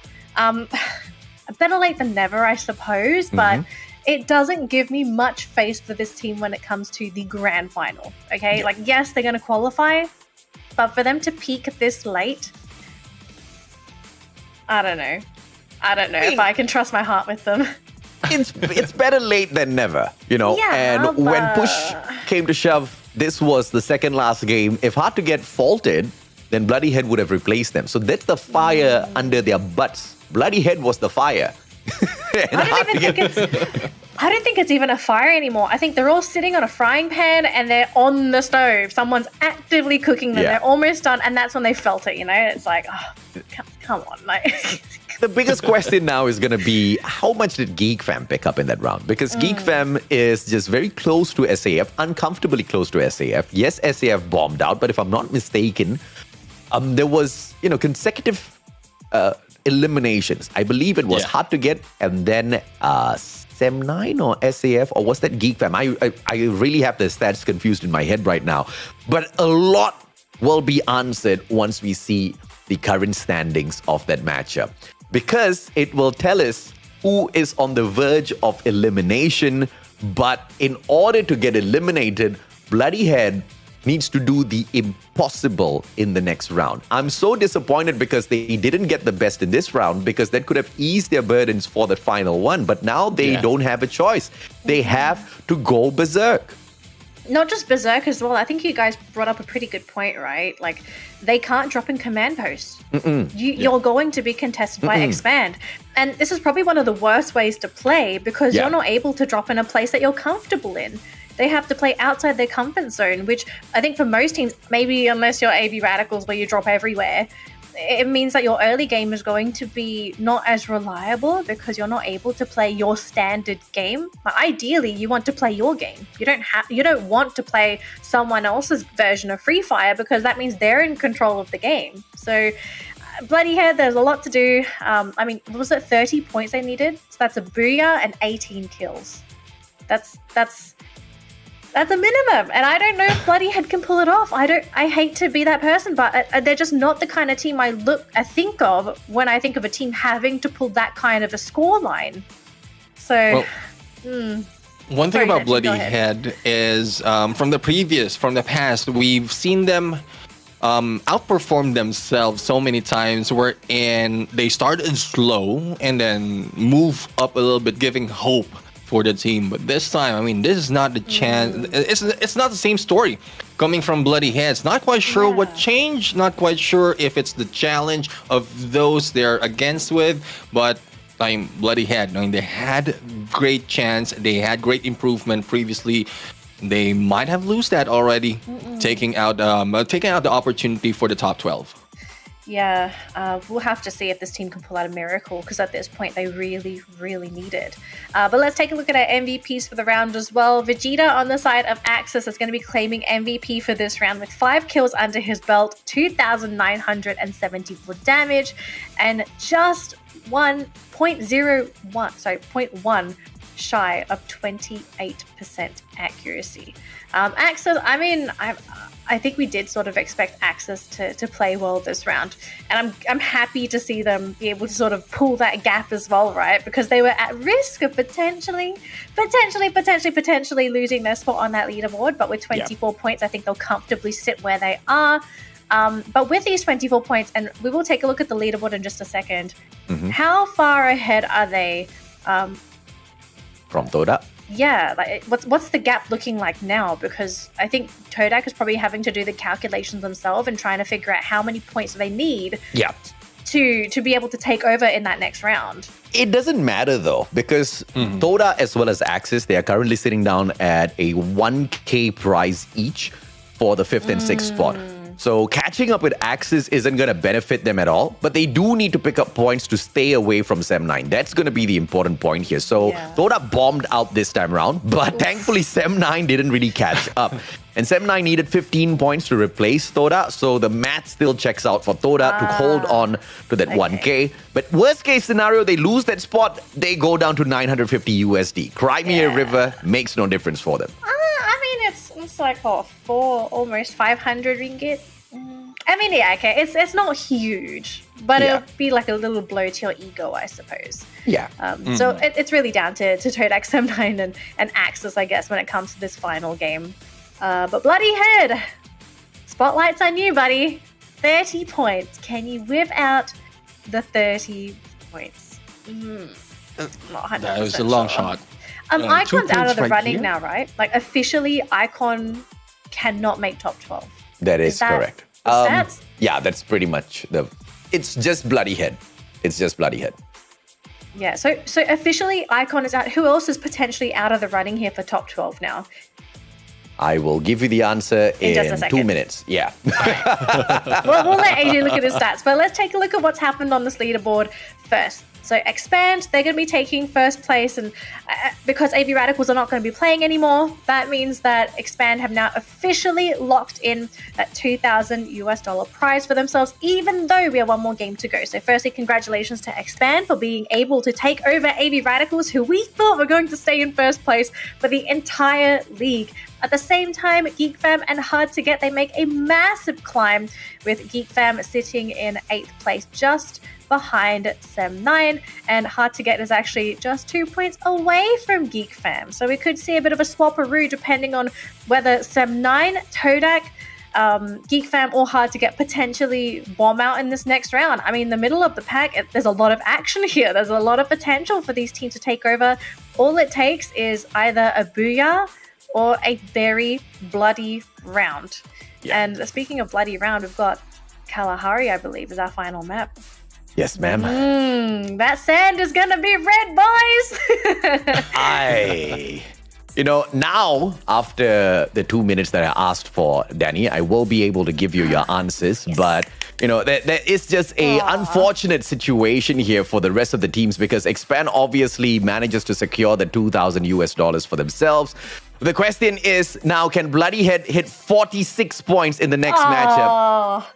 Yeah, okay. They can't hit that, but you guys can hit a Hysteria weapon loot crate from us. Grab that screenshot and get that redeemed for yourself. 45 points for Bloody Heads to catch up with Supreme Assault Forces. Even though SAF kind of bombed out, they will not be phased at all. 46 points is a thing of impossibility. Even Expand had to go over 2 matches to pick up 50. And Icon, just slightly beyond that. They are about 54 points behind. So it looks like the top 12 is pretty much done and dusted, Danny. So top 12 is done and dusted, but now it's the battle of the moolah, the money, trying to make that climb. So we've still got something to look forward to. I mean, these teams are still fighting very hard for their positions. But I'm actually curious to know if some of the teams are doing the calcs themselves to try and figure out where they are on the leaderboard, right? To see, okay, how many points do we need? Yeah. Do we need to potentially knock on someone's front door with a hot drop because they're really close on our tails? Yeah. We don't really know. But looks like Kalahari is just about ready to go. Match number 7 and our final game for the entirety of the league. It's groups A versus C. I mean, the first game of this group was exciting. I'm expecting to end the entire season with a big bang. And yes, this isn't even the grand finals. The grand finals will be even better, but that's 2 weeks away. So don't get too excited. Save that hype for 2 weeks, okay? Keep it in. But you could be hyped for this series. This one's going to be pretty fun. Okay. Prediction time. Are we going to see 3 hot drops again? Because we saw that in B versus C. I mean, I think some of the teams might want a little bit of fun here. Just be like, let's go for some early boom boom. I'll do you one better. Let's talk a little bit about the teams that might be able to earn a bonus $150. And those are the teams in the 9th, 10th, 11th, and 12th spot.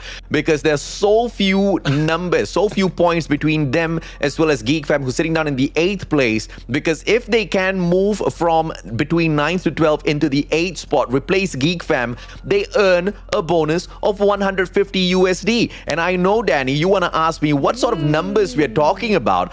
Supreme Assault Forces, who are dead last right now in the top 12, only needs 7 points to replace Whoa, Geek Fam. no way. Yeah. 7 points for an extra 150 USD. Let's go, ma'am, because we are going to have a hot match. Obviously, Pando and Anxiety have no say in this because they're from Group B, but Hard to Get as well as SAF, they can earn this for themselves. Let's see if these hot drops actually happen. AJ Neptune, take it away. We're jumping into Game 7, our final game for that league stage. It's Group A versus C. Gentlemen, the floor is yours. Thank you very much, Danley. And I'm so excited to see as to what will be happening in this teams on the bottom part of our leaderboards. Because as you mentioned, there's an additional prize pool, an additional piece of a prize pool that they will be getting. Hard to Get as well as SAF, a good contender for this. And I'm just surprised. SAF has been pushed down in there slowly into that 12th spot. But this might be the chance for them to recover from the push down that has been brought against them. Let's see if or not this is going to be Axis' esports fight to maintain their supremacy. Toda's not going to be able to catch up with Axis no matter what they do. They need 38 points in this round, so Axis is safe and sound, man. Bloody Head's already disappointed with their non-performance towards the bitter end of the competition for themselves. No surprise, Morgana, the in-game leader, gets taken down first. You can see the spirits a little bit low, but Kaloy trades one out. But Bloody Head gets snuffed out super early, and I do not blame them. I would be heartbroken as well in their position. Yeah, I mean, they drop in confinement already, letting go of their usual drop spot, but sees two teams, Axis Esports as well as Blacklist International. And these two teams are not pushovers, especially for Axis Esports. This map is really one that they play so well. Blacklist International as well moved up from the placement, if I'm not mistaken, from week 3, they moved up so much up until this moment. So they have a lot of fire on them. And Bloody Heads were in. There's also a little bit of a pressure. So the pressure, if you get into panic mode, usually brings you to a halt. And that's what's happening right now. They have been taken down early into the game. The dream will not be alive for Bloody Head. But I do respect Bloody Heads for listening to us loud and clear and backing away from command posts. But jumping into confinement obviously wasn't the best of ideas. Although, of course, Farang's not playing, you got to expect heavy firepower in such a very hot spot, I would have to say. Pretty much towards the center of Kalahari. Confinement was the wrong place. And also, if there's something that Bloody Head could have done a little bit earlier, was make the decision to no longer take the drop into command post. Yes, it's your home, but expand is expand, man. I mean, after week 2, they should have seen what sort of firepower they were dealing with and backed away slowly from that compound whenever expand jumps on in. But that just wasn't really the play that we saw out of them that eventually cost them a lot at Kalahari, Neptune. Yeah, and going back to the question that Danley asked earlier, if they're doing the calculation together with us, and I would say if they're not, they should, because not only do they need to do the calculation, they need to check the drop points, and knowing that confinement is already the home of Axis Esports, then that's already crossed out. And with Blacklist in there trying to get points against anyone, I would say anyone, because they're already safe on the placement that they have, this will be an additional barricade from them. Axis Esports is not a team that you need to hot drop to. I would say you could choose Bayfront, or Bayfront was originally also taken by Blacklist International. SAF is not so much in the performing side, earlier into the game. Old Hampton will be one of the drop point that you have, as well as No Escape Revolt. That is where the usual gunfight happens between these two teams. So those points were in, those drop spot were in Kalahari. Teams are not really performing, and Bloody Head is out in there as well. I would say on the, is it the 9th spot in here in terms of Kalahari ranking. Hard to Get is going ham against some of these other teams, man. They just need 2 points more than Geek Fam to secure the bonus of $150 US. And I think they're going to do exactly that. Batman just lags a little bit, runs into the wall, but it's okay, Batman. We understand. It backs away. But dude, they need 2 points more than Geek Fam. They've already gotten 2 points. Fantastic. But at the same time, Sem9 popping off out there on the battlefield. Sem9's quite hungry because Geek Fam's just hot on their heels, right? 9 points behind the Sem9 stands Geek Fam. The rivalry between these two brands has gone on for throughout the whole league. But I guess it's good for them that neither one is doing really well. I mean, both kind of like just mid-feeders. But we don't know what they've got in store for us for the grand finals, though. I mean, if they are hiding strats, because we clearly see them popping off towards the end. If they are hiding strats, other teams better watch out. Yeah, I mean, there's a lot of assumptions. In terms of like teams popping off a little late, it's because they will be thrown off the top 12 teams, and they just need to pull a little bit of play from their playbook and to maintain their position. Some really might have been bombing out on these games. Other teams overperforming against them. So there's a lot of assumptions right here. One of which is the strats being hidden by the team. And if that is the case, I mean, this is the last day of the league stages. Not so much of a showing for other teams, especially knowing that they're already secured in top 12. It's just a position of getting in the prize pool. But once it goes into the grand finals, wherein a lot more is at stake, I'm really excited to see how will that unfold. How will things unfold for Geek Fam, who are just circling around the very edge of the next circle? Not getting super aggressive. They spot out Icon. Toda reviving their players. Toda is going to be decently safe, but Sem9's looking for their $1,000 prize pool. Sem9 wants a little bit of a bonus. Sem9's not too far away from Toda, just 9 points away. 9 points to get that placement via Todak, and hard to get. I mean, we mentioned that's only a few points that they need to go against a Geek Fam, but how close is it from Sem9 and Geek Fam as well? Then hard to get as a good running. They just need to be a little bit safer and win the gunfights. Yeah. I mean, if Hard to Get can secure yet another booyah for themselves, then they take a frog leap once again, this time over Geek Fam and Sem9. That would be insane, Neptune. That will be like on a whole other level, man.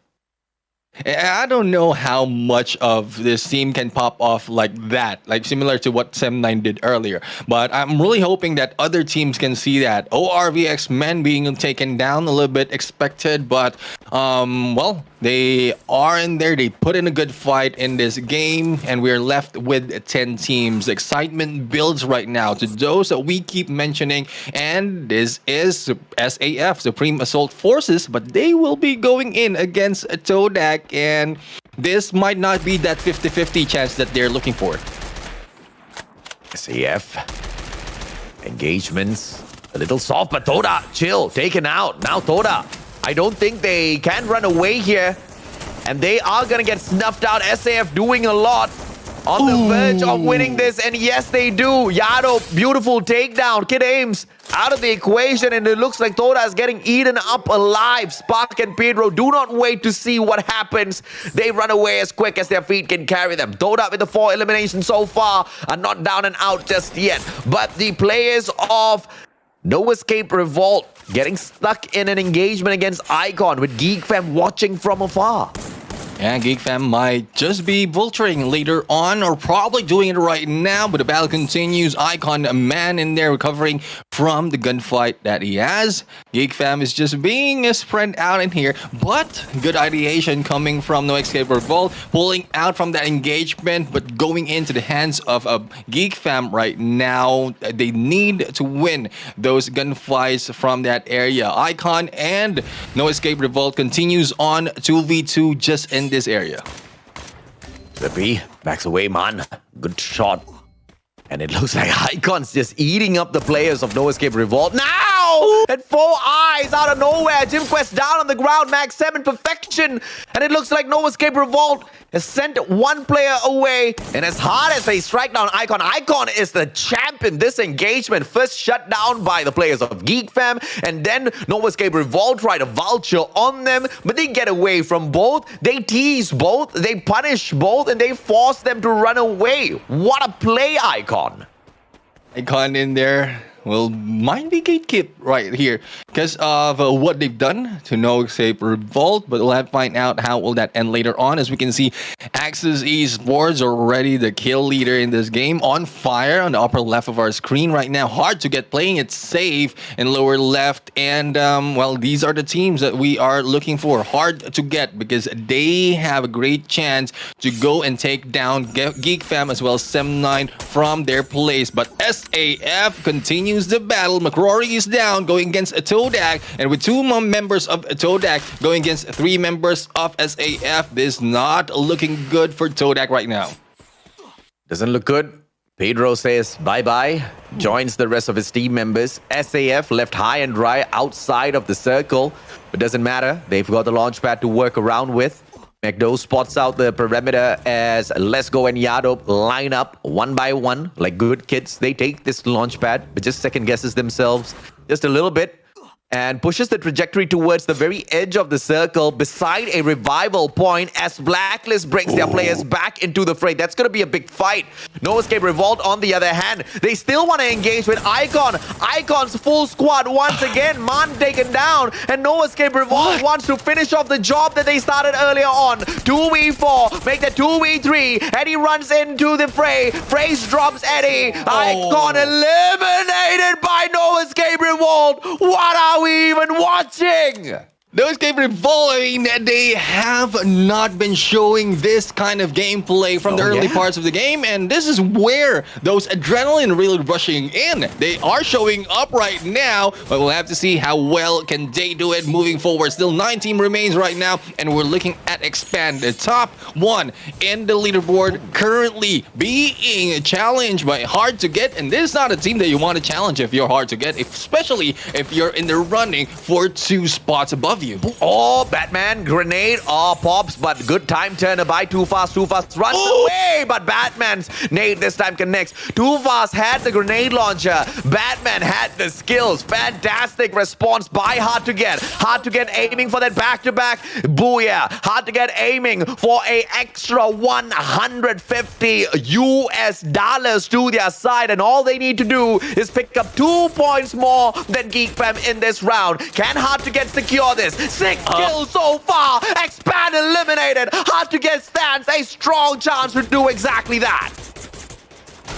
With a lot of points, might be able to catch up, but they are faced with SAF. But SAF is not really like showing that much into the game, but they need points as well. 1 point to go against take over the Reign of Anxiety, and a few more points to go and take that 10th spot away from Pando EWG. So they need to be careful right now not to be taken down while the hot H2G is moving in against them. What a setup by Hard to Get. And now SAF challenges them. Good opener by that ice grenade. And now forces Hard to Get to second guess their positioning. A double ice grenade forces them out of their cover. Forbits with the charge buster. McRory with the M1887. Double barrel should put Forbits out of the equation. And Hard to Get taken out in the 8th spot. The question's gonna be whether or not Sem9 outdoes them. Sem9 still alive and kicking out there on the battlefield, picking up all of those kills. Looks like bonus day does not come today for the players of Hard to Get. Hard to Get will be missing out on that, but still, they are in the top 12. A lot more will be happening when they jump in onto the grand finals. So far, SAF, I think they're already safe with the 4 points they have. They will be taking over the reins of Anxiety, stepping into that 11th spot. But Axis Esports right now trying to prevent everyone else. The lead that they have against those following them, this is Todak, is so great, and that is for the tactic that has been brought in by Axis Esports, and it's still not faltering even towards this part of the league wherein there's not not much of change against them. They still put on a good fight, and this time it is against Geek Fam. Sem9 wants to catch up with Toda. Sem9's looking for the bonus as well, that upgrade from $950 to $1,000. And as I speak about them, they get kill after kill. Geek Fam taken out of the equation already. Guess what? SAF is still alive. SAF can replace Geek Fam when it comes to that 8th spot. And all they need to do is pick up 16 points more than give the players of Geek Fam, but they bomb out prematurely in that 5th spot. And I don't think the number of kills that they've secured so far is going to be enough. Blacklist International newbie runs away, but Spark knocks him down. Chill takes the kill away for Team Toda. 5 points so far. Toda is just playing for honor now.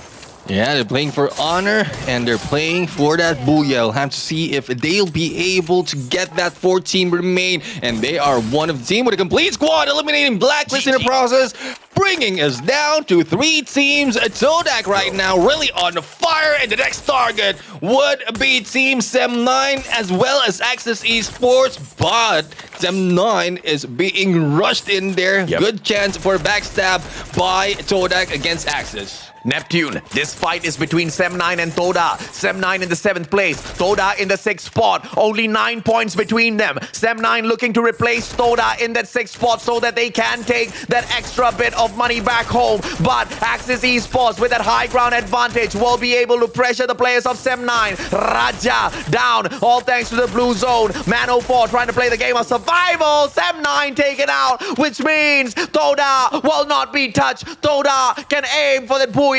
Toda goes into that final circle, and the defense has been set. They split off into a 2-2 buddy system. Spark with a knock onto Vegeta. Nobody close enough to Vegeta to save him. The blue zone will finish Vegeta off. Neptune has got the grenade launcher in hand, manages to pop. Oh, Raph pops him instead. That's done and dusted. The players of Toda should have this in hand, and they have it all secured. 22 points they get for themselves with this solid booyah, Neptune.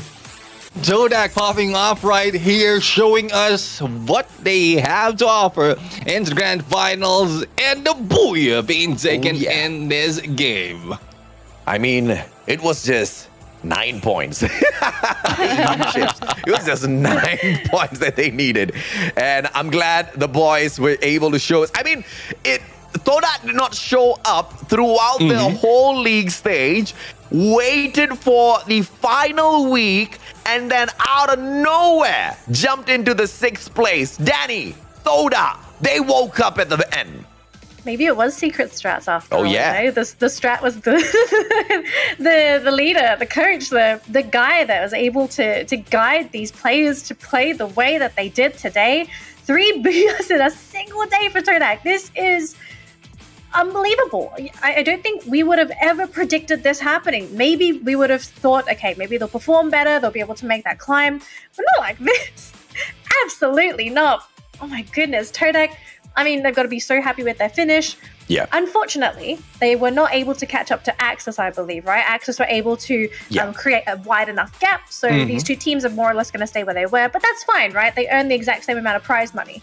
It was Todak and Sem9, which, if I was Todak, I'd be praising Axis for shutting down Sem9, right? It was Axis that were basically gatekeeping them from going into that final circle safely.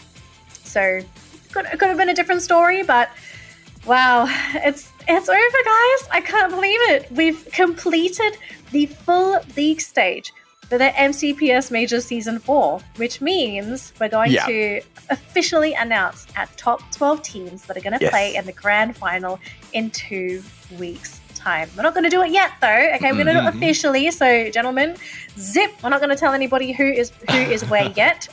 That's going to be a secret thing, because I know not everyone has been able to tune into the entire broadcast. I want some of the newer people to be surprised, especially when we do the official announcements as well. But I have to say, we've had a amazing tournament thus far. We've had a lot of teams really shine during the final weeks. We have seen the explosiveness of our Goliaths during the first couple weeks, during the middle of the tournament as well. We've had some surprises as well during the group shuffles, right? Where some teams, they thrived, others not so much, but ultimately it came down to the final couple of weeks, and with everything done and dusted, firstly, we're not closing the show, but thank you so much for joining me, all the viewers for joining us on this journey, especially for some of the teams that are going to be making it to that grand final. It has been a heck of a journey, a very bumpy one. It has. But I'll claim it. I continuously said Toda was hiding strats, and they are going to pop off. They'll show us exactly who they are. But the one thing I did not expect them to show was to show up in the final week. I wanted them to, unleash those strats in the grand finals. Right. But I guess, their IGL said, hey guys, why wait for the finals? We need to pick up that extra bit of money now in itself and show them exactly who they have to fear. But 6th spot for Toda, I think they'll do much better than that at the grand finals. They still have to go up against giants like Axis, Farang, Blacklist, AB Radicals, as well as Expand. And I feel like Toda does have the quality to do exactly that. Axis Esports is the biggest outlier here because they hold on to that 5th place. And it's a little surprising because they started off hot and there was just no consistency coming through from Axis. Although they've got great players on their side, we just didn't see that flair, Neptune. Yeah, I mean, not referring to Axis Neptune though, but sorry, this man wants to be a pro player for Free Fire. I have to put it out there because, like when I was watching in the background, I keep looking back in the screen because like AJ and the casters had been shouting out my name, and I thought they were calling me out right now to watch. I was watching. Anyways, like these teams, Axis Esports, and you mentioned about hiding strats and Todak moving up. Now, it got me worried and thinking as well if, like, Farang in there is not in top 3.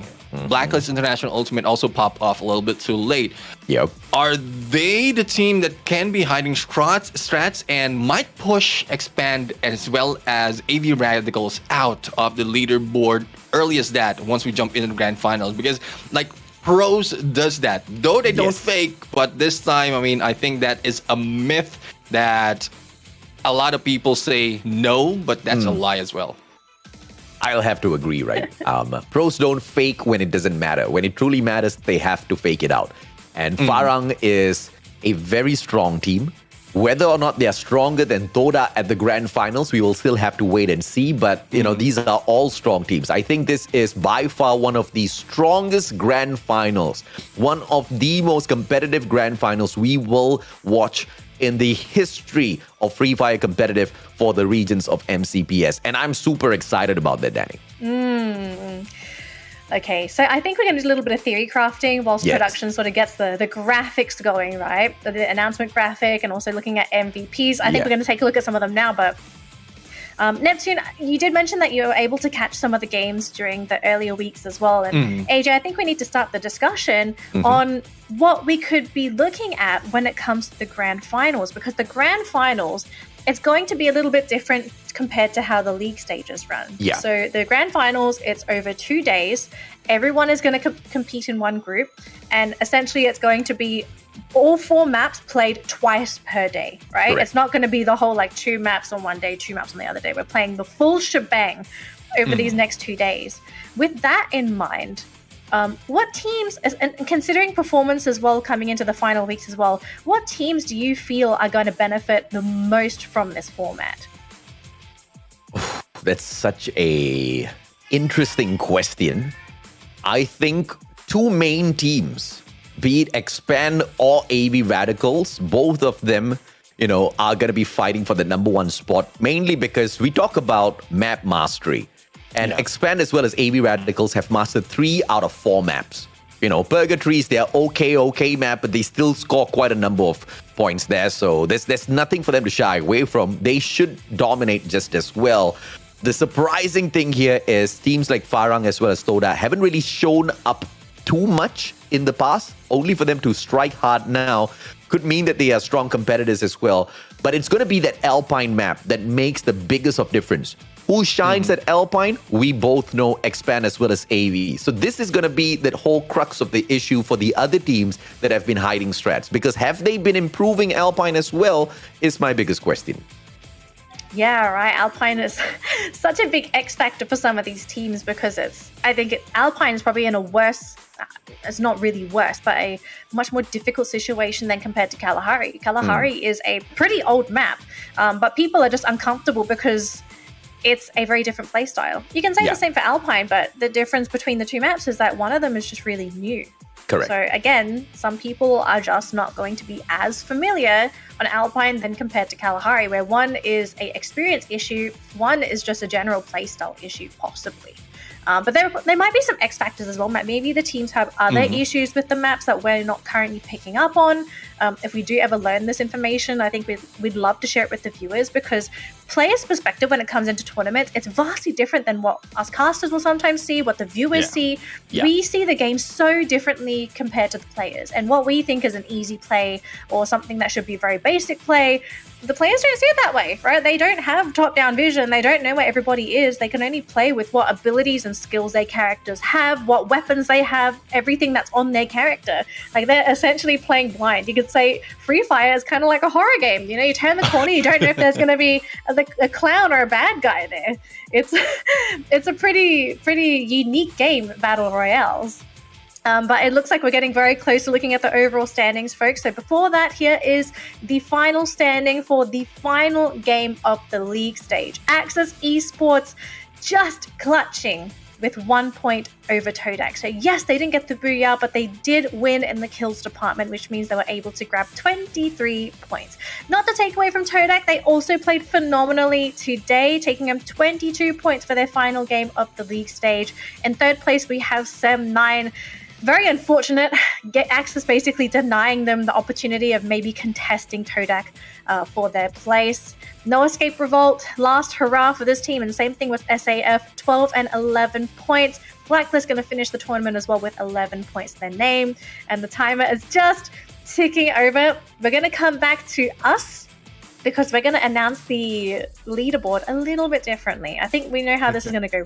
Production's going to slowly reveal them one by one, and I wish I had a drum, but we don't, so I'm just gonna have to like da-da-da-da-da-da-da. We got a minute to go. Okay, so we'll have to talk a little bit before we have this, but I think you guys kind of have the stats, you know. You're not going to be surprised. I will, because I'm not looking at your stats. Okay, so I'm gonna be like, well, I'll be like everyone else. You guys can just be like, I told you so. This team was going to make top 12. But going back onto that previous point, what do you feel like are going to be some important qualities going into the grand final? Aside the fact that if you peak on the grand finals weekend, that makes sense. Like, what else are you kind of looking for if you're competing? For me, like you mentioned about map mastery, and looking at the stats, I just looked at the stats before this last match, and though some of the teams have been inconsistent, what surprises me is how Farang did well in Kalahari, as well as I think they're third, very close to the second in terms of points in Alpine. And looking at this, Bermuda, only 85 points from Bermuda right here. So how low is that for an OG map, especially coming from a team like Farang? So I think these stats right here, those inconsistencies, can show us that there are really some strats being hidden right there. All right, I do believe we're going to reveal the teams that are going to make it to top 12. Let's see who is going. Production. Why do you always do this? You tell us to hype and then you give us this extra graphic. All right, let's take a look at our top 4 teams. And I think this one is a little obvious because we did see this earlier on. So Expand, AV Radicals, Blacklist International, and Farang are your top 4 teams for the league stage, and they'll be proceeding straight to that grand final weekend. I think we expected this. I mean, they've been at the top of the leaderboard for the majority of the tournament, so no one's really surprised. But let's take a look at top 8. Our next set of teams is going to be Axis, Todak, Sem9, Geek Fam. These guys have worked hard, and I think in particular, Todak worked really hard today to make sure that they guaranteed their spot in the top 12. So congratulations to these next 4 teams for finishing in the middle of the bracket and proceeding to that grand final. Now, I know some of us are looking at the 9th to 12th spot. Oh my gosh, they're going to make it worse. We're going to go one by one. The 9th team to qualify is hard to get. Yes, this ma'am. was a team that we were a little bit worried about. We were, but they woke up in the final 2 matchups and, they were just... In fact, they were 0 points away. They equalized with Geek Fam on 355 points. Yep. And they were 1 point away from the 150 USD bonus. Unfortunate for Hard to Get. Better luck next time, boys. But SAF joins them. And we know the 2 representatives from Group B should be joining the top 12 shortly as well. Yes, so we got Hard to Get, we got SAF as well. We've got 3 Filipino teams currently revealed. Are there going to be any more Filipino teams? Our 11th team to qualify there will is be. Pando EWG. Now, I was a little bit surprised about Pando's performance for the league stage. I was sort of expecting them to place higher. What kind of happened here with Pando? Inconsistency. They just mucked around way too much. All right, and our final team to qualify is Anxiety. They were probably so anxious to find out if they qualified for that grand final, and they will be making it through. So we have 4 representatives from the Philippines, and the remaining teams will be coming in from Malaysia. Gentlemen, we've locked in our top 12 teams. Grand finals, 2 weeks' time. Oh man, if only time could go faster. Neptune, how proud are you with the fact that we had 5 teams from the Philippines and 4 out of 5 made it to the grand finals, man? Yeah, I'm really happy because this is a great chance for the Filipinos to really show up in this game. So unfortunate the Bloody Heads missed that opportunity. It should have been all 5 in there if Bloody Heads they perform a little bit better. But I'm good with the result right now. But I'm looking forward to Bloody Heads really performing well and continuously improving match after match, competition after competition, but really happy about the new names out here still back in play. Anxiety as well as Hard to Get, who was in the brink towards the end of the previous day, even earlier. They are in the brink of being pushed down, but once everything has been concrete in terms of the placement as well as the points, then they are at ease and they take that top 12 spot. Overall, Bloody Head, Icon, No Escape Revolt, NC Esports, ORV X-Men, as well as Orange Esports, who unfortunately are dead last, do not make it through to the grand finals. And we have our finalists all prepped. 1 week of break. The following one, they'll do battle, just like you said, Danley. 16 matches over 2 days. Every single map is played twice every day of the finals. And it's not going to be easy at all. It's going to be ruthless. I think this is probably going to be the most tiring of the entire tournament, right? You're playing 8 matches for the entire day.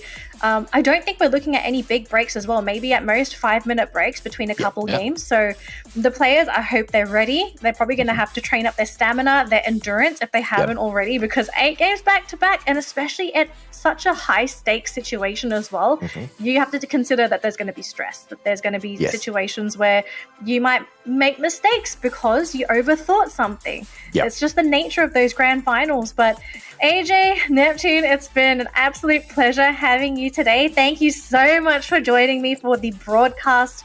And I'm going to probably see you in for that grand final. But before we close out the show, do you gentlemen have anything you want to say to our viewers that are probably going to join us as well for the grand final? Yeah, I mean, I'm really happy that I was able to join in last week of the league stages and looking forward to more of shoutcasting and as well as talks with you guys. But I'm really, really happy as well for the viewers support out there and also for the support from all the regions of this MCPS, because without you guys, this will not be possible. A lot of fans out there is really asking for the addition in terms of region, and the S has been added in here. I think we're going to see that Sri Lanka team moving forward, but not just yet. But that addition for the regions, really, I'm happy that our community is expanding.